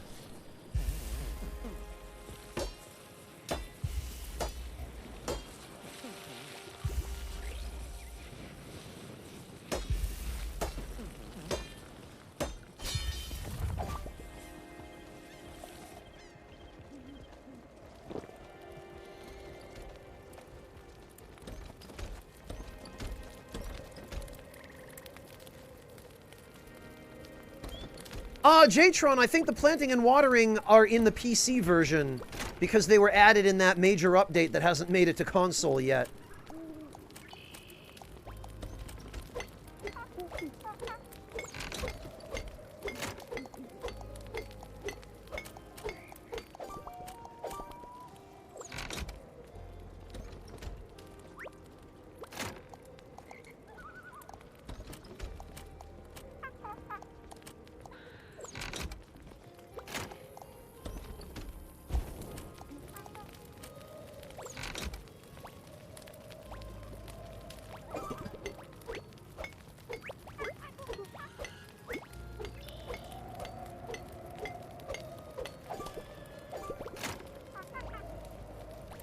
Jatron, the goal is to escape the island. You get stranded here, and you have to repair a wrecked ship in order to be able to leave.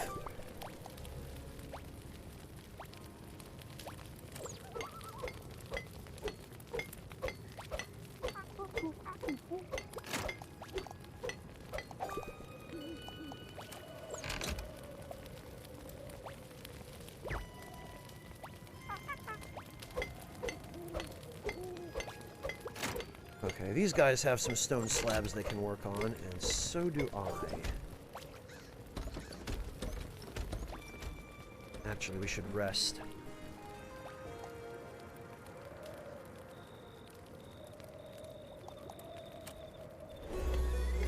Wayward, we rescued them. They were all locked in cages for some reason. And we let them out.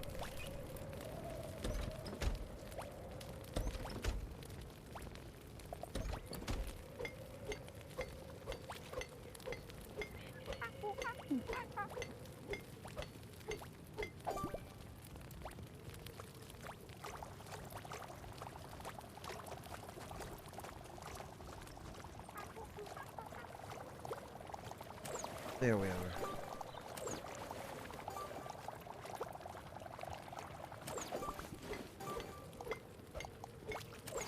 Yeah, Mantis Man, it's a chill sort of game. Also, welcome back, Mantis Man.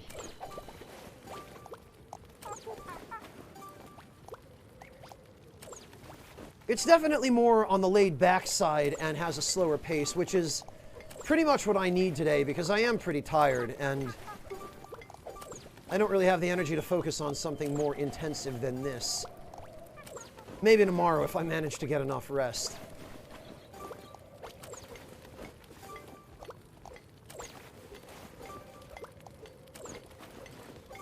Dark Mage, I think he means high school.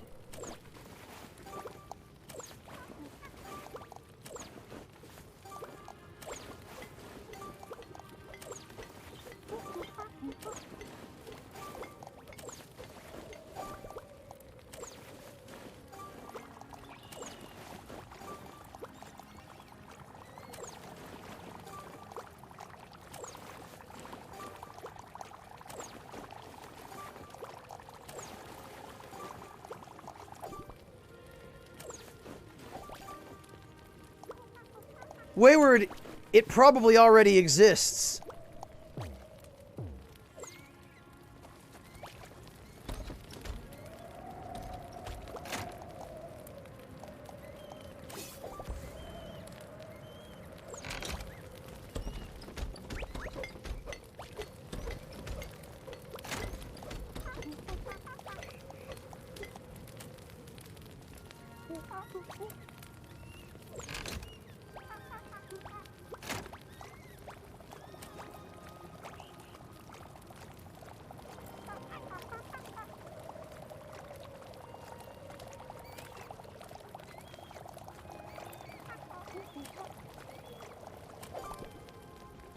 There we are.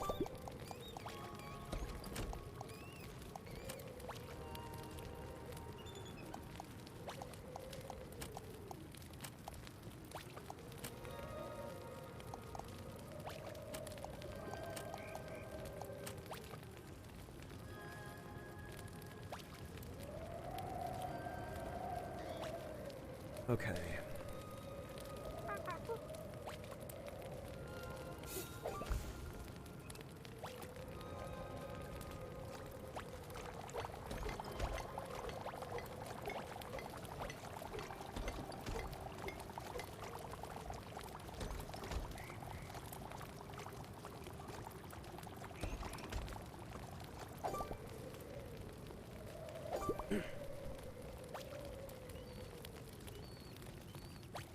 Yeah, Devilish, that's pretty much how you find the monkeys in this game. They're hanging out in dungeons, locked in cages. Somebody put them there. There's no indication of who or why. But apparently they're grateful enough to you for rescuing them that...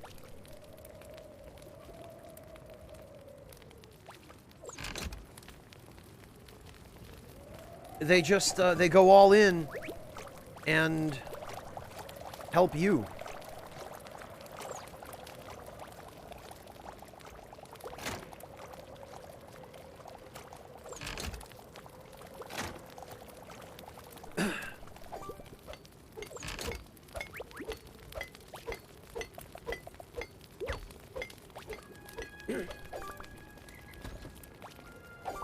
Well, no, Jatron, you're not alone. I mean, there are others whom you know are here. The Orklings are here, and the Orklings are sentient. They're primitive, but they're sentient. It could be them who locked the monkeys up.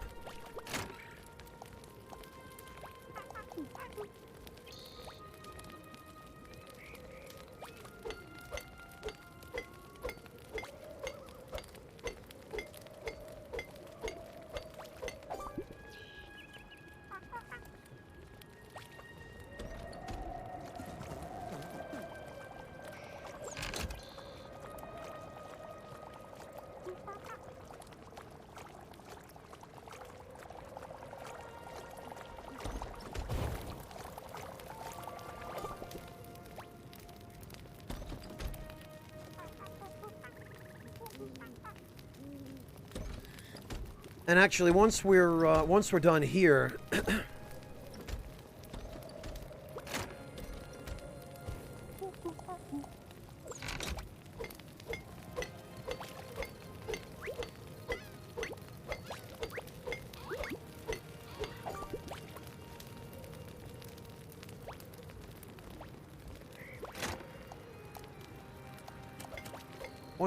we can go explore some labyrinths.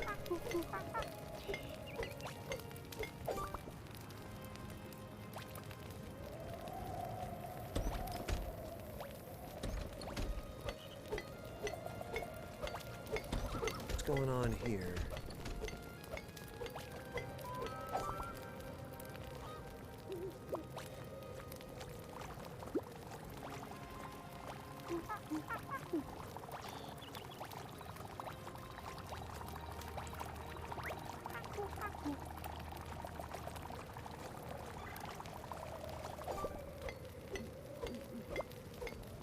There we go.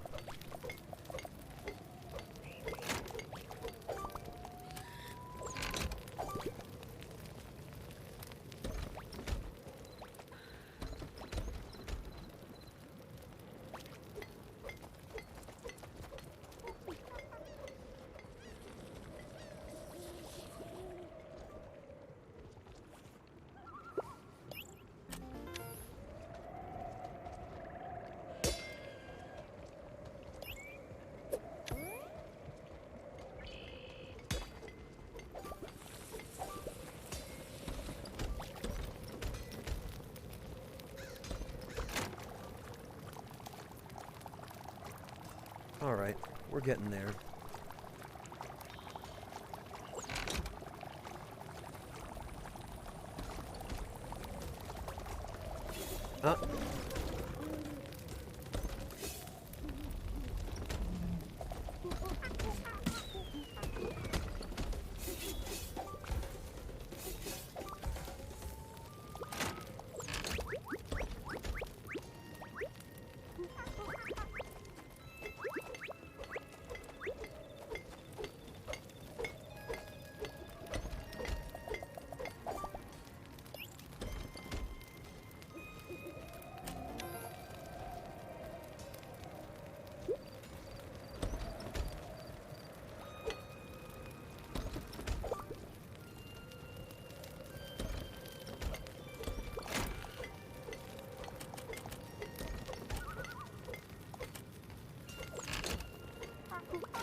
The only thing is I'm going to need plenty of food before we start going into those dungeons.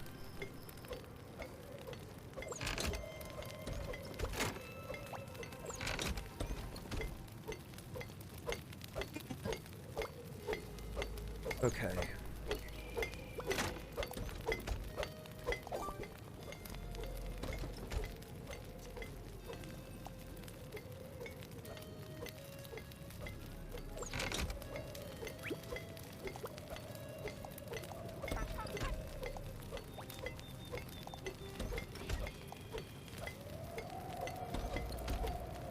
Yeah, I really do need, some palm leaves.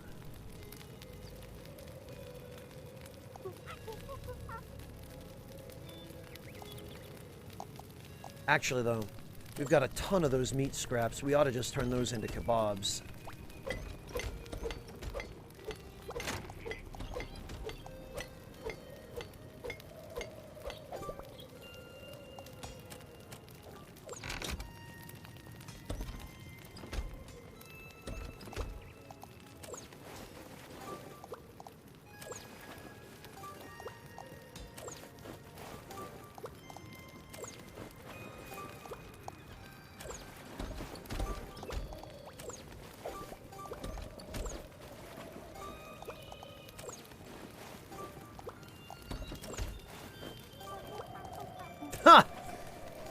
Well, Dark Mage, they're not those kind of kebabs. They're not the kind that you get shaved and put in a pita.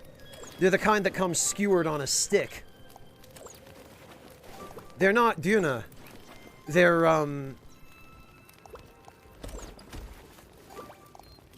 more Middle Eastern style kebabs rather than Turkish.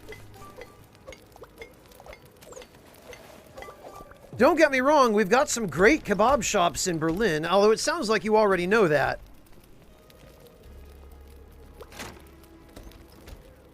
None, Monkey Bags. I haven't actually been to any of the labyrinths yet. I've been building up my resources in preparation for doing so. But I need to, I think, recruit a few more monkeys.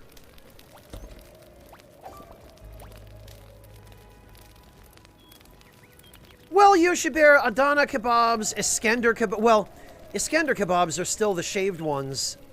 That ends up being more like a pizza, I think, usually, Iskender.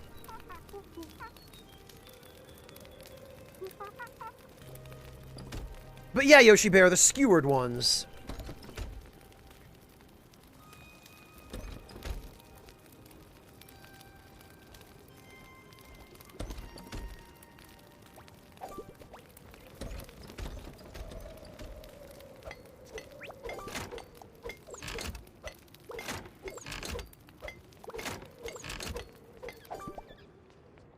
Ugh. This monkey will not get out of the way.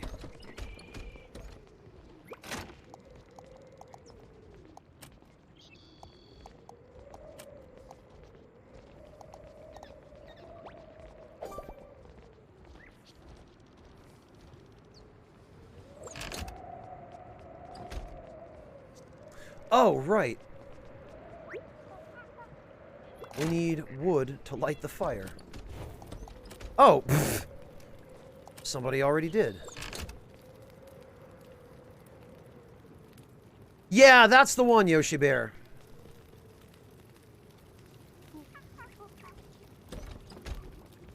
That's more what these are. Oh, I don't have any. I was gonna say I'll show you, but I don't have any left.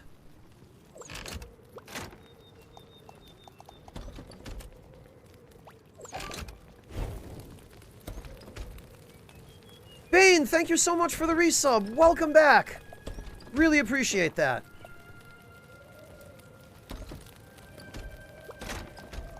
Actually, probably another couple of hatchets, because now I need to go get some wood.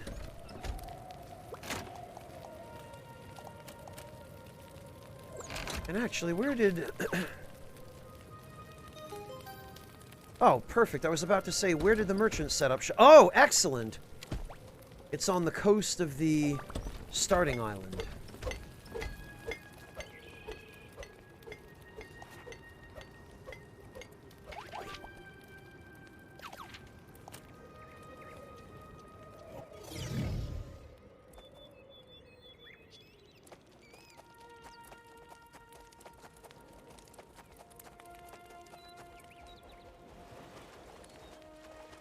Let's go deal with that first.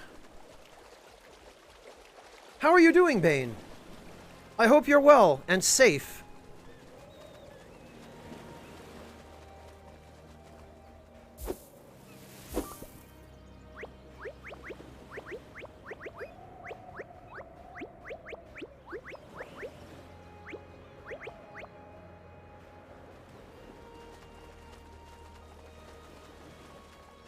Ah, thanks, Monotone. I tried to make it as threatening as possible with the pirate flags and the shields and the Roman spears and all that.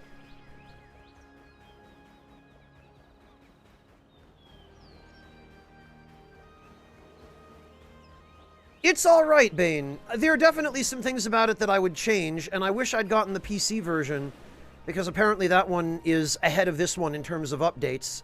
But other than that, it's alright. Oh, good, and another pirate flag.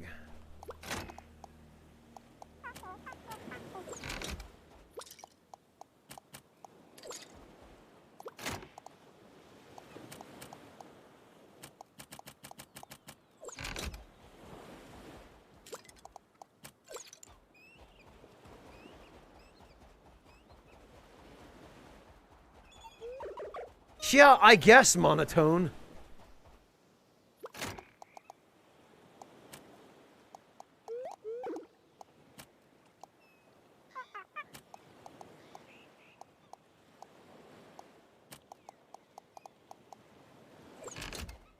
Alright, let's see what he's got.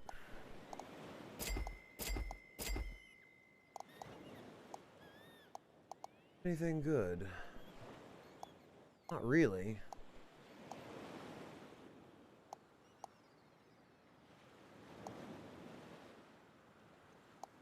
Interesting, though. It seems like the glass sheets sell for a fair amount of money.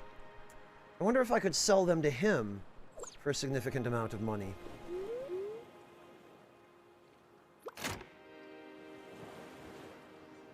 Now, do I have anything else I need to get rid of? No, actually. Chopin, thank you so much for the resub. Welcome back.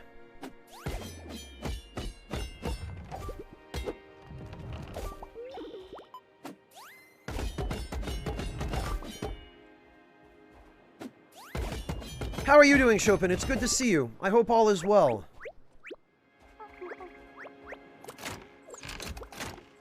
Ugh.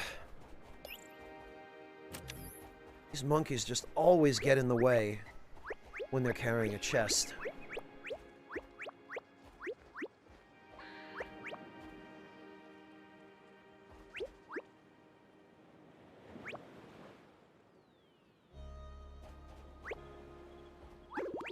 Oh, okay, Yoshi Bear. Interesting. I was under the impression that you were German.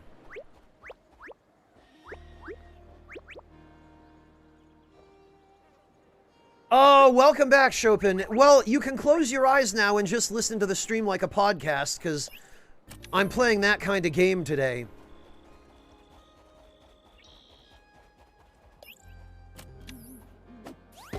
If that helps at all.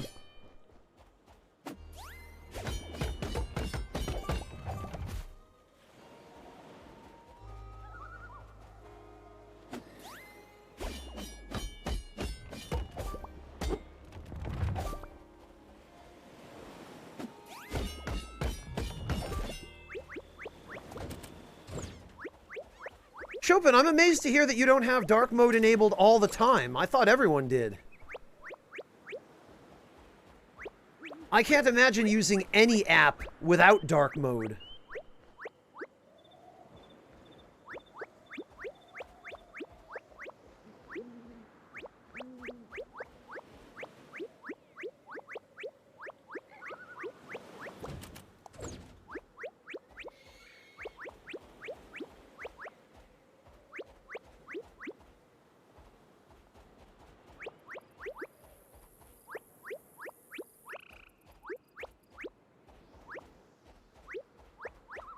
The only reason light mode was in 1999 was because dark mode didn't exist then.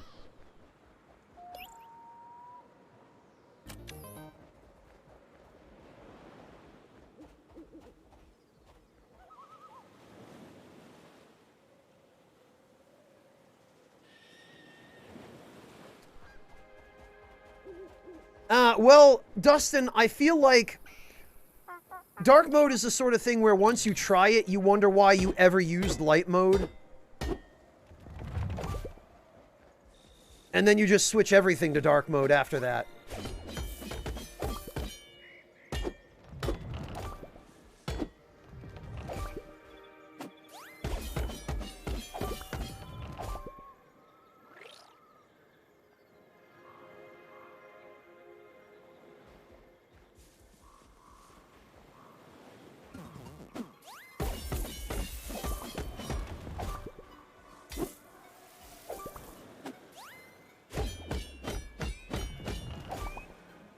Well, Dustin, some sites or some apps have dark modes that have high contrast fonts.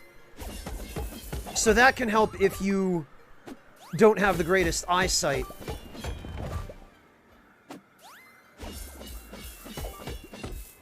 I mainly use them just because they're easier on my eyes than staring at a bright white background on every damn website or app that I use.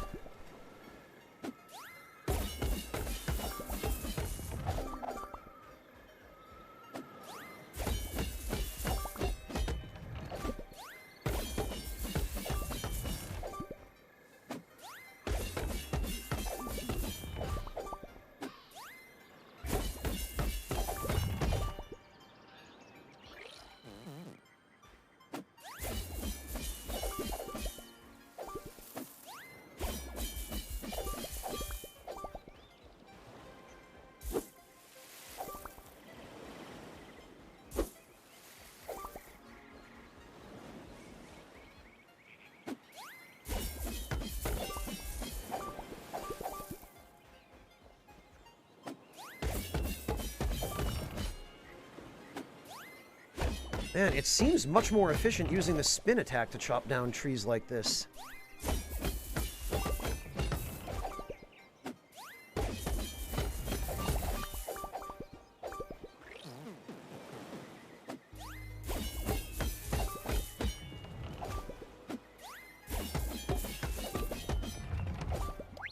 Let's see, Chopin. What is this?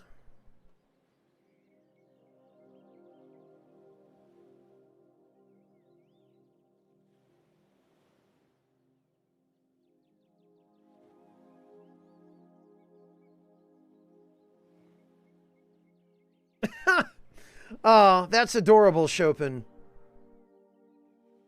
Chopin, I didn't know you had an axolotl.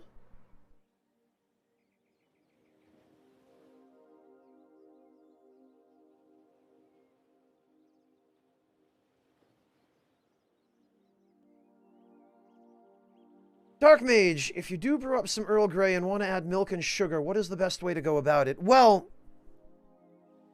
you brew the tea first, Dark Mage, and you add the milk to cool the tea. So it helps you to be able to drink the tea as soon as you pour it, where ordinarily most people with nervous systems that are reasonably sensitive would wait for it to cool. Adding the milk as soon as you pour the tea cools the tea off a little bit. And you would add the sugar at the same time.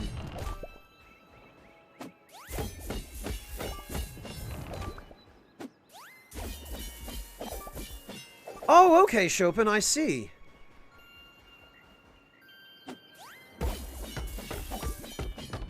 It is more efficient. Oh, okay. Well, I mean, yeah, I guess because it seems as though one spin attack, even though it does like 6 hits, it only seems to take away the durability from one swing.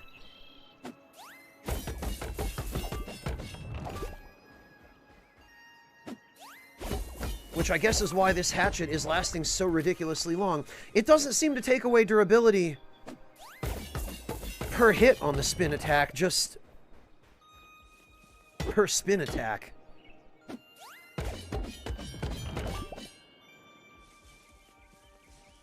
And I'm astonished that the game is programmed that way. I would have thought the developers would view that as an exploit and put the kibosh on it, but I guess for whatever reason, either they missed it or they didn't care.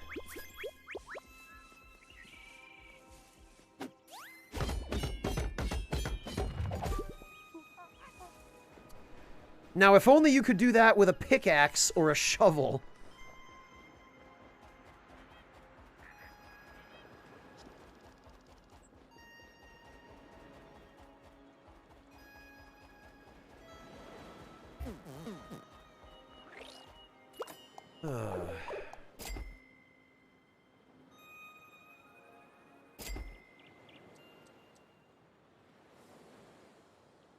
He doesn't really have anything I need.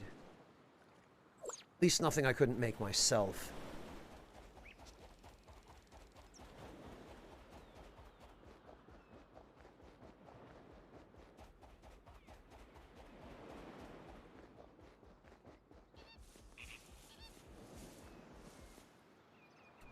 Oh, I haven't played enough Skyrim to know what you're referring to, Monotone, but I take it the pickaxe in Skyrim has a spin to win attack.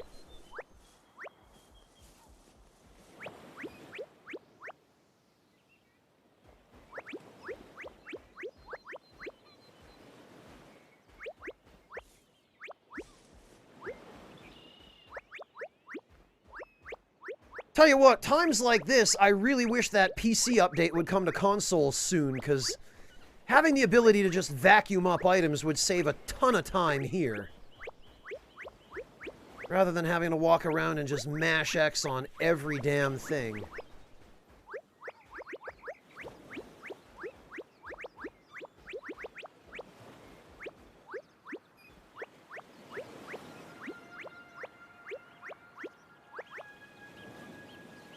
Oh, okay, Devilish, I see. Well, that's ridiculous, but it's pretty typical of Bethesda games.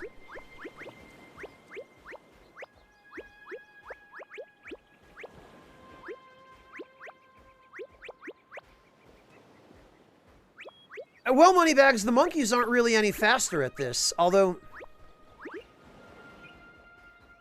I suppose what I could do here is take that. Hey.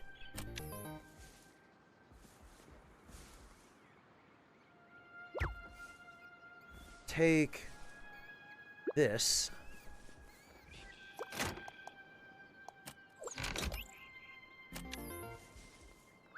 And do that, so I can at least have the monkey help, but monkeys don't have the ability to vacuum this stuff up either, so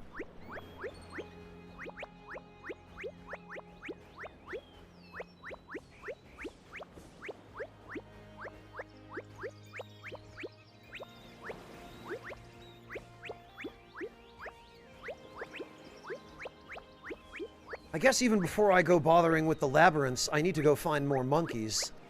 Because there's a whole lot of areas I haven't explored yet, and it seems like every vault has a monkey in it, and there are a whole bunch of vaults I haven't done, so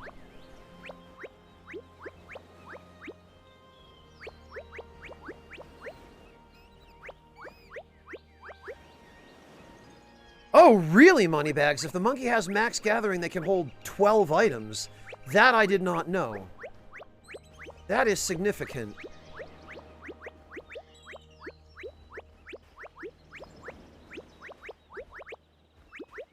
That does make this whole process a fair bit faster, I suppose.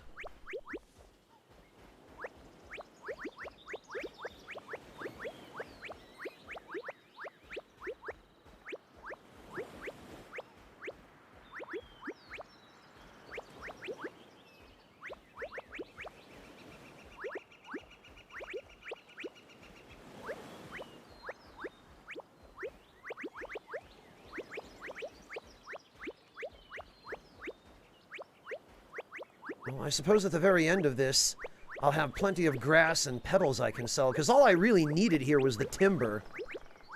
I don't need any of the other stuff, other than maybe the berries. I can certainly use those for cooking, but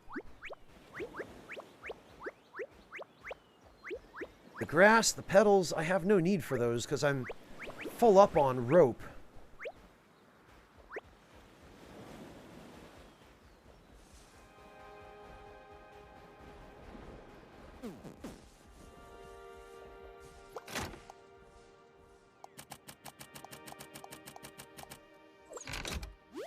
Actually, we should move this a little closer.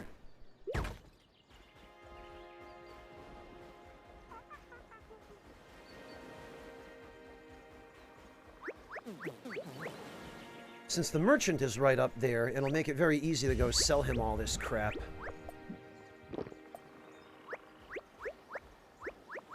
Okay, Yoshi Bear, good night. Have a good one. Take care. Thank you so much for dropping by. I'm glad you're doing all right.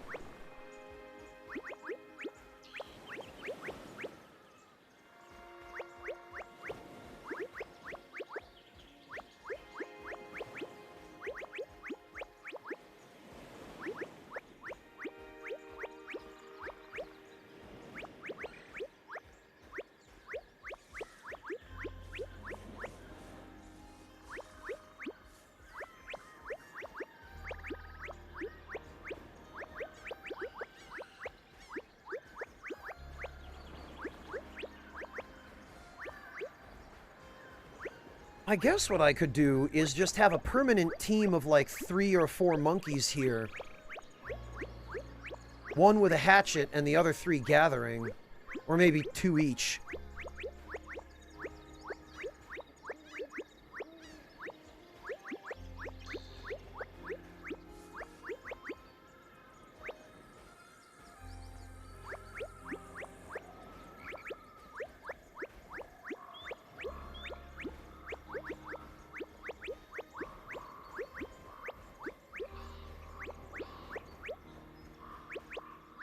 Of course, that would require me to have more monkeys, which we need to go resolve, probably first thing.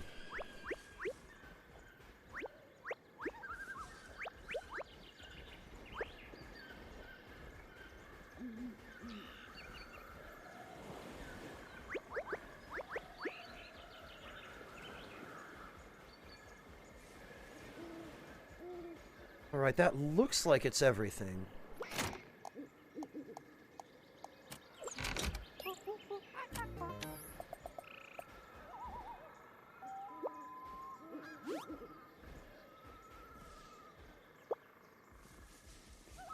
Okay, let's go sell off all the extra grass.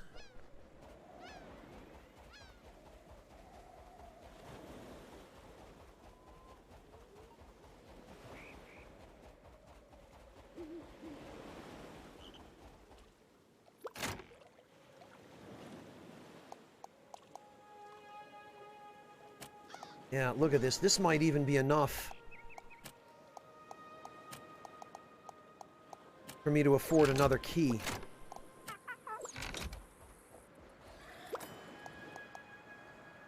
Got 4,383.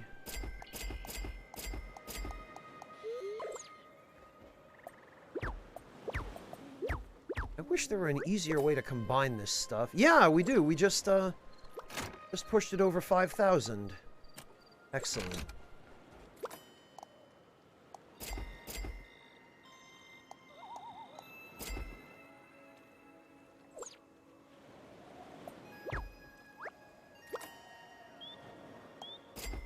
I like it when you get a nice even number of things so you don't have to keep one or two lying around in your inventory.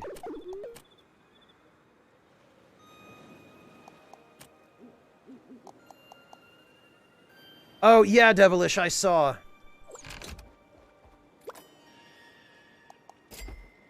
Oh, we can indeed afford another key now. Big Cat Labyrinth or the Boar Labyrinth? Well, guess we'll go with the Big Cat Labyrinth. Gained a key to the dangerous Big Cat Labyrinth. Its location can be found on your map.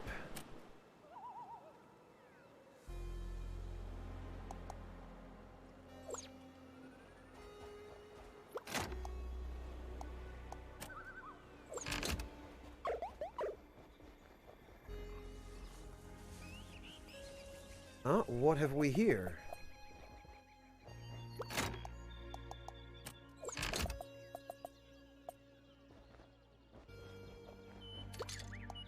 Bah. Torches are so annoying. You can only sell them when you have like 5.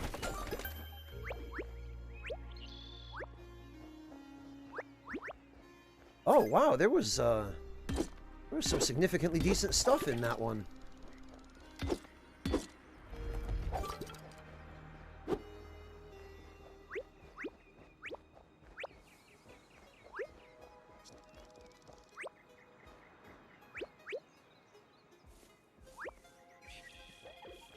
It's a little bit disturbing, actually. You can gather bones from these clearly human skeletons and then use the bones in cooking to make stew or medicine.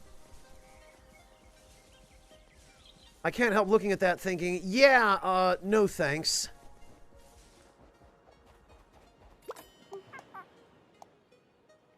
Oh, 160 for the makeshift lantern. Not bad.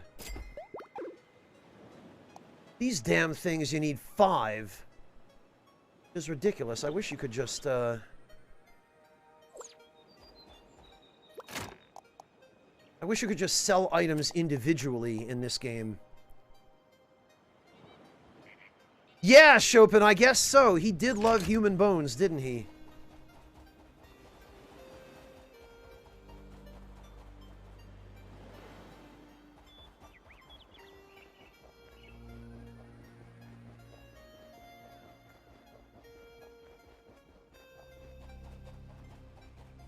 Alright, what do we have for timber now? We've got a little over 2 stacks. No, actually. A little over 3 stacks. Perfect. Okay. That should be enough. Because a lot of the puzzles in the labyrinths, if they're anything like the ones in the vaults, and I imagine they're probably worse, they'll most likely require that I be ready to build some platforms. And if I'm going to do that, then I'm going to need lots of wood.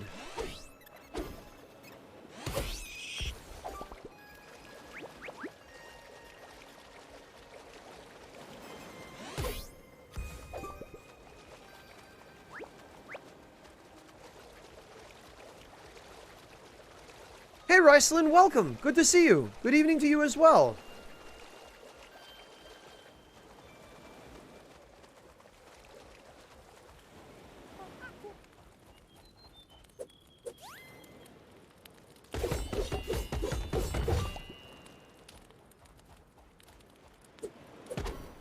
Oops. Oh, wait, I'm using the sword. That's not what I wanted.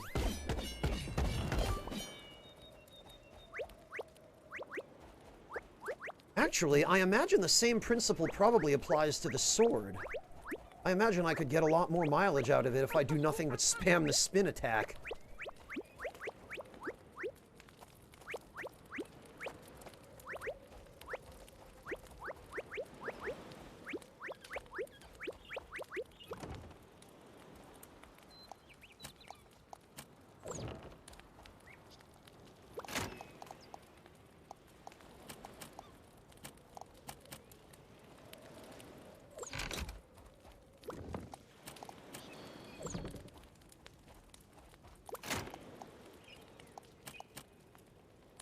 Alright, I think...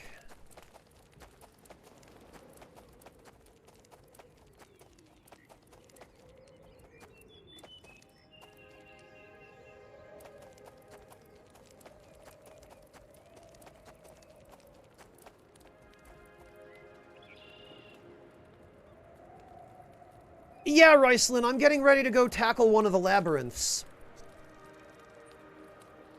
I just need to go find a few monkeys first.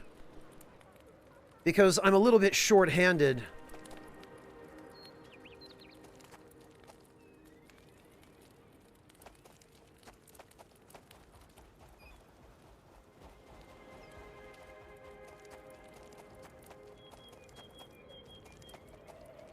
Yeah, okay, I think we can...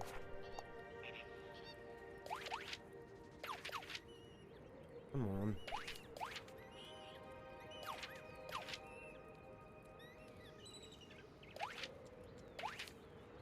I have a teleporter here. Why is this taking so long? Okay, Jtron, have a good lurk! Sheesh.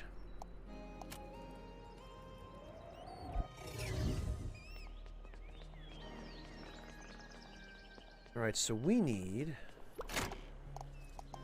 to throw one of these over here.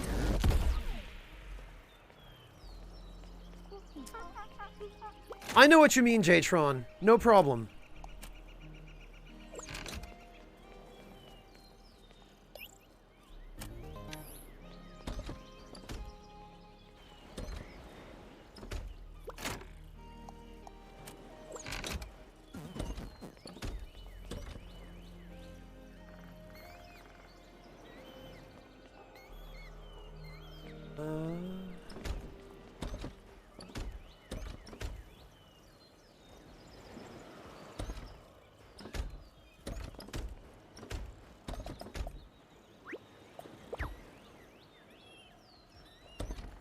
We'll do that for now.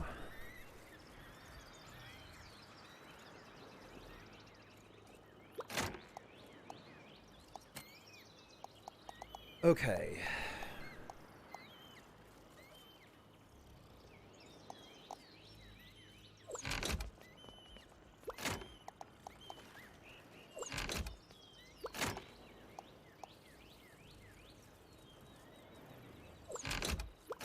Where the heck did I get a flimsy axe? Alright, you know what? We'll throw a couple of those in my toolbox.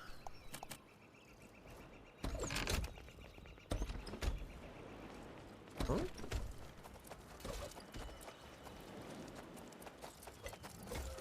Ah!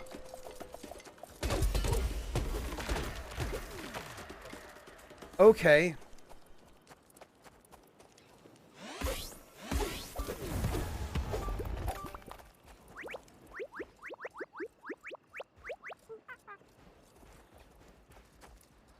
Yeah, no.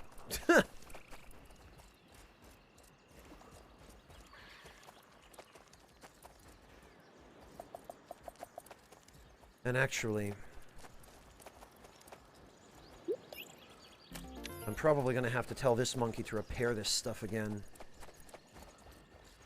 Yep.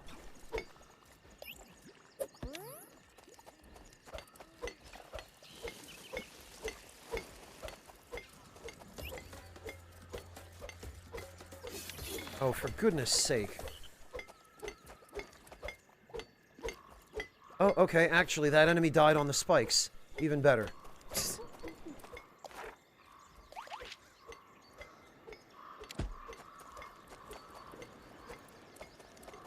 I did have another monkey assigned to repairing the other side of this.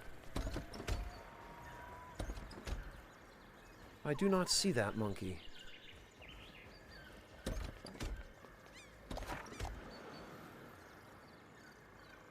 And the last time... Oh, okay. They're both over there. Ah.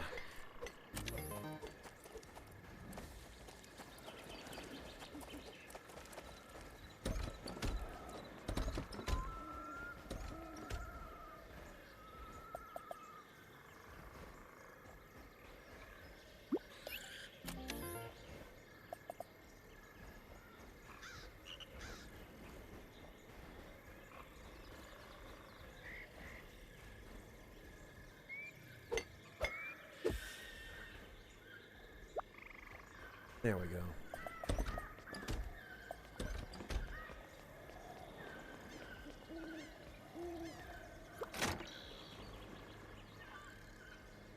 Surprised who's outside, Moneybags? The skeletons?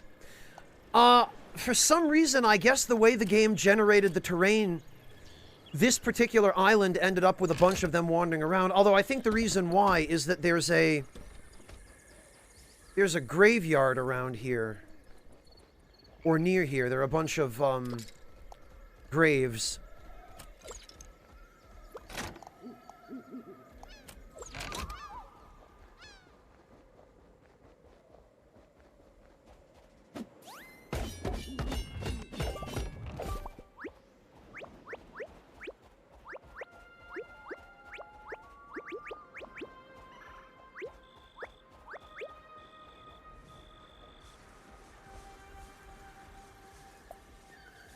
Oh, and actually,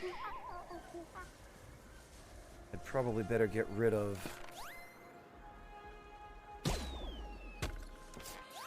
him.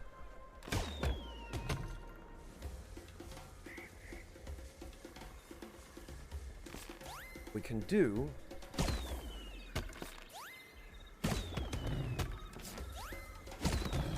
Yeah, get cheesed.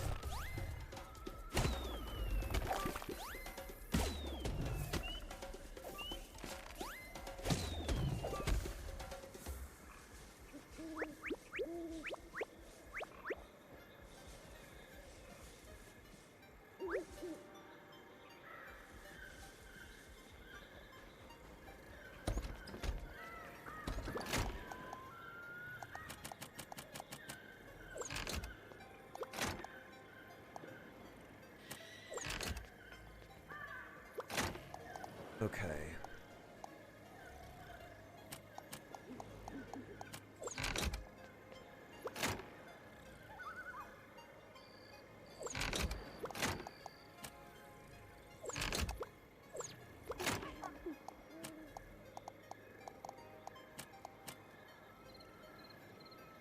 Some of this stuff can go in storage.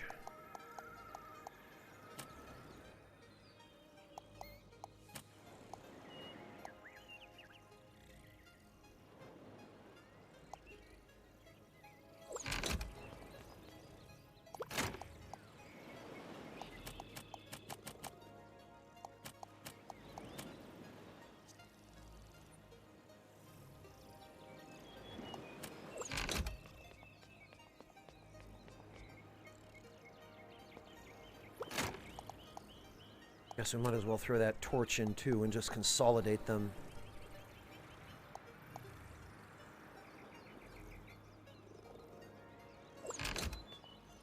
And actually, we should probably sleep. Because the hell with nighttime. I hate those bats.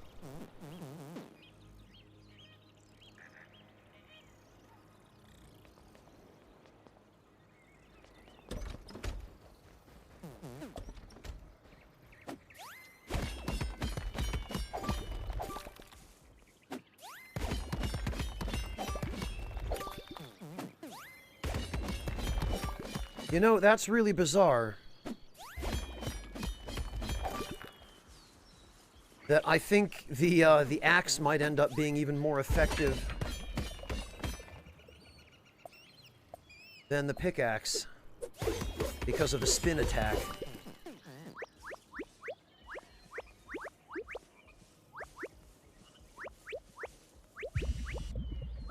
Oh, I'm hungry. Man, that slow-cooked stew, that's great stuff. That's like double health, double stamina.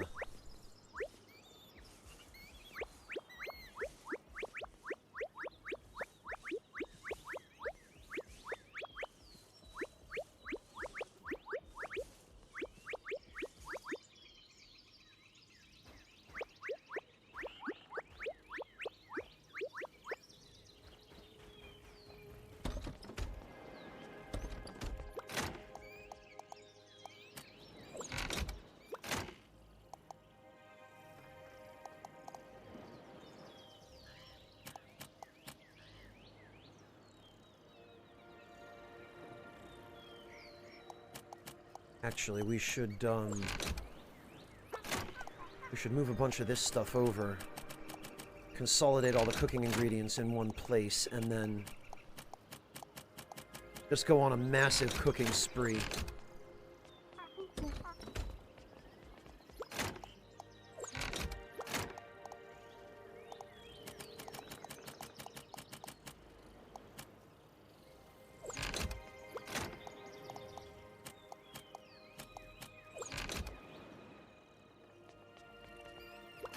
And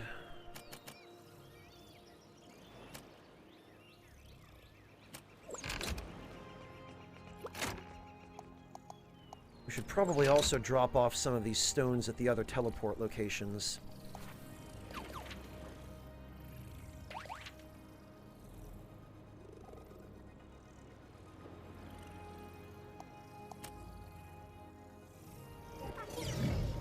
Just so that I have some in reserve in case I get stuck and forget to bring any.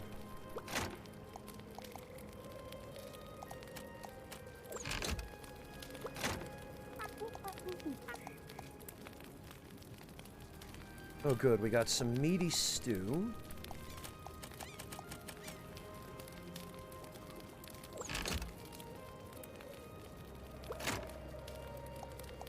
Oh, all the kebabs ended up in here. Because of course they did.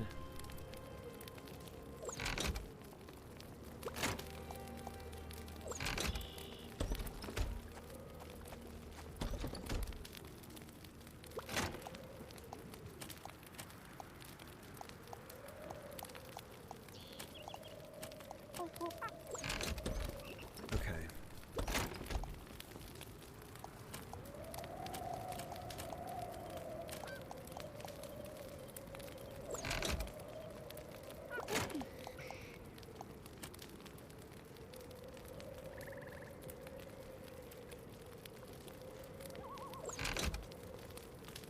We have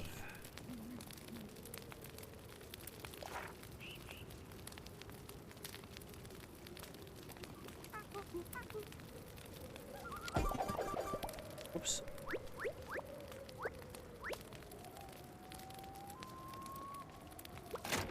Okay. Just need to relight the fire apparently.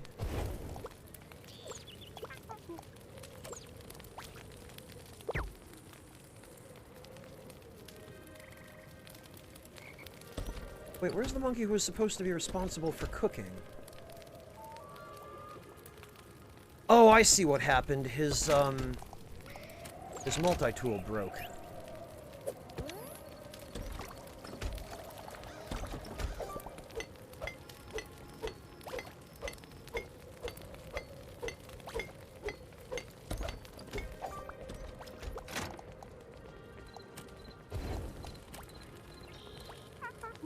Okay, did any other food items end up in here? Doesn't look like it.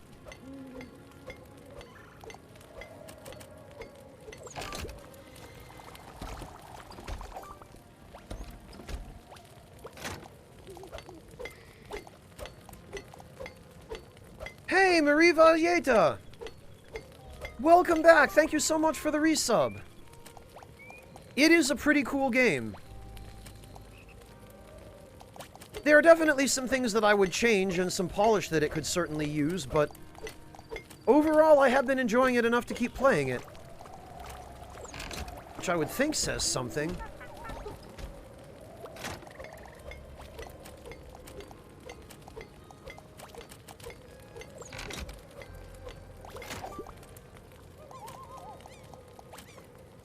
Okay, all that stuff can go in storage.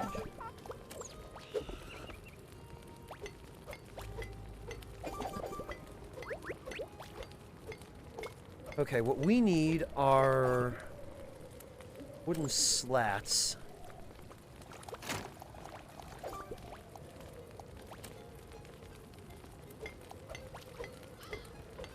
Oh, they're just different colors, Riceland. They don't have any bearing on the monkey's actual abilities. It's purely aesthetic. Oh, good. Somebody leveled up.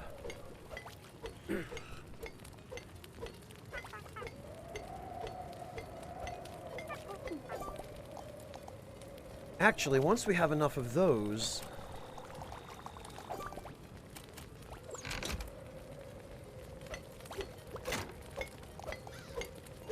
we'll be able to build a teleporter.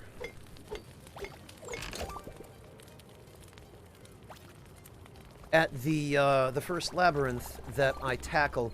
Hello, Fontes! Welcome!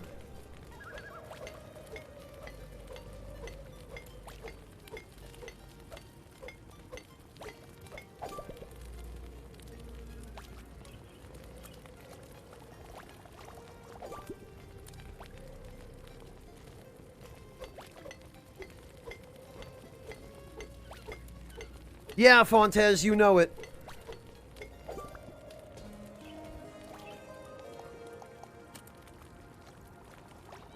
Having access to a teleporter at the temple will make it much safer.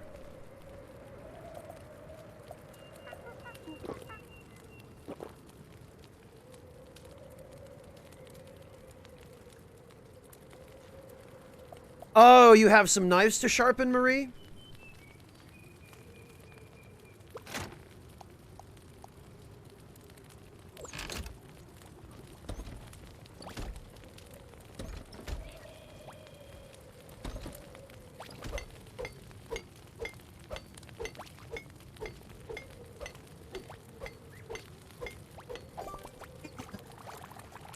Oh wait, those are gold nails. 65 gold nails. Okay. I think we can start working on gold sheets now.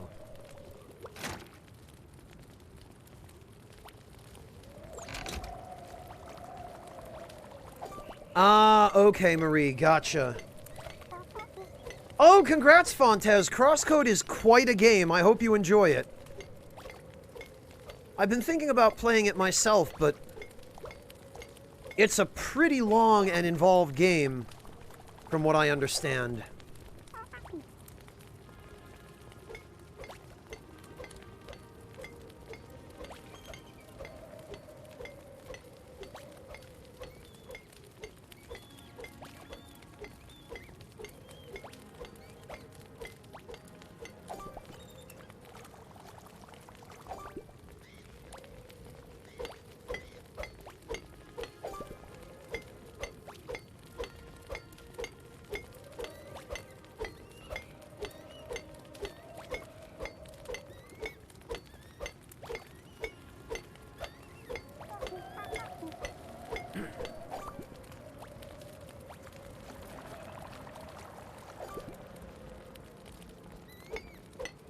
Ah, okay, good. They are being made. I don't have enough monkeys to be able to assign them all to individual crafting.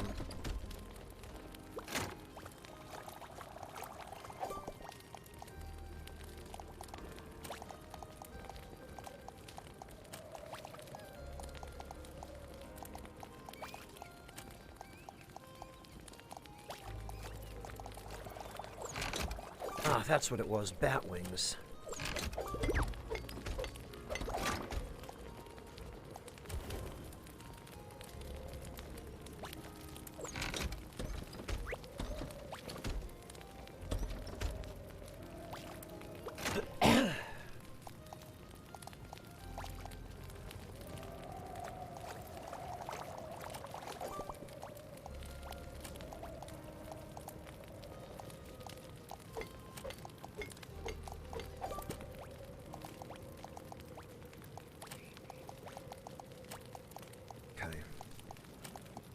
Just want to try and organize this a little bit so that I can have stuff where I need it, when I need it.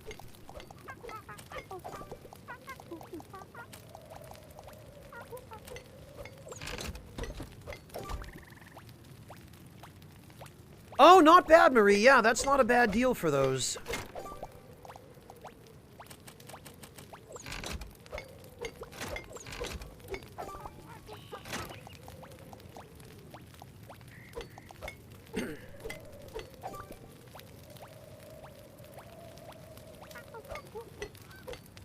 Very good, Marie. Good luck. I hope they arrive uneventfully and you get what you need.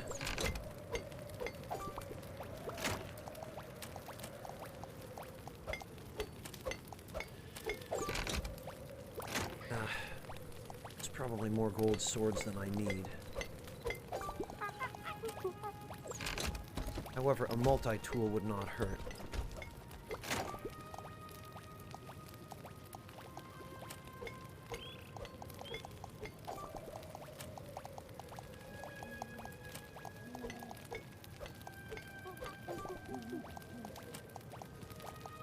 The cursor in this version of the game is just slow as death.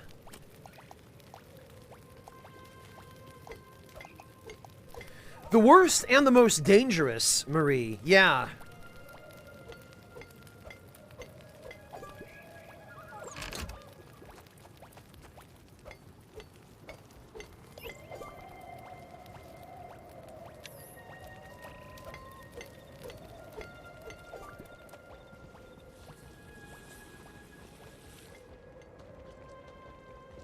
Oh.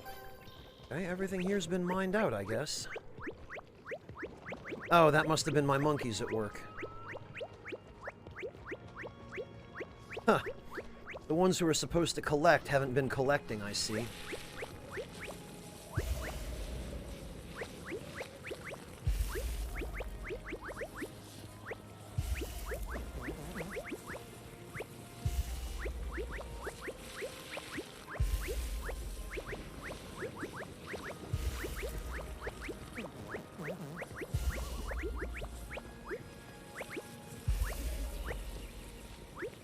Well, at least the miners were doing their jobs.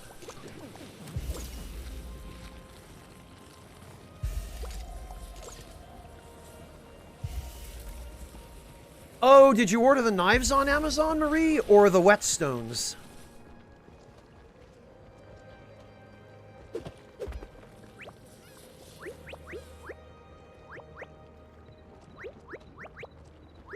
The whetstones, okay.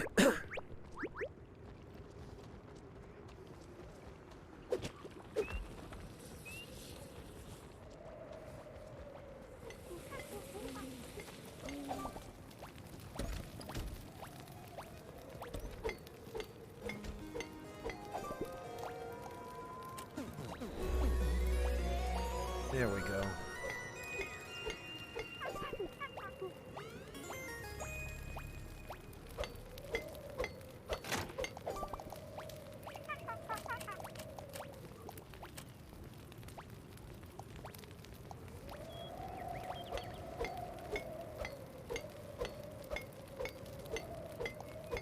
Oh, and in addition to the wooden slats, we're going to need some mud.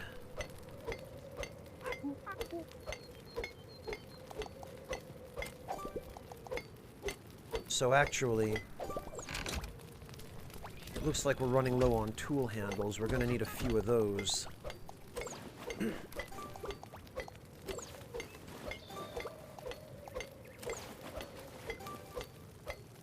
Oh no, Marie, that's terrible. You'd think they could have at least packaged the knife a little bit more securely. Then again, what the hell kind of delivery person is so rough on a package that they break a knife?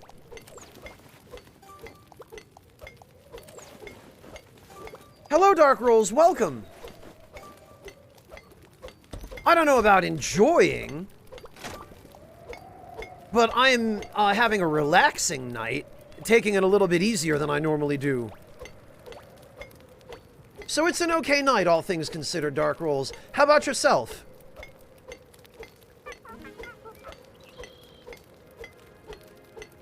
Jatron, the reason these games all seem to use the same font is because these games are almost always made in the Unity engine. And the Unity engine is basically a...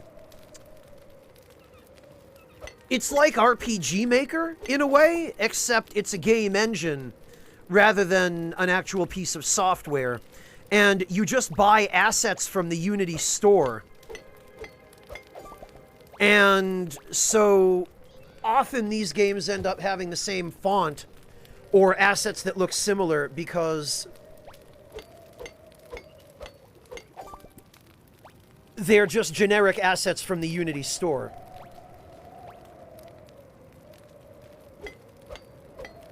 Yeah, Devilish, I have too, but you tend not to think that that's an extremely common thing.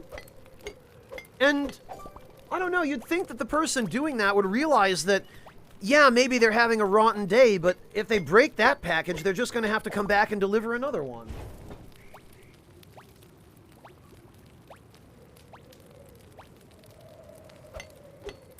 Well, Jatron, if you're familiar with Unity, then that's your answer. This is probably a generic Unity font.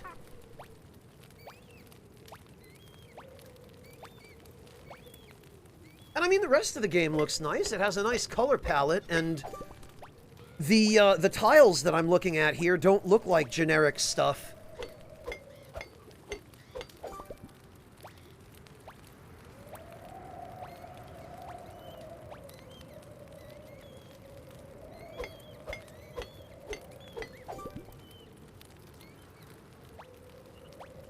Actually...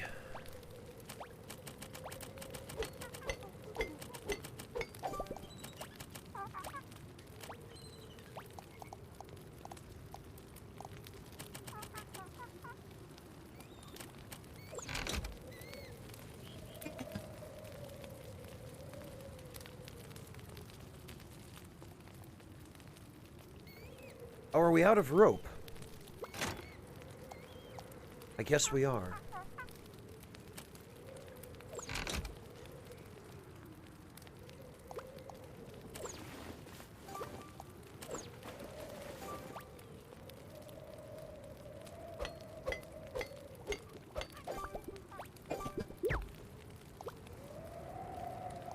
Echo Drop, thank you so much for the resub. Welcome back. I really appreciate that.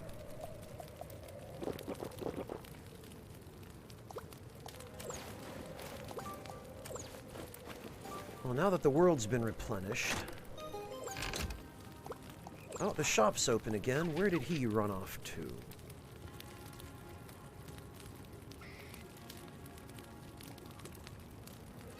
Know where I've been... Oh, wait, no! Okay, he's actually down there. Alright, well, that works reasonably well, then.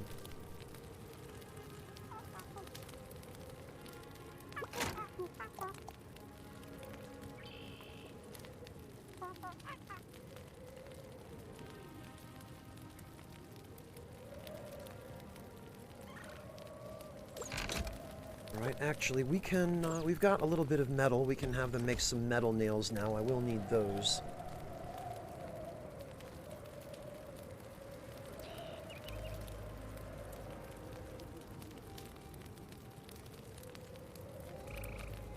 Okay, so what else did we need? We need rope and we need mud to be able to build platforms in dungeons.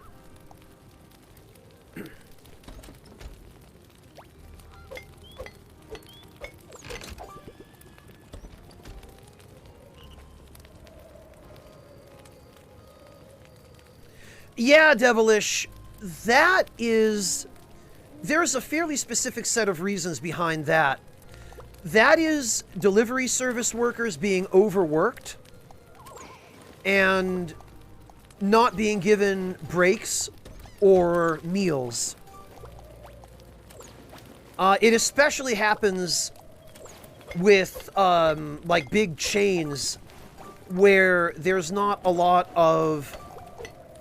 or really any compassion for the low-level workers.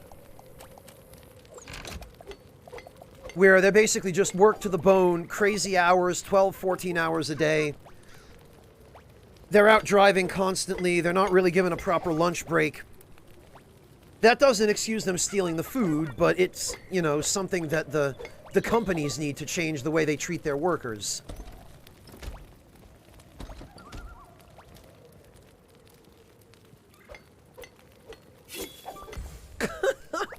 Watching these stupid rabbits just rush onto the spikes.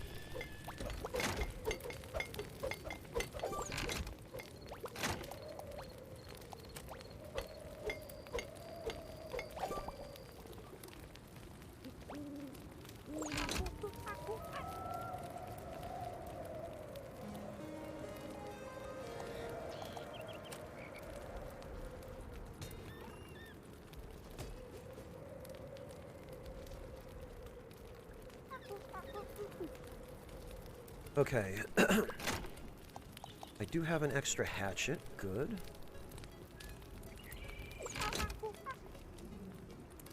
How many teleports do we have left here? 5. Okay, that's fine. No, Devilish, it shouldn't have. But that's just corporate culture for you. And also, it's, to be fair, there are also a few of the smaller restaurants that just treat their employees like garbage, too.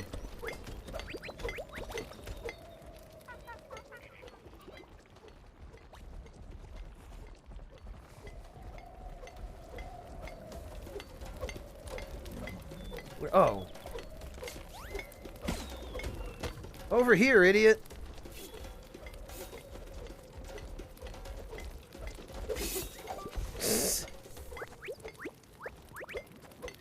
Man, these traps are the handiest damn thing.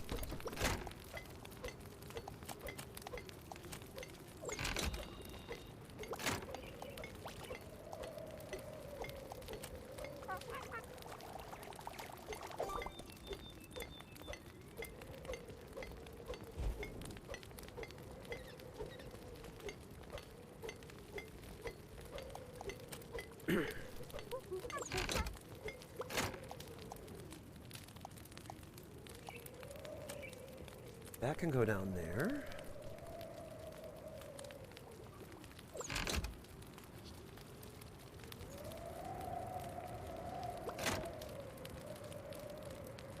Did any food end up in here?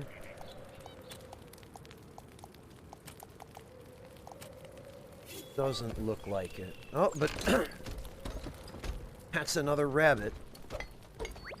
Now food is going to end up in there.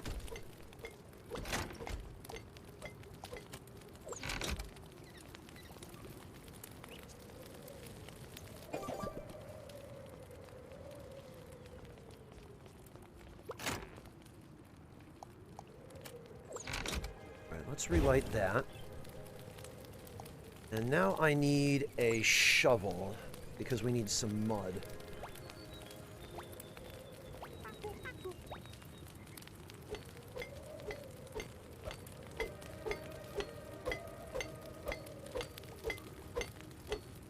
It's weird, you can make a shovel out of gold, but you can't make any of the other tools out of gold for some reason.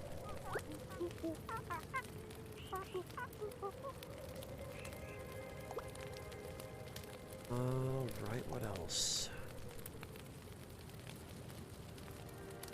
Oh, we don't exactly have any mud.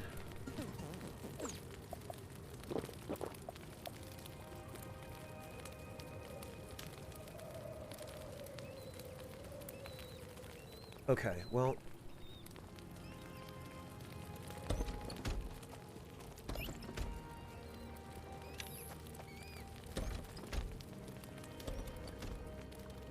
Yeah, Devilish, but you'd also think it would be too soft for a shovel.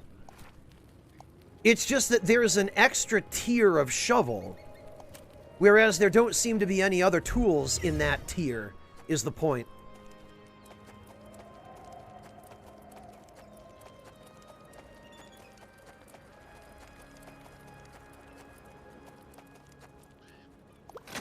So I need... this.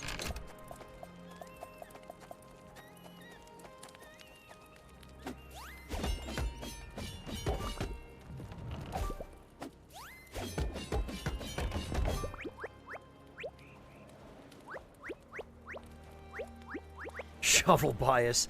I have a feeling, Wayward, it's probably more just that the dev team, for whatever reason, got to the point where they made the gold shovel, and then they were like, wait a minute.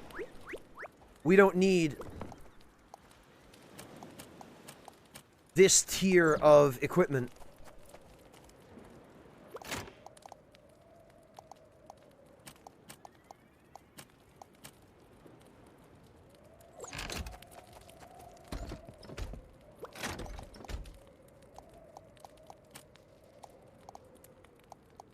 Yeah, you know, Echo Drop.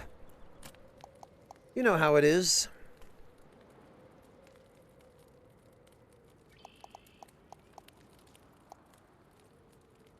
Now, that I should leave here. These I should take.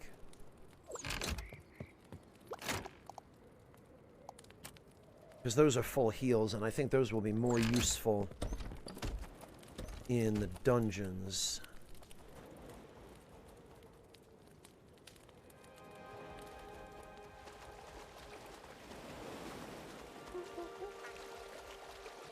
So I'm going to have this monkey gather up some tree bits while I dig up some dirt.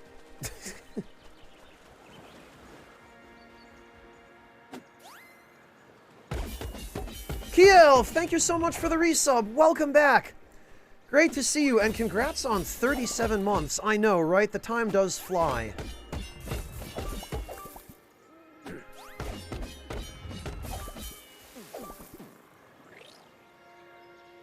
And in this instance, I do need the grass.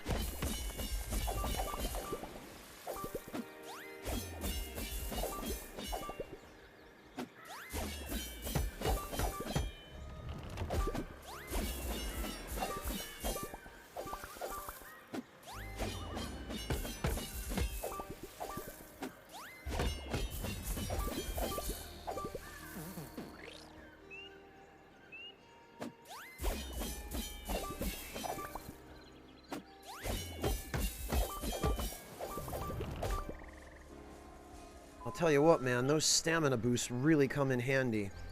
And I think we can even can expedite this a little bit.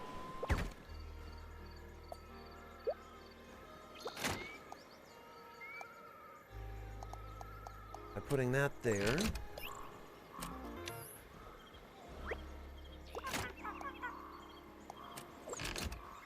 Right, and ordering Smudge to just grab everything.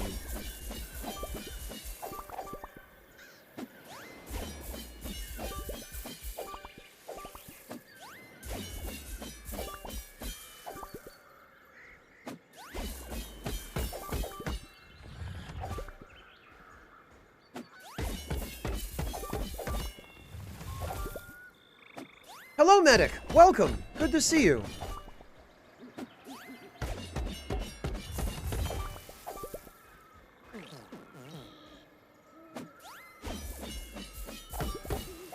Yeah, boy, this stamina boost is really handy. Too bad it's about to wear off, but I'll be done farming out here by the time it does.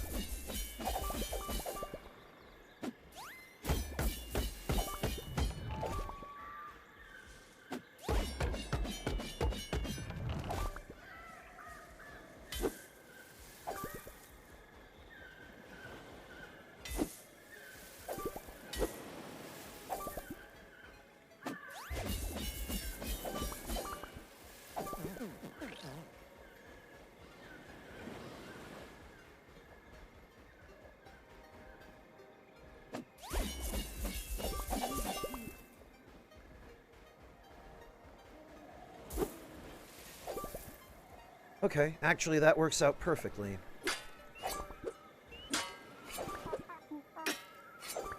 Now, while he's gathering all that stuff up, I can just shovel a bunch of dirt. Medic, I built a couple more bases and have been gathering materials and preparing to go clear one of the labyrinths. I just need to recruit a few more monkeys in order to do that, because apparently there are some puzzles in the labyrinth that require you to have monkeys with you. I'm not 100% sure how they work, but...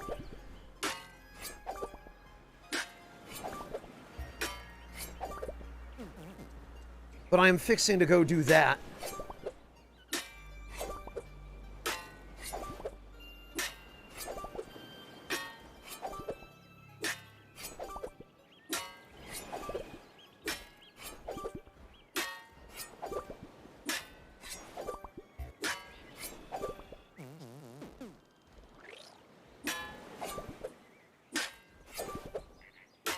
Which monkey is this? This is...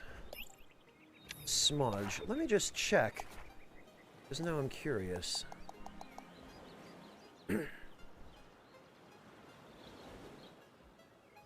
Oh, Smudge has maxed gathering. Okay, well that's helpful.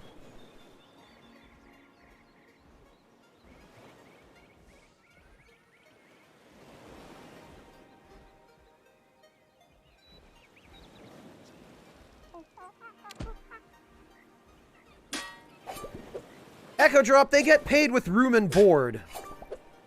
Not to mention food.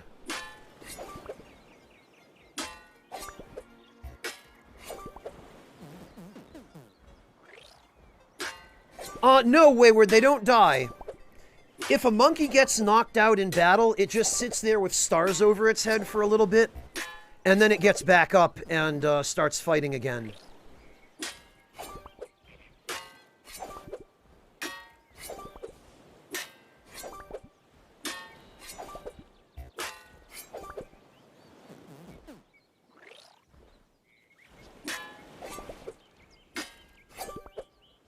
Hey, Monotone, I don't make the rules, okay? Besides, think of what it does for the economy.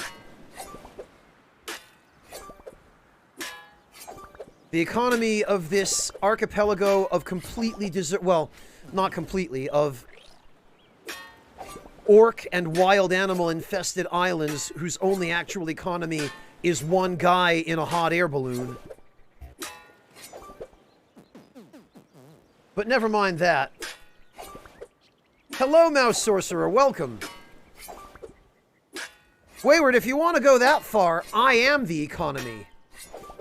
Me and the one merchant on these islands.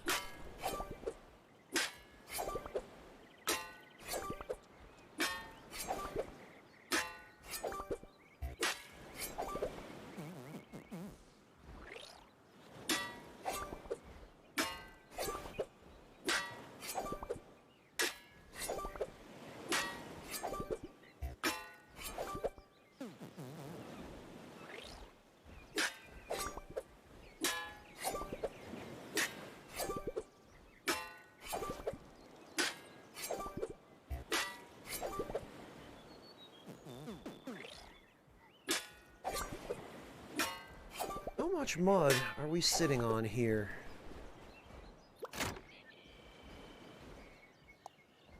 Really, just one stack? Just over one stack, actually.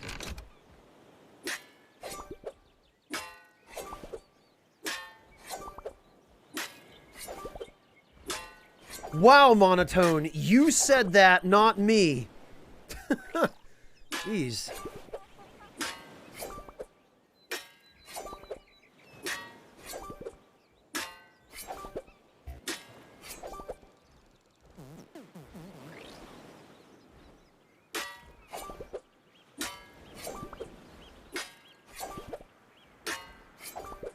Yeah, Monotone, but I'm not going to be sticking around on this island. As soon as I leave, and I am going to leave, everything I've built here is going to just go to them. They'll inherit it. And then it will literally be Monkey Island, with a bunch of monkeys running around with swords, and then it will become, It will become Planet of the Apes.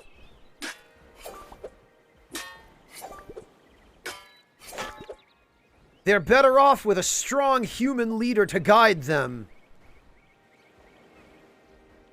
This place is only gonna go to hell if I leave.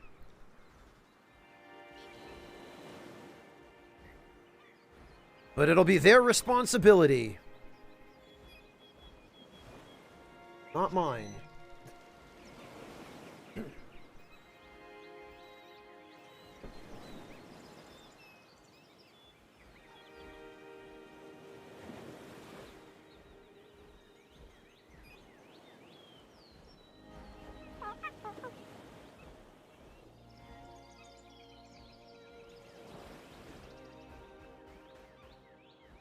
You still got a fair bit of gathering to do.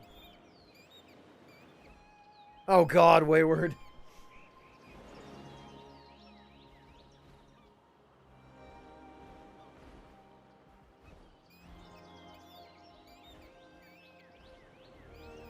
That's all we need, is a giant monolith in the shape of Spy Praise.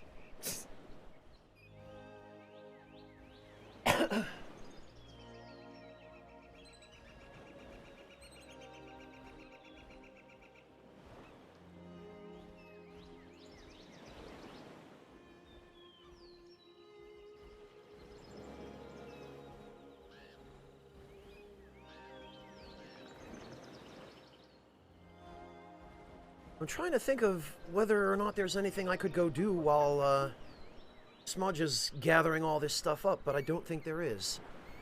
Because I just end up having to make an extra trip back here afterward to get him.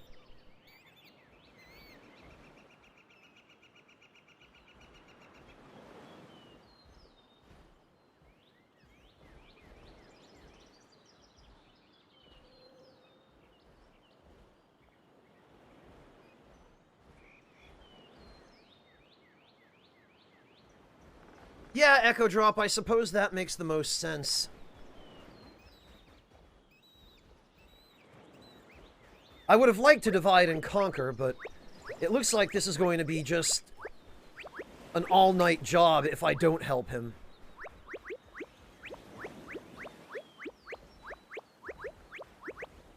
The other thing is, he can hold 12 items, but it doesn't seem as though he can hold 12 stacks of items. Just 12 individual ones.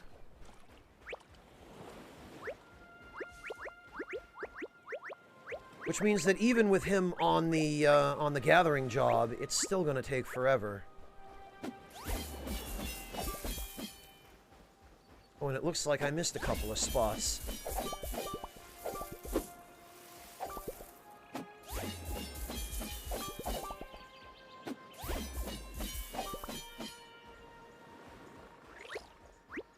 Farewell speech? They don't care about a farewell speech, Wayward. They just want bananas. I'm just gonna have to leave them a big old pile of bananas when I depart.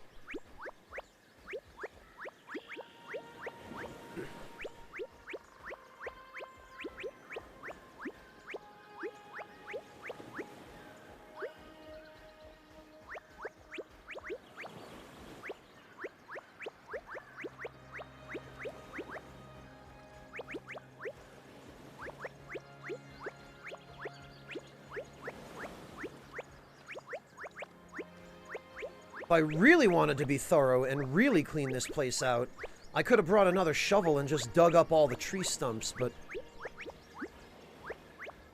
I don't have any real reason to do that, and I think, I can't tell for certain, but anecdotally, I think the trees might grow back faster if you don't dig up the stumps, because I'm pretty sure I've seen them grow back before the blood moon when I left the stumps intact.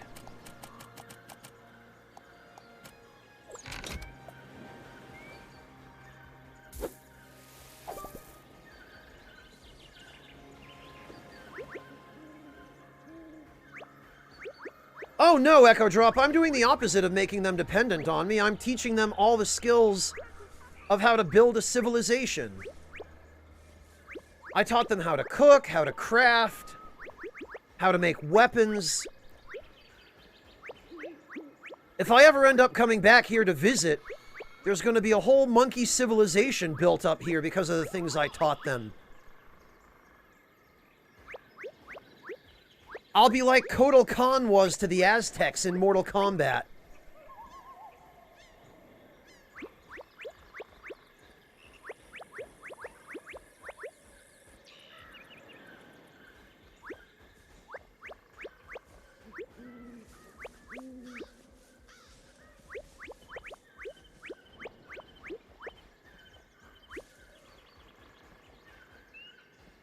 Quite possibly, Devilish. Quite possibly.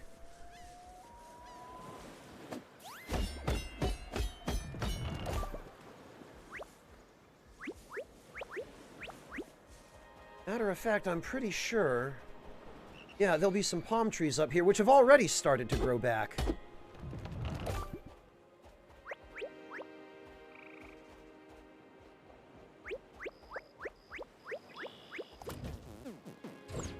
And all the junk. The worst part of all these things filled with junk is that if you don't take the junk, if you just leave it in these containers, the stuff in them never respawns. It never re-rolls. Like, you have to clean out the containers in order for the inventory inside them to shift.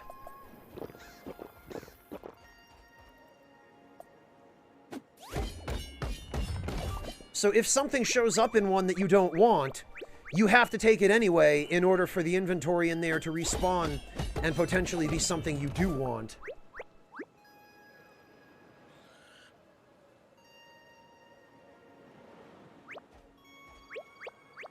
Ryslin, what are you talking about? Guybrush... Oh, my character? With the blonde hair, you mean?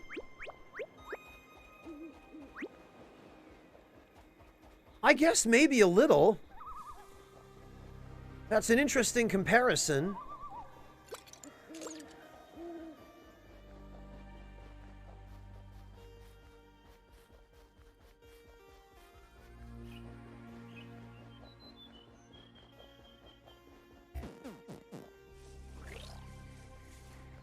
All right. Oh, okay. It looks like we're done gathering.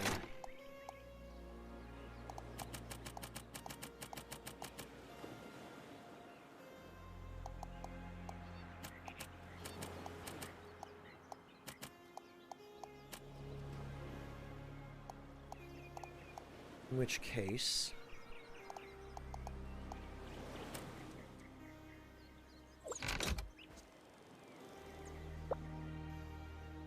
Oh, pfft. Of course, I forgot.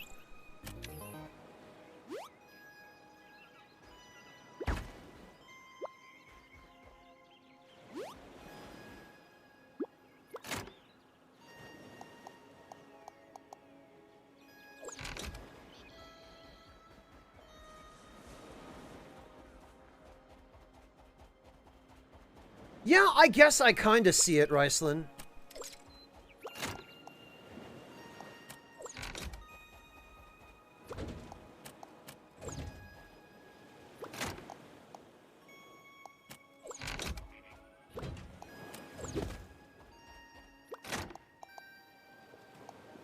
What I want to know is, why is this wrecked Viking longboat carrying a, garden gnome?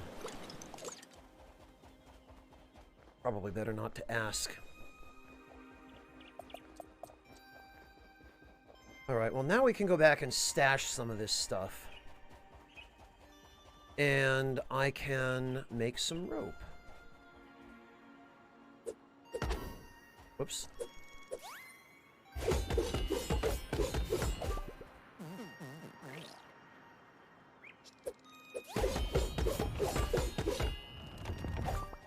Nah, Echo Drop, it'll make him stronger.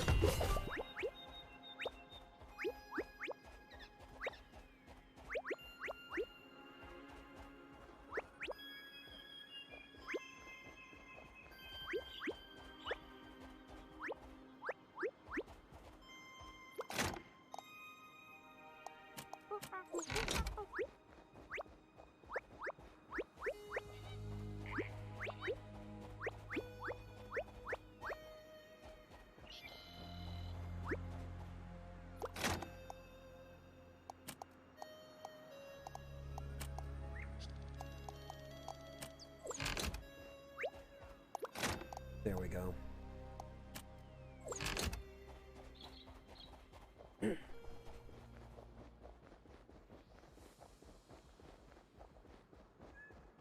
Sure, Jtron, but the garden variety weren't a thing when the Vikings were exploring the world.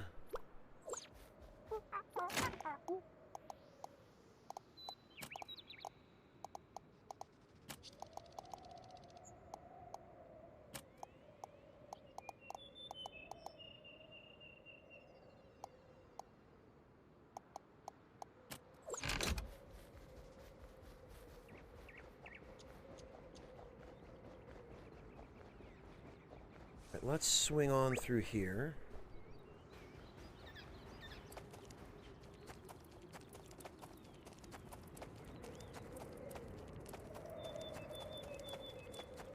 And there are a couple of things here that I think I'd like to decorate my my original base with, but other than that, they're all going to get pawned off to the merchant.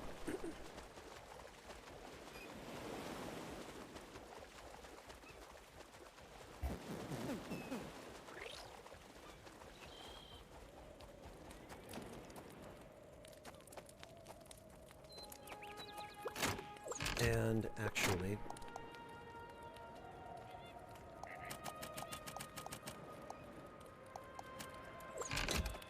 ones that I do want are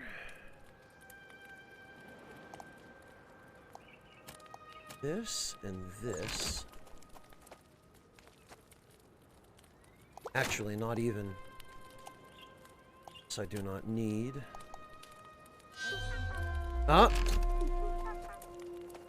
That's probably a raid on this base. Yup, there they are. Look at these idiots.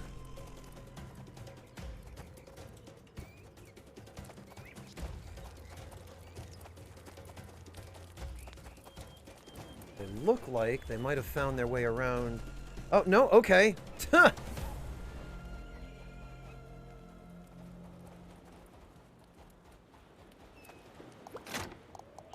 Well, in that case...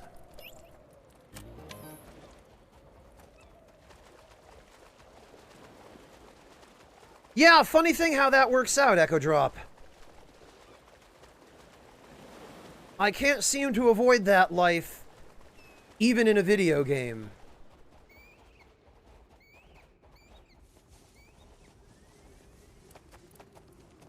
Wait, where did all these idiots die? Oh, there they are. Huh. Okay.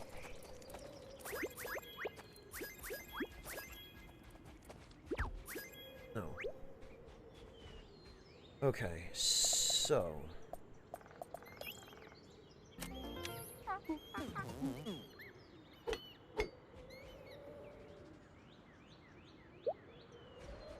Socks can be on repair duty.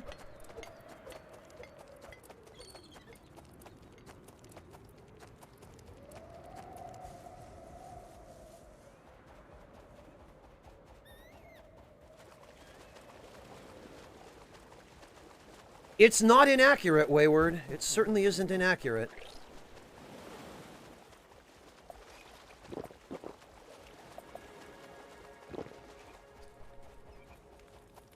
Well, those can go in. That will also go in storage.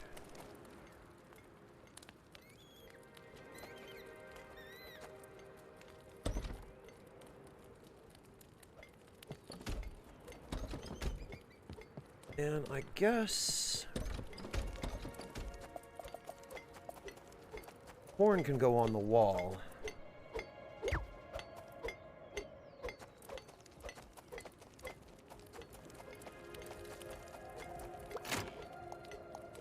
And... you know what? A Viking shield can go on the wall there, too.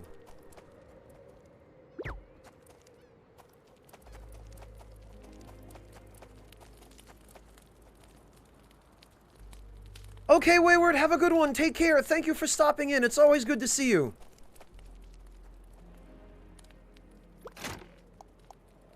All right. Now I need to grab all the grass. Probably some of these palm leaves as well, actually. Oh.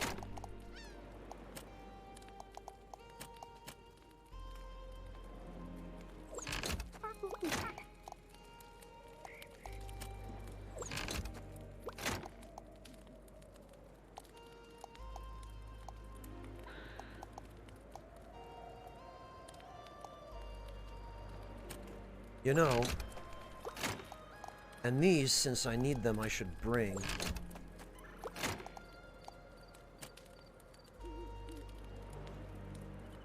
Actually,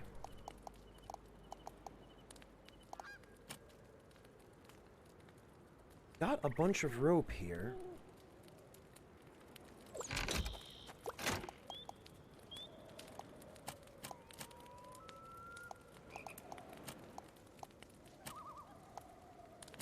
And a fair amount of timber.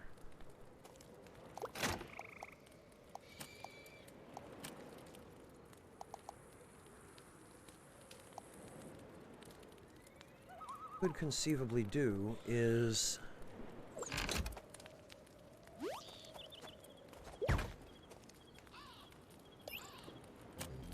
to hang out there.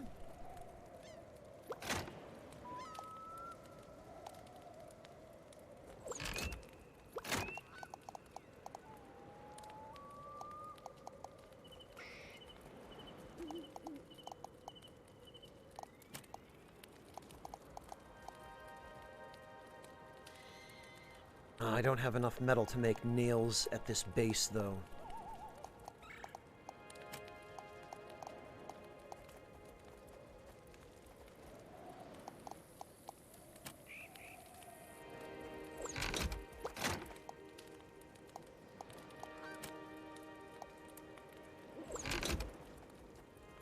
Okay, no, that's fine.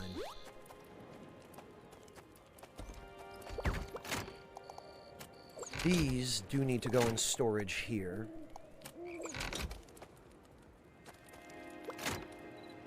Okay, no more grass. Good.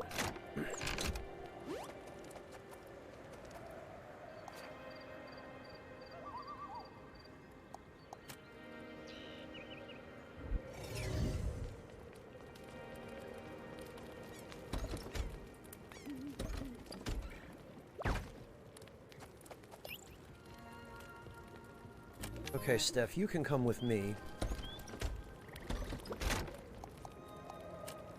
Take one of these.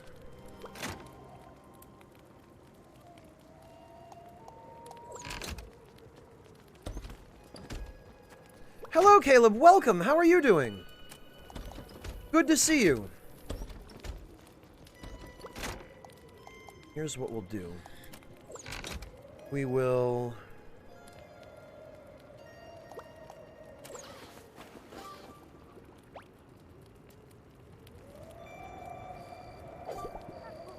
We will set the monkeys here to make rope.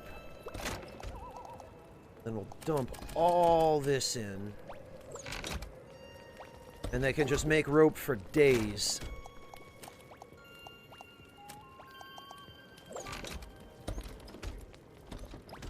Well enough, thank you, Caleb.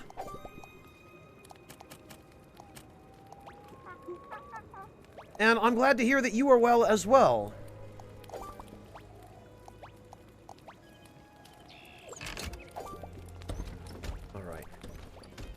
So Steph can have that multi-tool.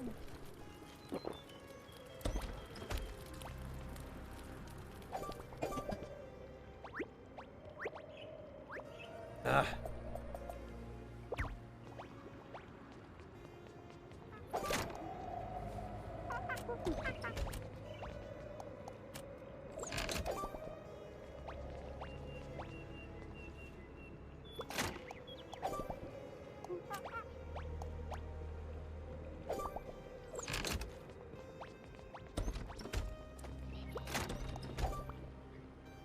Okay. Food ingredients need to go...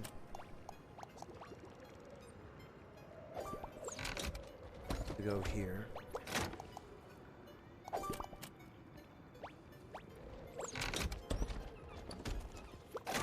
Rye flour breakfast?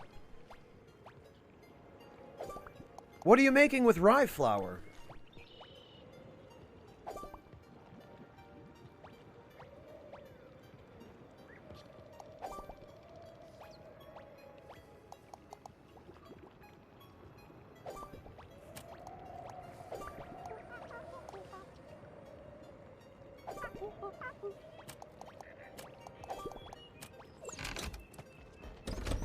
Oh, marbled rye. Okay, interesting. Echo Drop, you don't normally make ramen with rye flour. Normally ramen is made from wheat flour.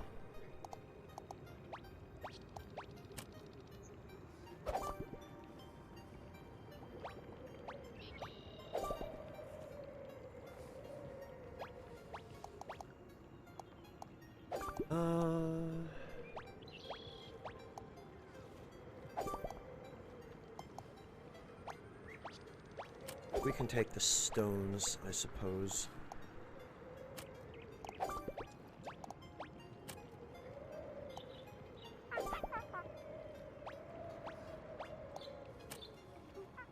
Oh, okay, actually. That's fine, then we can put all that stuff back.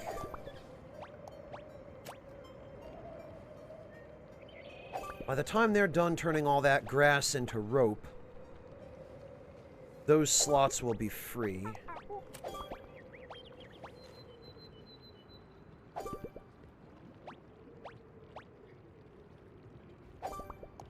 And actually, we'll take one stack of grass as well. And what else do I have that needs to go in storage here? Really anything else? Oh, I haven't heard of him, Echo Drop.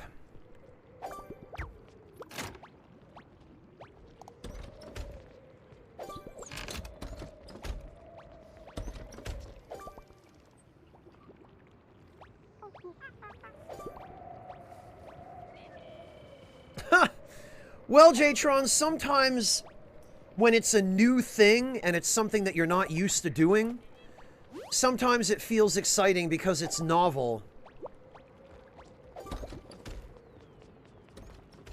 But when it becomes something that you have to do on a regular basis, and it turns into more of a responsibility or a necessity or a chore, you know, like an obligation, then I can see it becoming a little bit less fun.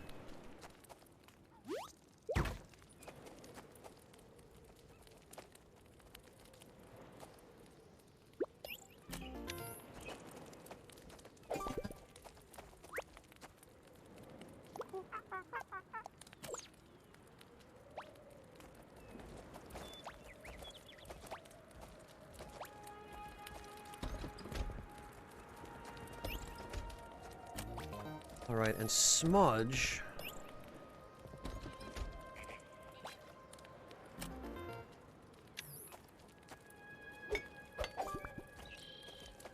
Smudge, dear boy, you can...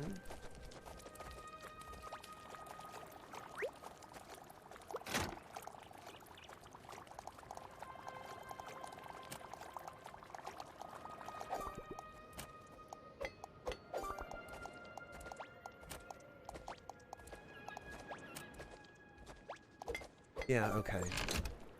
And while they're doing that, I will take care of the rope.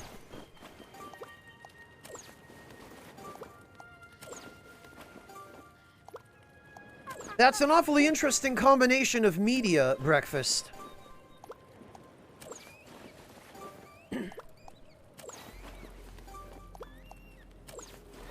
Oh, actually, Echo Drop, I have heard of Ivan Orkin.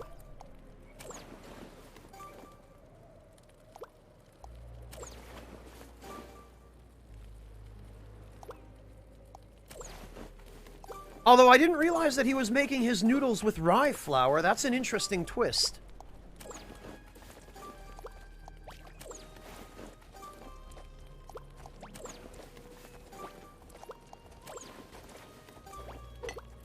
Yeah, Jtron, I can appreciate that.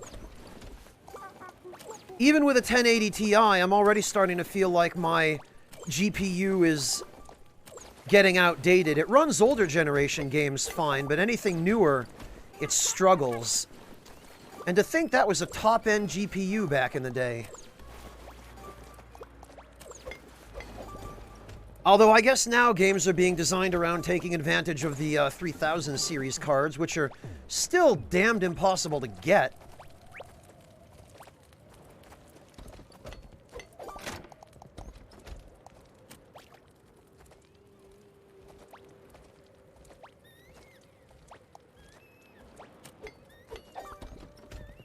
Yeah, it all depends on what you're doing with it, Jtron. If you're not playing any really hardcore games with it, you don't need anything that powerful. But for me, as a content creator and as a Twitch broadcaster, I need all the power I can get to run a game and stream it at the same time.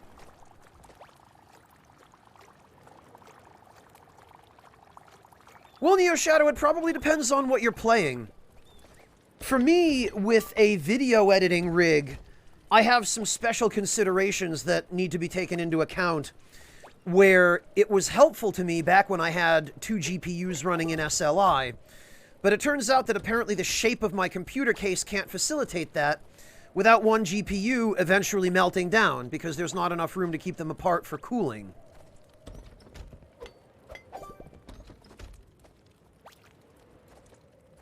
So I had to revert back to one GPU, and I think that might be part of the reason why I'm starting to feel the slowdown now. At least during video editing, there aren't too many games really that take advantage of SLI, so it was less for the streaming side of content creation than it was for the video editing side.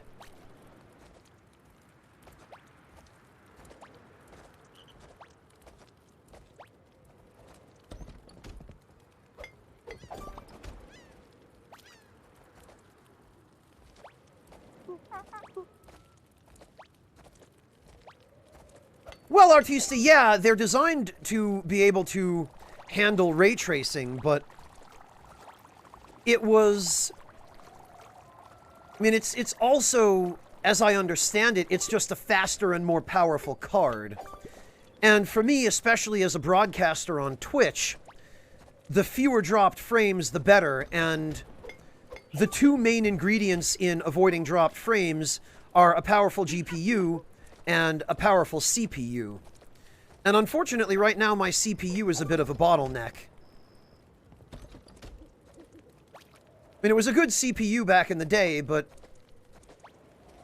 it's still, I mean, I think it's like an i7-4770, which is the fastest and best CPU that was compatible with Windows 7. And also that would still work with a 1080 Ti.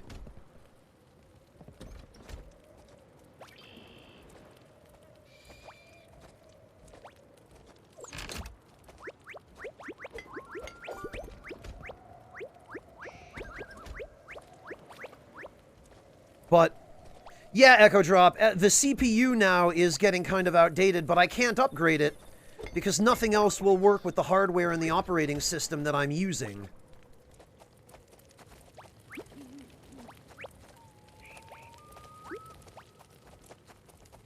Or nothing newer will.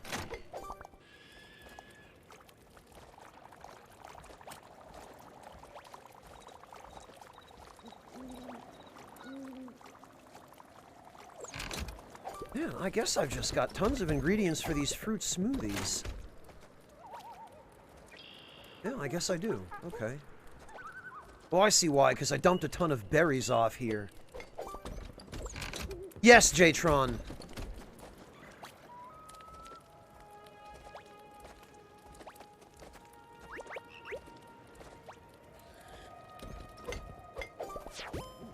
Oh, good. Smudge has leveled up. What did he level up? Oh, crafting. Okay.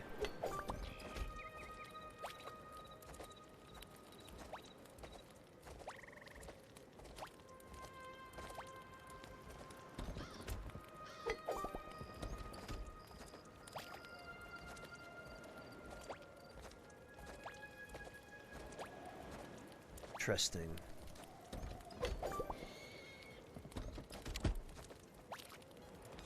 Yeah, Jtron, the holdouts are people who saw that coming and who identified Windows 10 as a scummy, user-hostile operating system at the get-go. And also as an extremely invasive one. Oh, hey, Miros, how are you doing? It's been a while. I hope you are well. This game is called The Survivalists, and it's pretty much what it says on the box. It's just a change of pace, really. Just a way for me to get a little bit of variety. Yeah, Jtron, and I hate that. There are so many things I hate about it.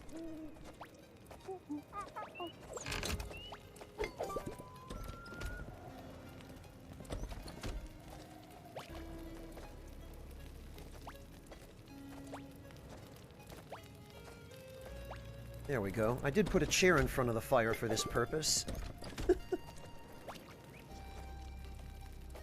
Miros, how are you doing? I hope all is well with you. How have you been? Have you and the SO been safe, I hope?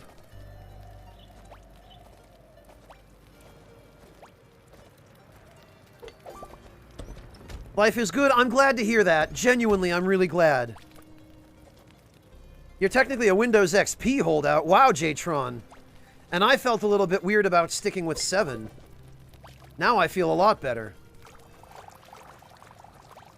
Oh, very good, Miros. Well, you're going to have a little bit more to do once that new DLC for FF7R comes out. You looking forward to Yuffie and random Nagamaki guy, who apparently was created solely for the remake as a brand new character? Ah, okay, Jtron, gotcha. Man, I remember DOS. Ah, very good, Miros, very good. Yeah, Bane, I mean, I know XP is regarded as probably the best operating system Windows ever made, but... or Microsoft ever made, but...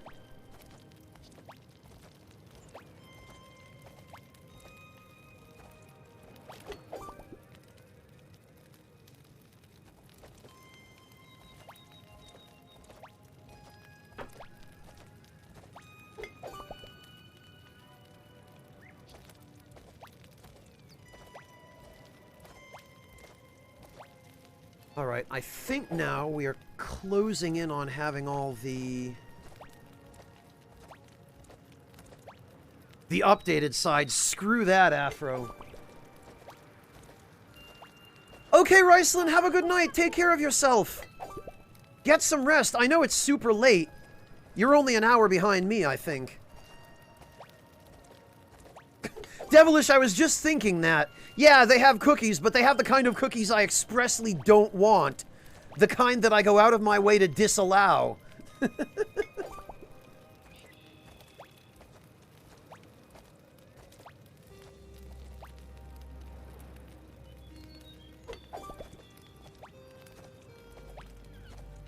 Not that I have much tolerance for regular cookies anyway, because, again, sweet.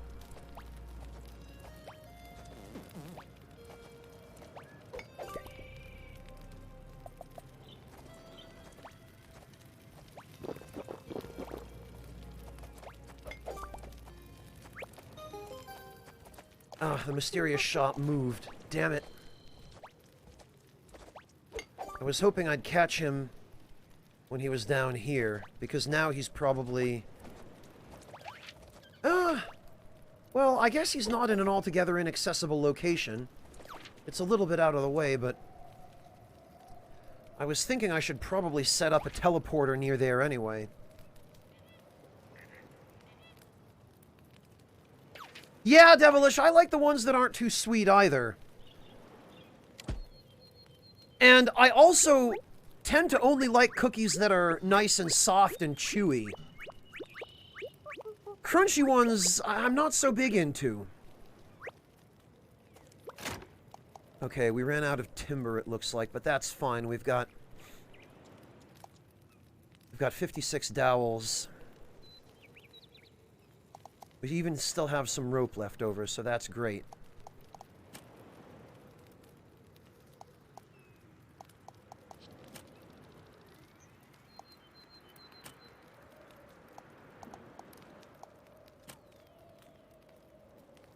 Oh, and actually, we have some metal sheets, which I could use my other location.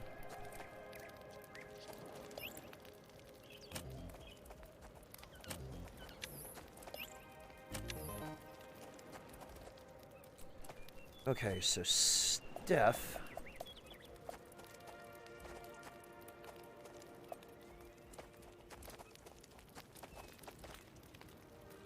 We can let Steph guard the base.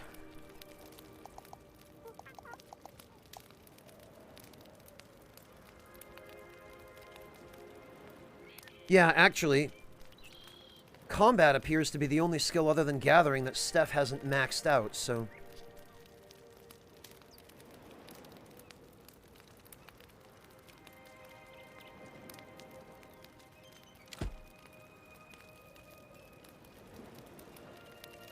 Oh, you need yours kind of middle of the road, Devilish? I get that. Cookie technology has evolved significantly in the US, Echo Drop? In what way? I'm almost afraid to ask.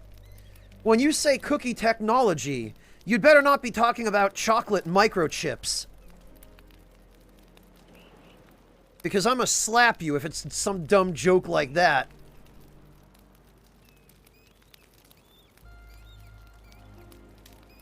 Yeah, Jatron, I don't really like cookies in general. It's just if they're the only thing that's there to eat, if I'm someplace where somebody puts stuff out.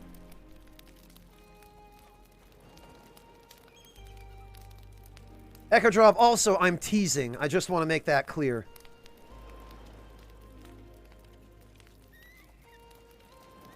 Yeah, Jatron, it's a shame some of those other operating systems are so unfriendly to games. Or, rather, the other way around, so many game developers just don't bother developing for those operating systems because there's not a large enough user base.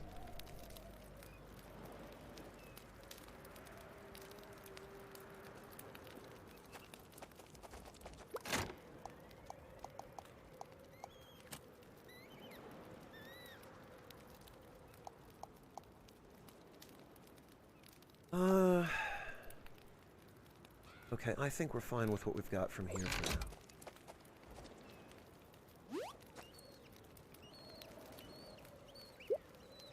And come with me.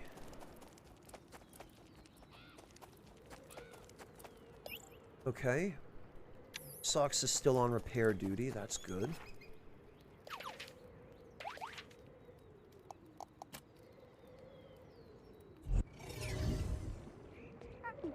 Oh, for goodness sake, Echo Drop.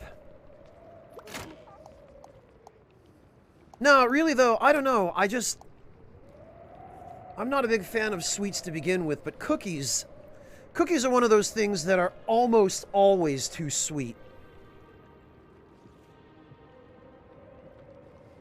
Yeah, I get that, Devilish, and I generally prefer salty or savory snacks too, just because my my tolerance to sugar is so low.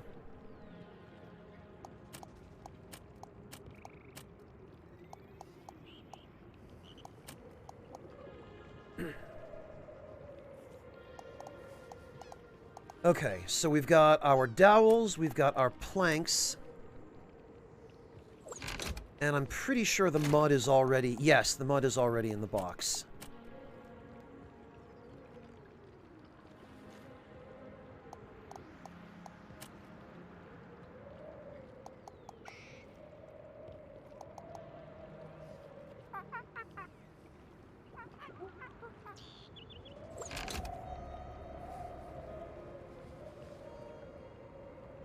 And actually, I should probably bring more materials for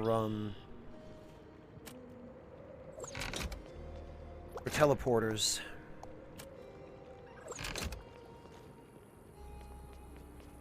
Because it would be very convenient to just set a bunch of them up as I go. So let's actually do that before we go. We'll, We'll have everybody make some power gems.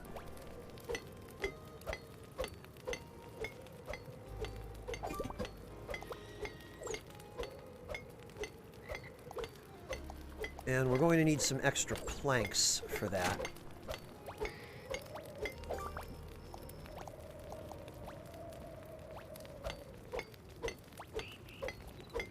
Yeah, Devilish, I only end up eating sweets very, very occasionally. There are certain things that I do enjoy. I enjoy a good fruit juice once in a while. But again, like, it has to be a natural fruit juice. It can't be just fruit juice from concentrate. It can't be artificially sweetened. It has to be something natural, you know, something just, something squeezed from the fruit without being processed in any way. Because processed juices just have that processed taste to them, which is, not great. Ah, get out, Echo Drop. Gross.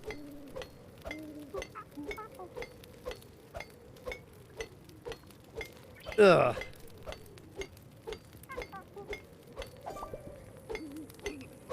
Well, crackers sometimes with something on them, Echo Drop maybe, or, biscuits, like, it depends on what kind of biscuit, because biscuit can mean a lot of different things depending on who you are and where you're from. When I think of biscuits, I think of, like, a savory biscuit that has something in it. You know, like that has some cheese or some seasonings.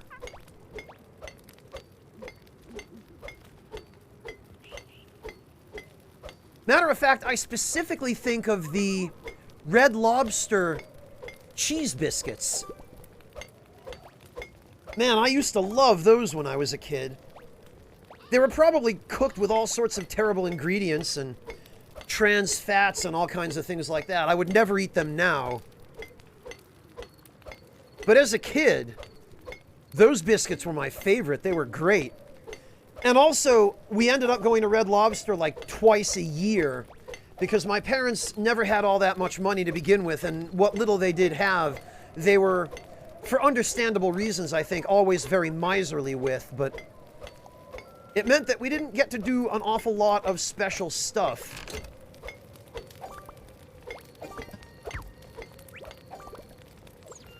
So Red Lobster was a really rare treat, and every time we would go there, I would always just... I would order something small and then just order like 3 baskets of biscuits. As many as I thought I could get away with, and then I would just take the biscuits home and eat the biscuits for a week.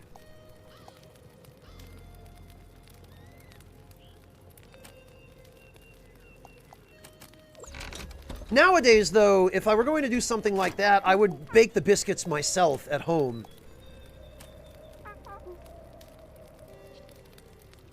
Oh, do you, Key Elf? Yeah, I would make them myself if I had the energy to do that. But baking is a whole different thing from cooking, you know? For some reason, whenever I'm facing the prospect of picking up a frying pan and, you know, searing or sauteing something, that never seems to bother me, but the idea of putting together a yeast culture and letting the dough rise and putting it in the refrigerator overnight and then, you know, messing around with all the flour and getting the right ratios and all of that, that always drives me away.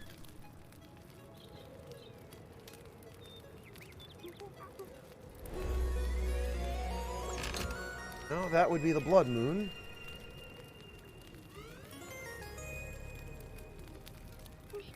Oh, I know they're a simple thing to make. It's not the list of ingredients, it's the process that's complicated.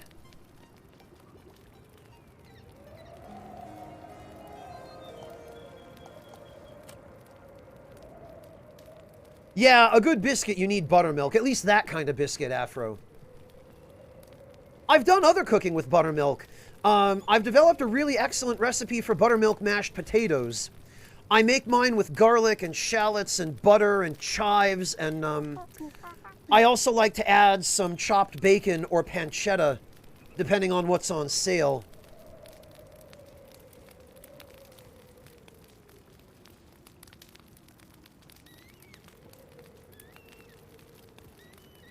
Oh, wow, Kia Elf, that does sound very quick and simple. To the point that I almost wonder if the cookies are fully baked.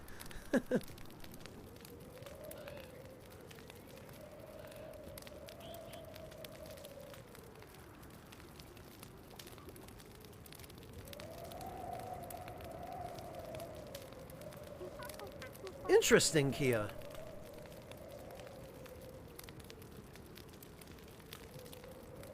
Oh, speaking of food, better use some.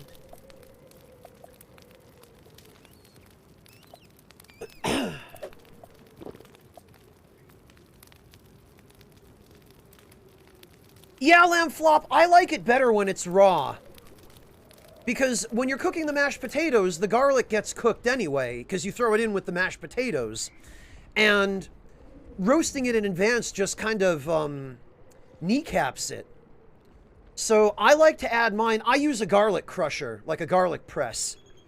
And I throw the garlic in with the mashed potatoes while they're in the pot, while I'm mixing in all the other stuff, you know, the buttermilk and the seasonings and whatnot. And then at the end, I'll throw in the chives and the shallots and whatnot. I pre-cook the shallots. The chives just go in raw because they're more of a garnish than anything else. And you want those fresh.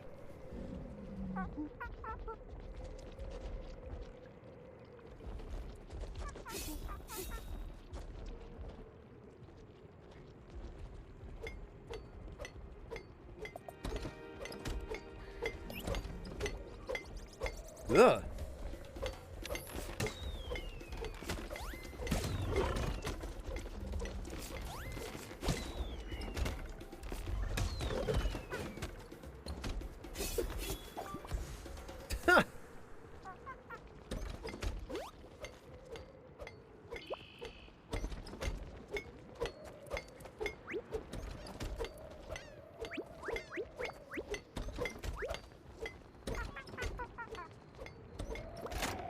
12 minutes to bake. Wow, Kia Elf, that's a quick bake time no matter how you slice it.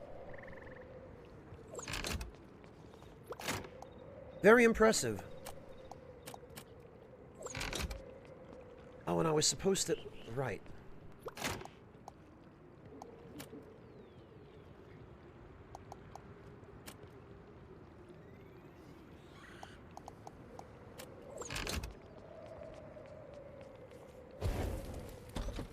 We're supposed to set them to cook.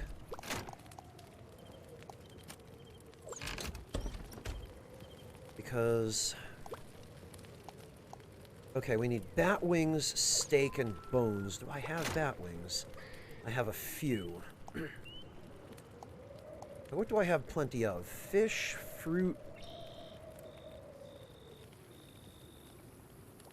Pretty much everything but bat wings and berries I had plenty of, so...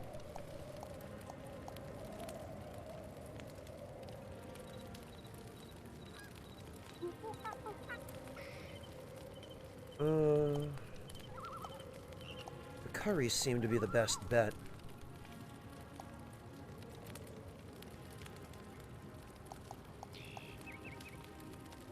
Really, I want something that heals a large amount of hunger. Large amount of hunger. Okay, crispy wings. That'll do.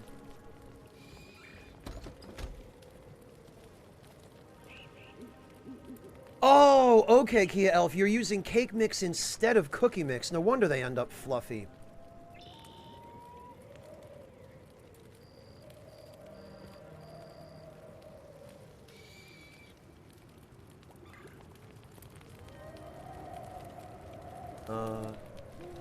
What? Oh, the monkey is picking up bat wings off the ground.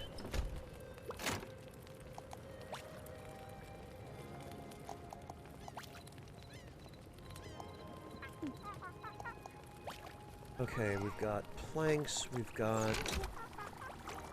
nearly everything else. Ah.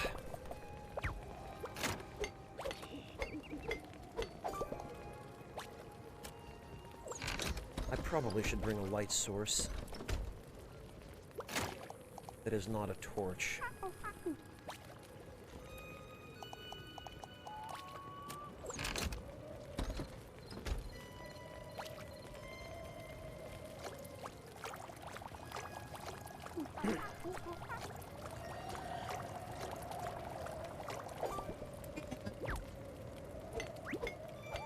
Okay.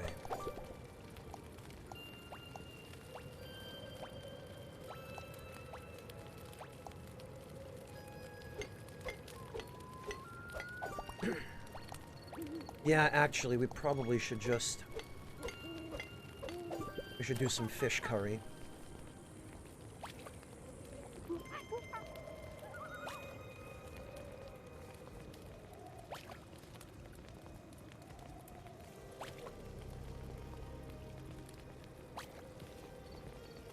Oh, Kielf, I see you tagged me with the recipe on the Discord. Thank you. And you have a picture. Let's see. Oh! Okay, I see. You use the cake mix that has those little sprinkles in it, I guess. That's interesting.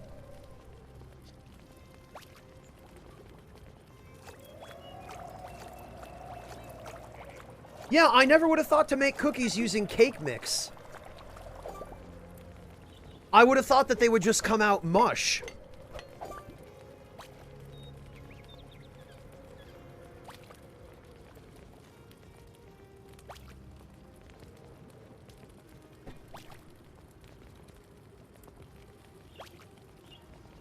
But those look fine. Oh, Monotone, I love that you even remember the name. Yeah, Funfetti does ring a bell. I haven't paid attention to cake mixes for decades. Only as a kid did I have any interest. And that was only because every once in a while my mother would bake a cake with me. When she had a little bit of free time. It was just a way of her doing something with me that would produce food she knew I would actually eat.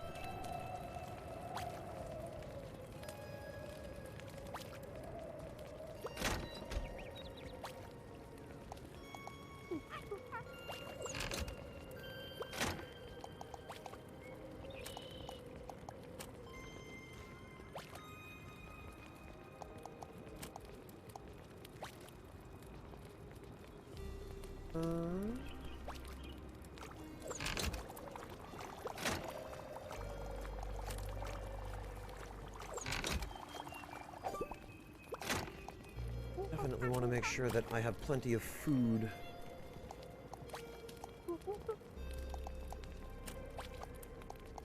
For this dungeon.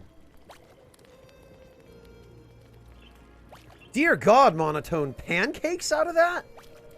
Actually, I guess pancakes makes a little more sense to me than cookies.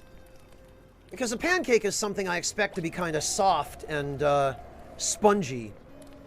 Whereas a cookie, you know, there's such thing as a chewy cookie, but I have a hard time imagining a cookie with the actual consistency of cake.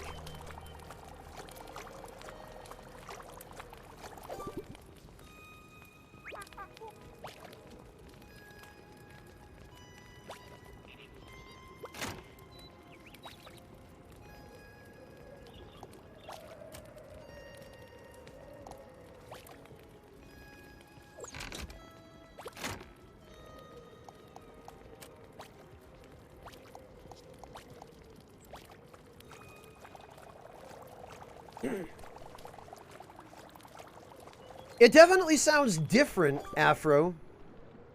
I will say that much.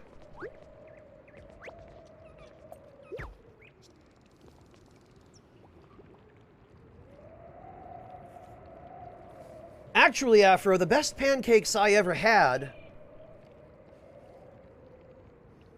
came from a place...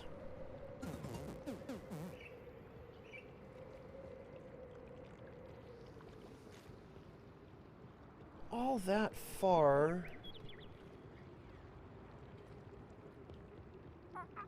from where my parents live.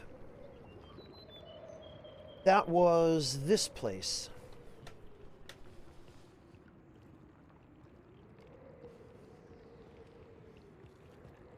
Monotone, I don't think funfetti pancakes are really what you would call the ideal breakfast for anybody.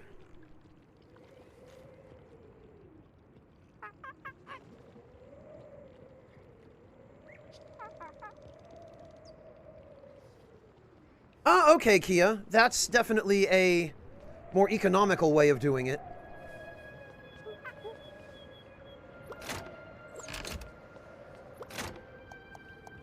I want to open that box.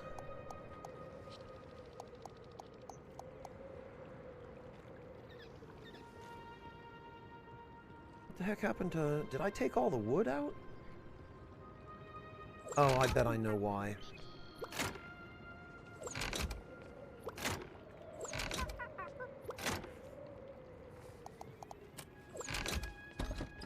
I'm just out of it.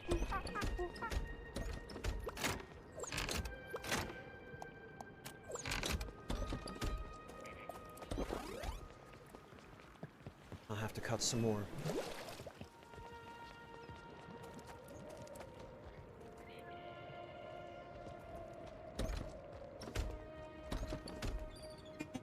Well, Monotone, I hope he enjoyed his diabetes.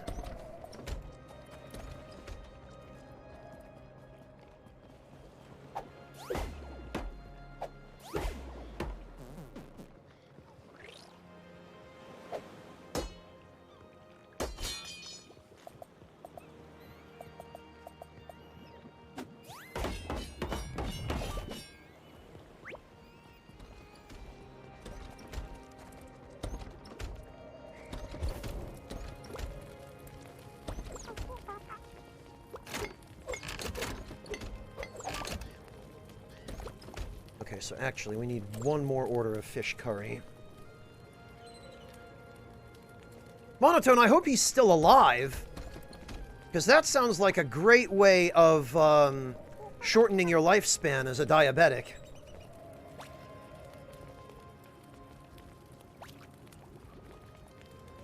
Well, Afro, the point of those pancakes is something you can't even really see very well, which is the layers of fresh custard cream in between them. I could have done without the powdered sugar.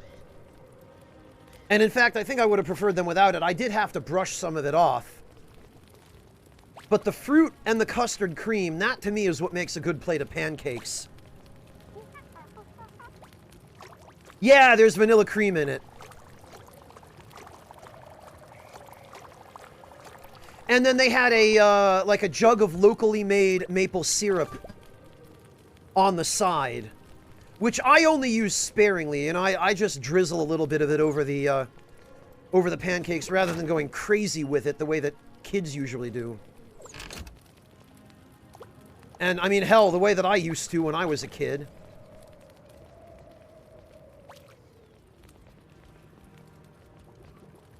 Jesus Christ, Monotone.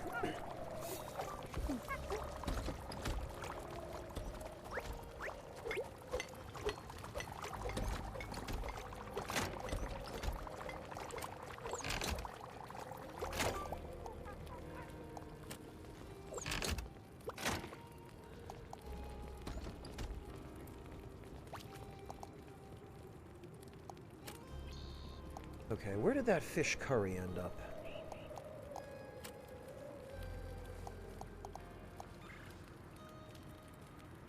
Oh, he probably put it...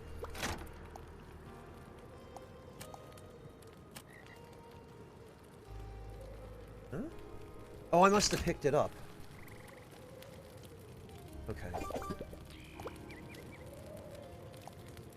Well, what else could we make? Berries, meat, steak, fruit, coconuts.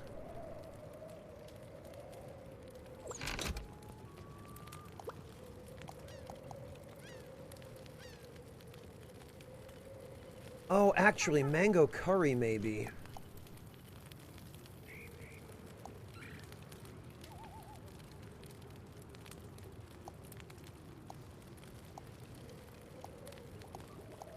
So we're basically relegated to this kind of stuff.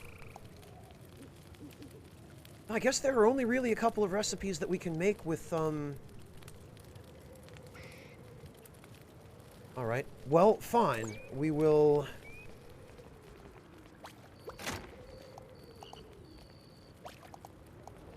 We will endeavor to put together some... some bowls. Boy, it's super irritating that the bowls don't stack.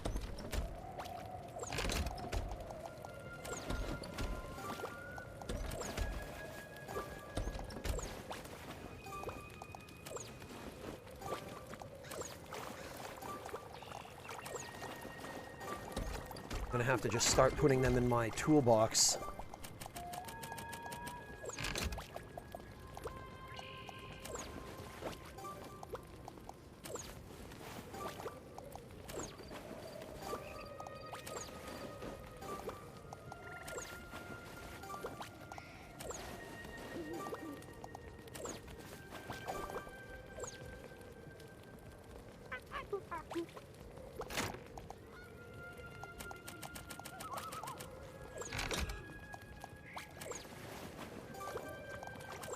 Of course, they stack when you use them to cook something, but not on their own.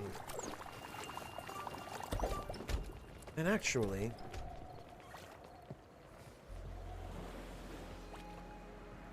you can pick up water in them, I guess, but...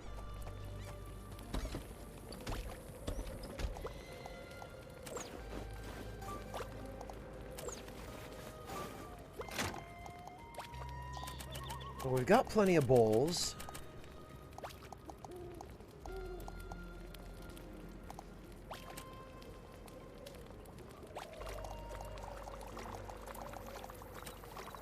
That ought to keep these guys cooking for a while longer.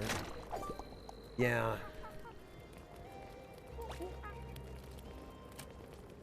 I feel like the meaty stew is probably one of the more economical choices for this, and then...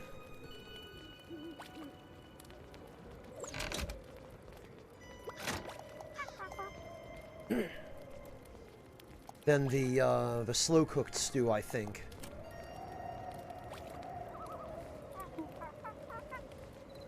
So the only other thing I'm going to need once we're done stocking up on food is I'm going to need to go back to my third base on the southern island and grab some teleport stones.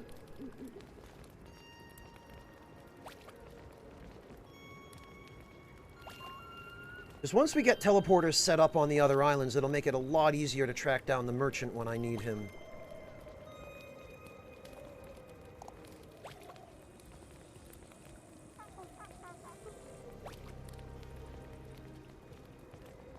And I'll be able to clear some of this junk out of my inventory.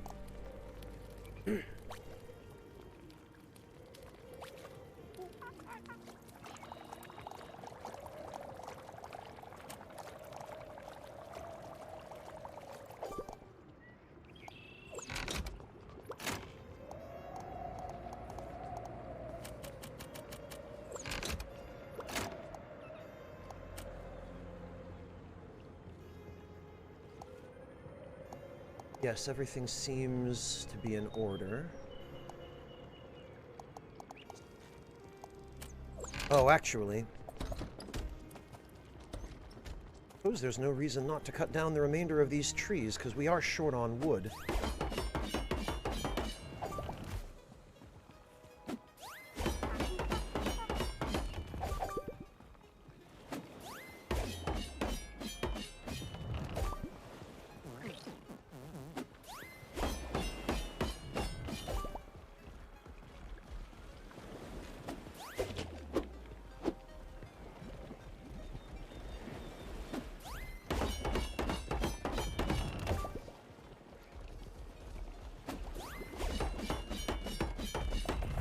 Oh, for goodness sake.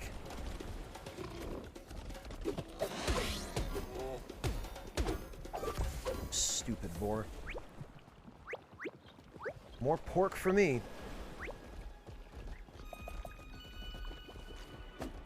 Oh, we got another one.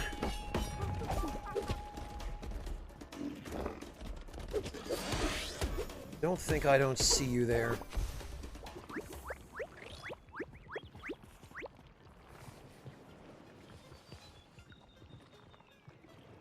Sheesh.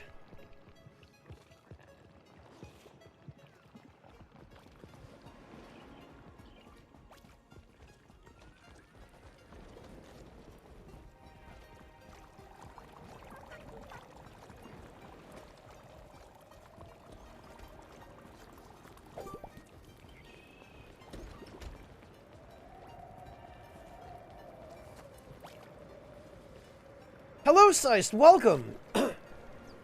I am indeed surviving, I will say that much. Oh, you finished making some pizza dough. Very nice, Lamb Flop. I can't really be bothered going out of my way to make dough like that. Normally I would get mine from a store or a bakery, ideally, if I were gonna... But you always seem to get a better result when you make the dough yourself, as long as you're, you know, fairly well versed in the process, which I will admit, am not.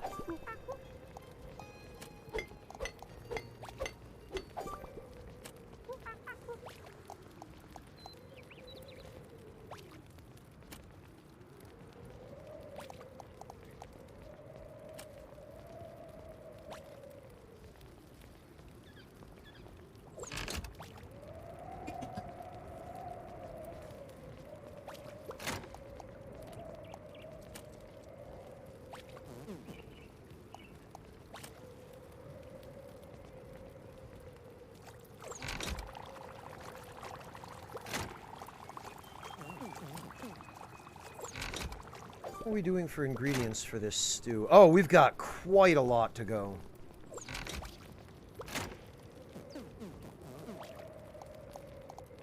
Oh, and actually, we're going to, I was going to sell that stack of petals, but we're actually going to need it. We'll just drop that right in so they can go on cooking.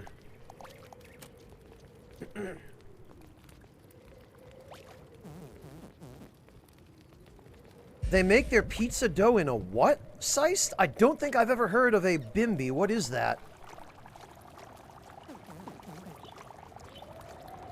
Enlighten me!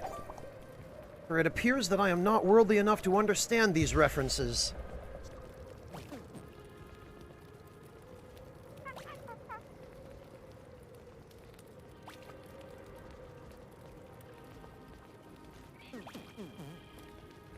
Yeah, Lamb Flop, it's really handy to be able to customize it according to your own tastes.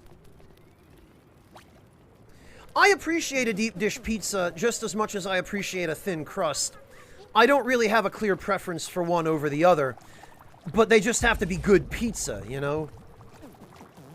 Good ingredients, plenty of toppings, plenty of cheese, not all bread. I mean, I've had some fantastic deep dish pizzas before, but...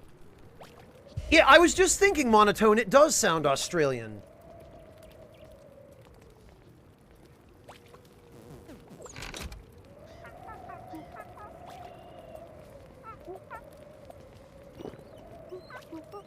In fact, it sounds very Australian.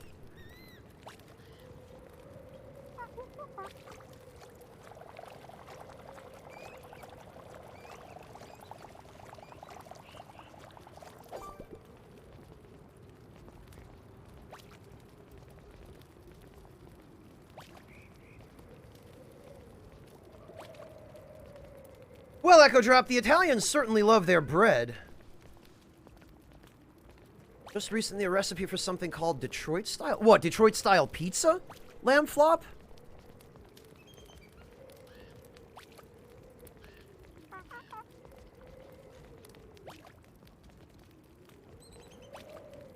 Detroit style pizza? What's on top of that pizza? Crime and poverty?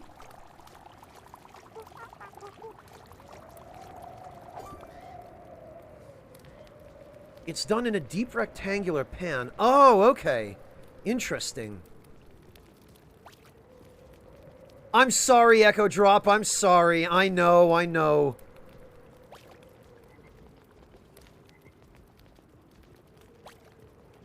I know, it was a bit questionable.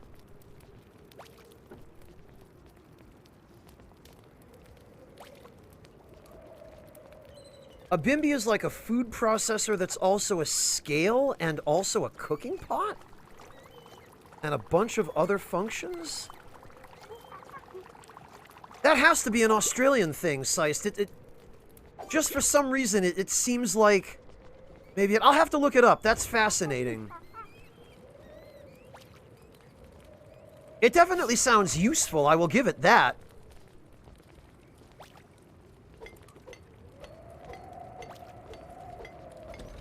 It's It's all the rage in the US. Pizza Hut is... What, Detroit-style pizza, Echo Drop? Really? It seems I've been behind the trends on pizza. Not that I really have too many opportunities to eat pizza anymore, other than the frozen ones that I buy to just have something to eat when I run out of other stuff. Interesting, Echo Drop. It sounds like I have some research to do, both on Detroit-style pizza and on whatever the hell a bimby is. Matter of fact, let me see if I can find an image of a bimby, because now I'm curious. It seems like you're describing some sort of arcane device that an alchemist would have in his lab.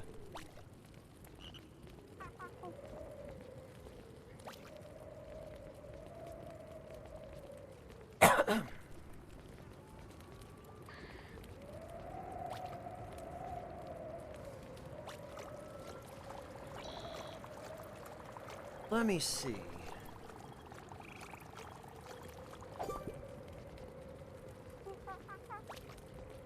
Image search.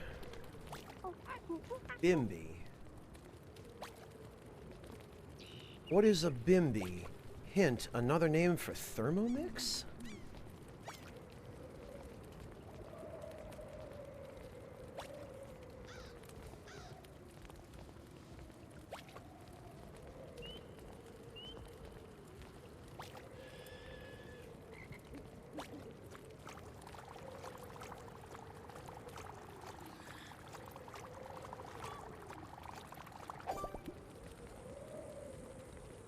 Oh, it appears to be a brand name.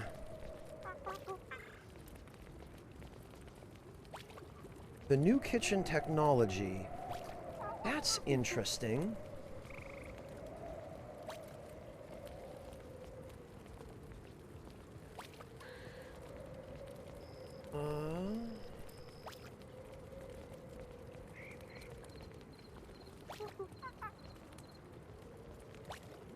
It appears as though they're being sold mostly in Italy.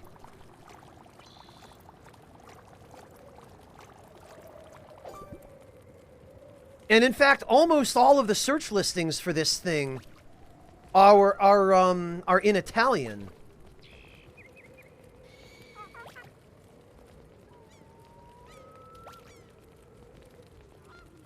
And in fact, even the promotional video on this device on YouTube is in Italian. Huh.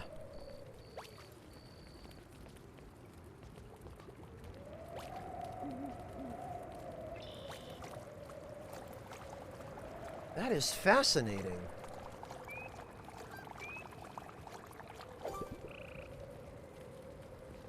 Yeah, that's really interesting, Seist. I don't think I've ever seen anything like this.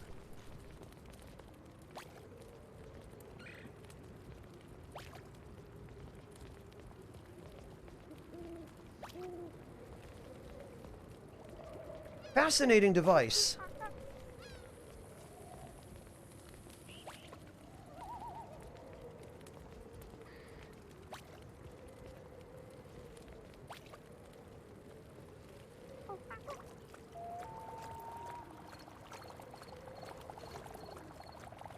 Oh, okay, so that you're in Portugal. I see, Seist. Actually, now that I look at it, some of these listings are in Portuguese as well. The majority of them seem to be in Italian, and it looks like the company that makes these is based in Italy. But I do now see some Portuguese entries as well. Fascinating. Yeah, I learned something new today, Seist. I had no idea that thing existed. Hello, Binary Fireball. Welcome. They're doing different things. One of them is cooking. A couple of them are taking ingredients out of the storage chests where the ingredients are kept and putting them in the cooking pot.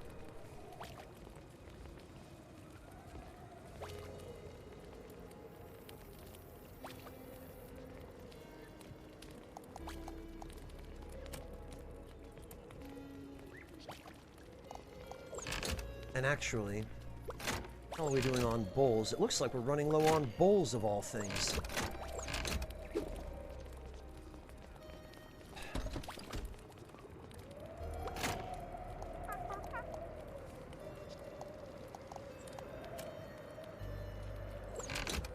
Okay. We'll make a few more bowls.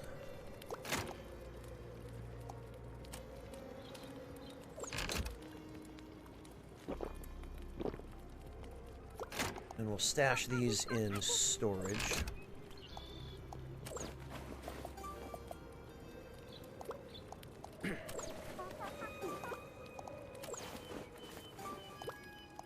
Because, yeah, I've been up to my armpits in these cuts of meat. And they're now starting to accumulate in such quantity that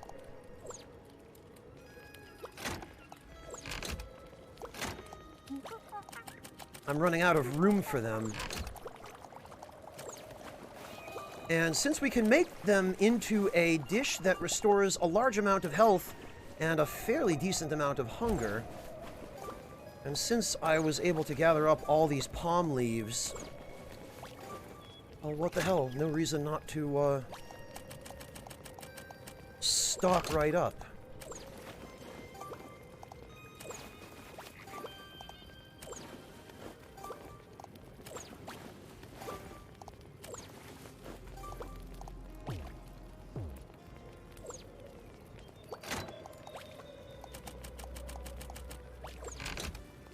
As a matter of fact,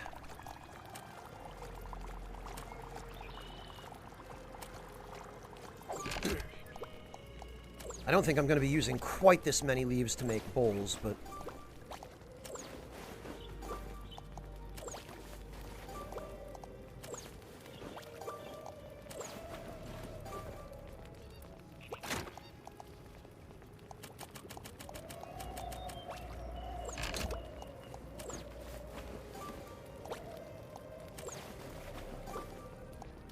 certainly have enough ingredients that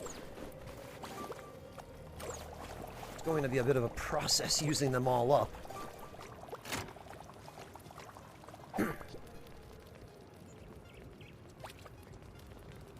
Yeah, I still have 72 cuts of steak. Well, of meat, and then there's the good stuff, which I've got even more of.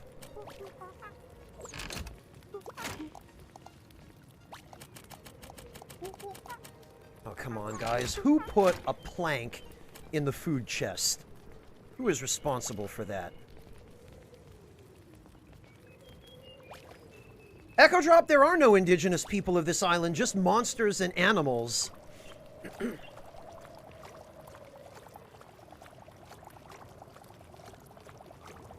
There are definitely a lot of remains of people who got shipwrecked here, and I guess never made it out.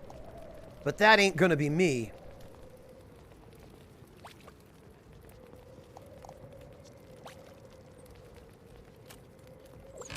Actually. Throw in some kebabs as well.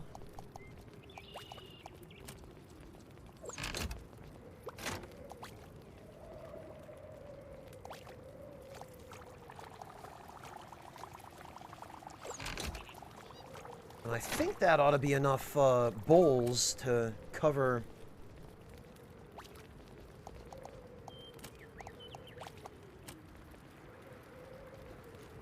all of the stuff that they're going to be cooking. Because, yeah, we've got plenty of petals, we've got plenty of palm leaves.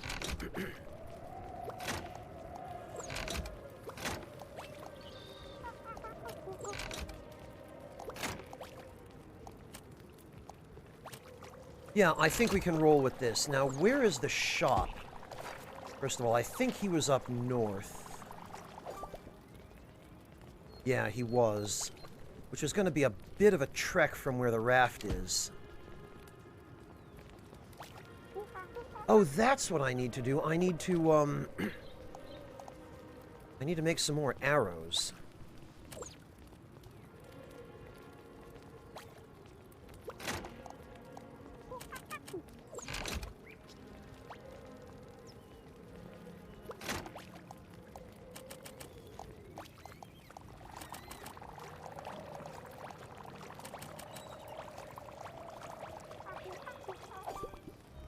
Oh, okay, well...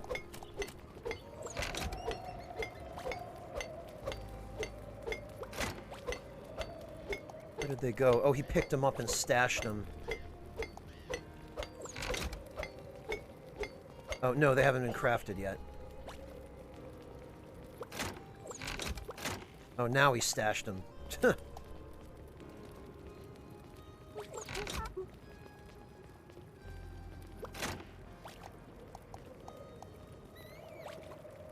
Honestly, I don't think I need any more than that.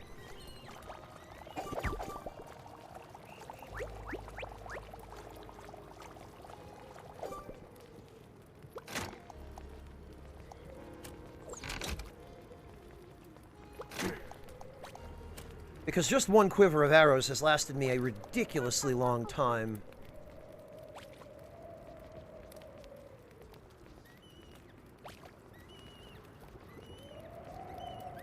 Okay, I think we're good to go. So now we can head down to the southern base. Well, Echo Drop, or else the merchant is the final boss, or something ridiculous like that. Because I could see something like that being the case.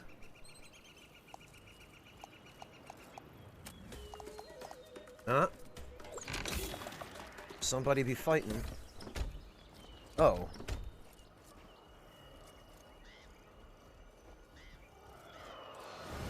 No, you don't.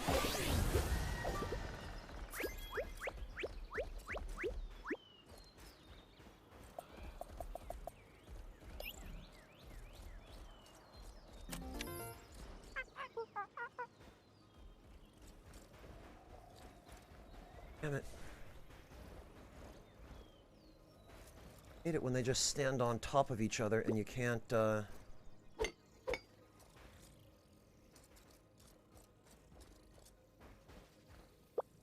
can't target the one that you need to target.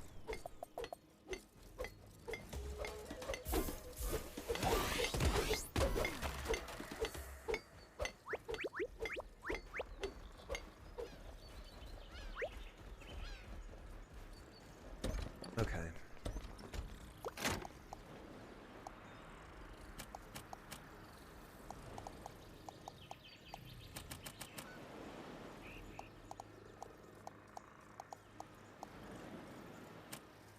So we'll grab those dowels, we'll grab these boards.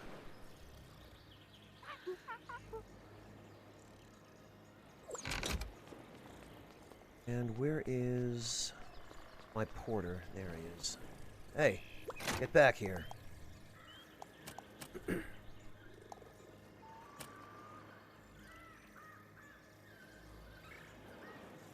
Okay. Well...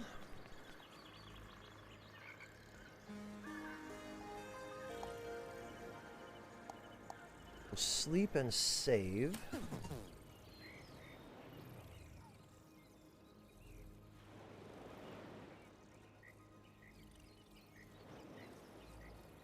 And actually, I think it's getting toward time for me to go get some dinner. All this food talk has made me realize I am pretty hungry.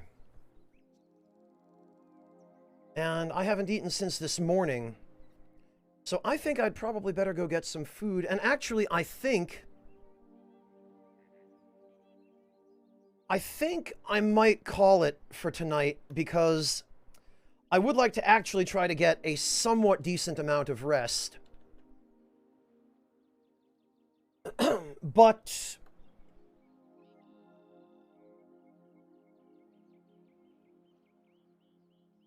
oh, really? I had no idea that that was a thing, Devilish.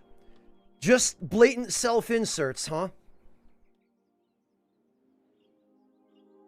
I think what we're going to do is we're going to go raid my friend Sylphie, who is playing Metal Gear Rising: Revengeance. And this will be the first opportunity I've had to raid her.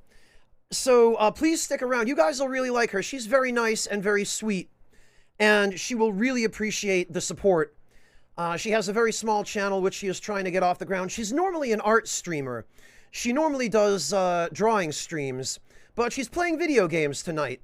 So let's roll in and give her some love. And Jalapeno, I will message you. Thank you all very much for joining me, and I will catch all of you soon. Take care, everybody.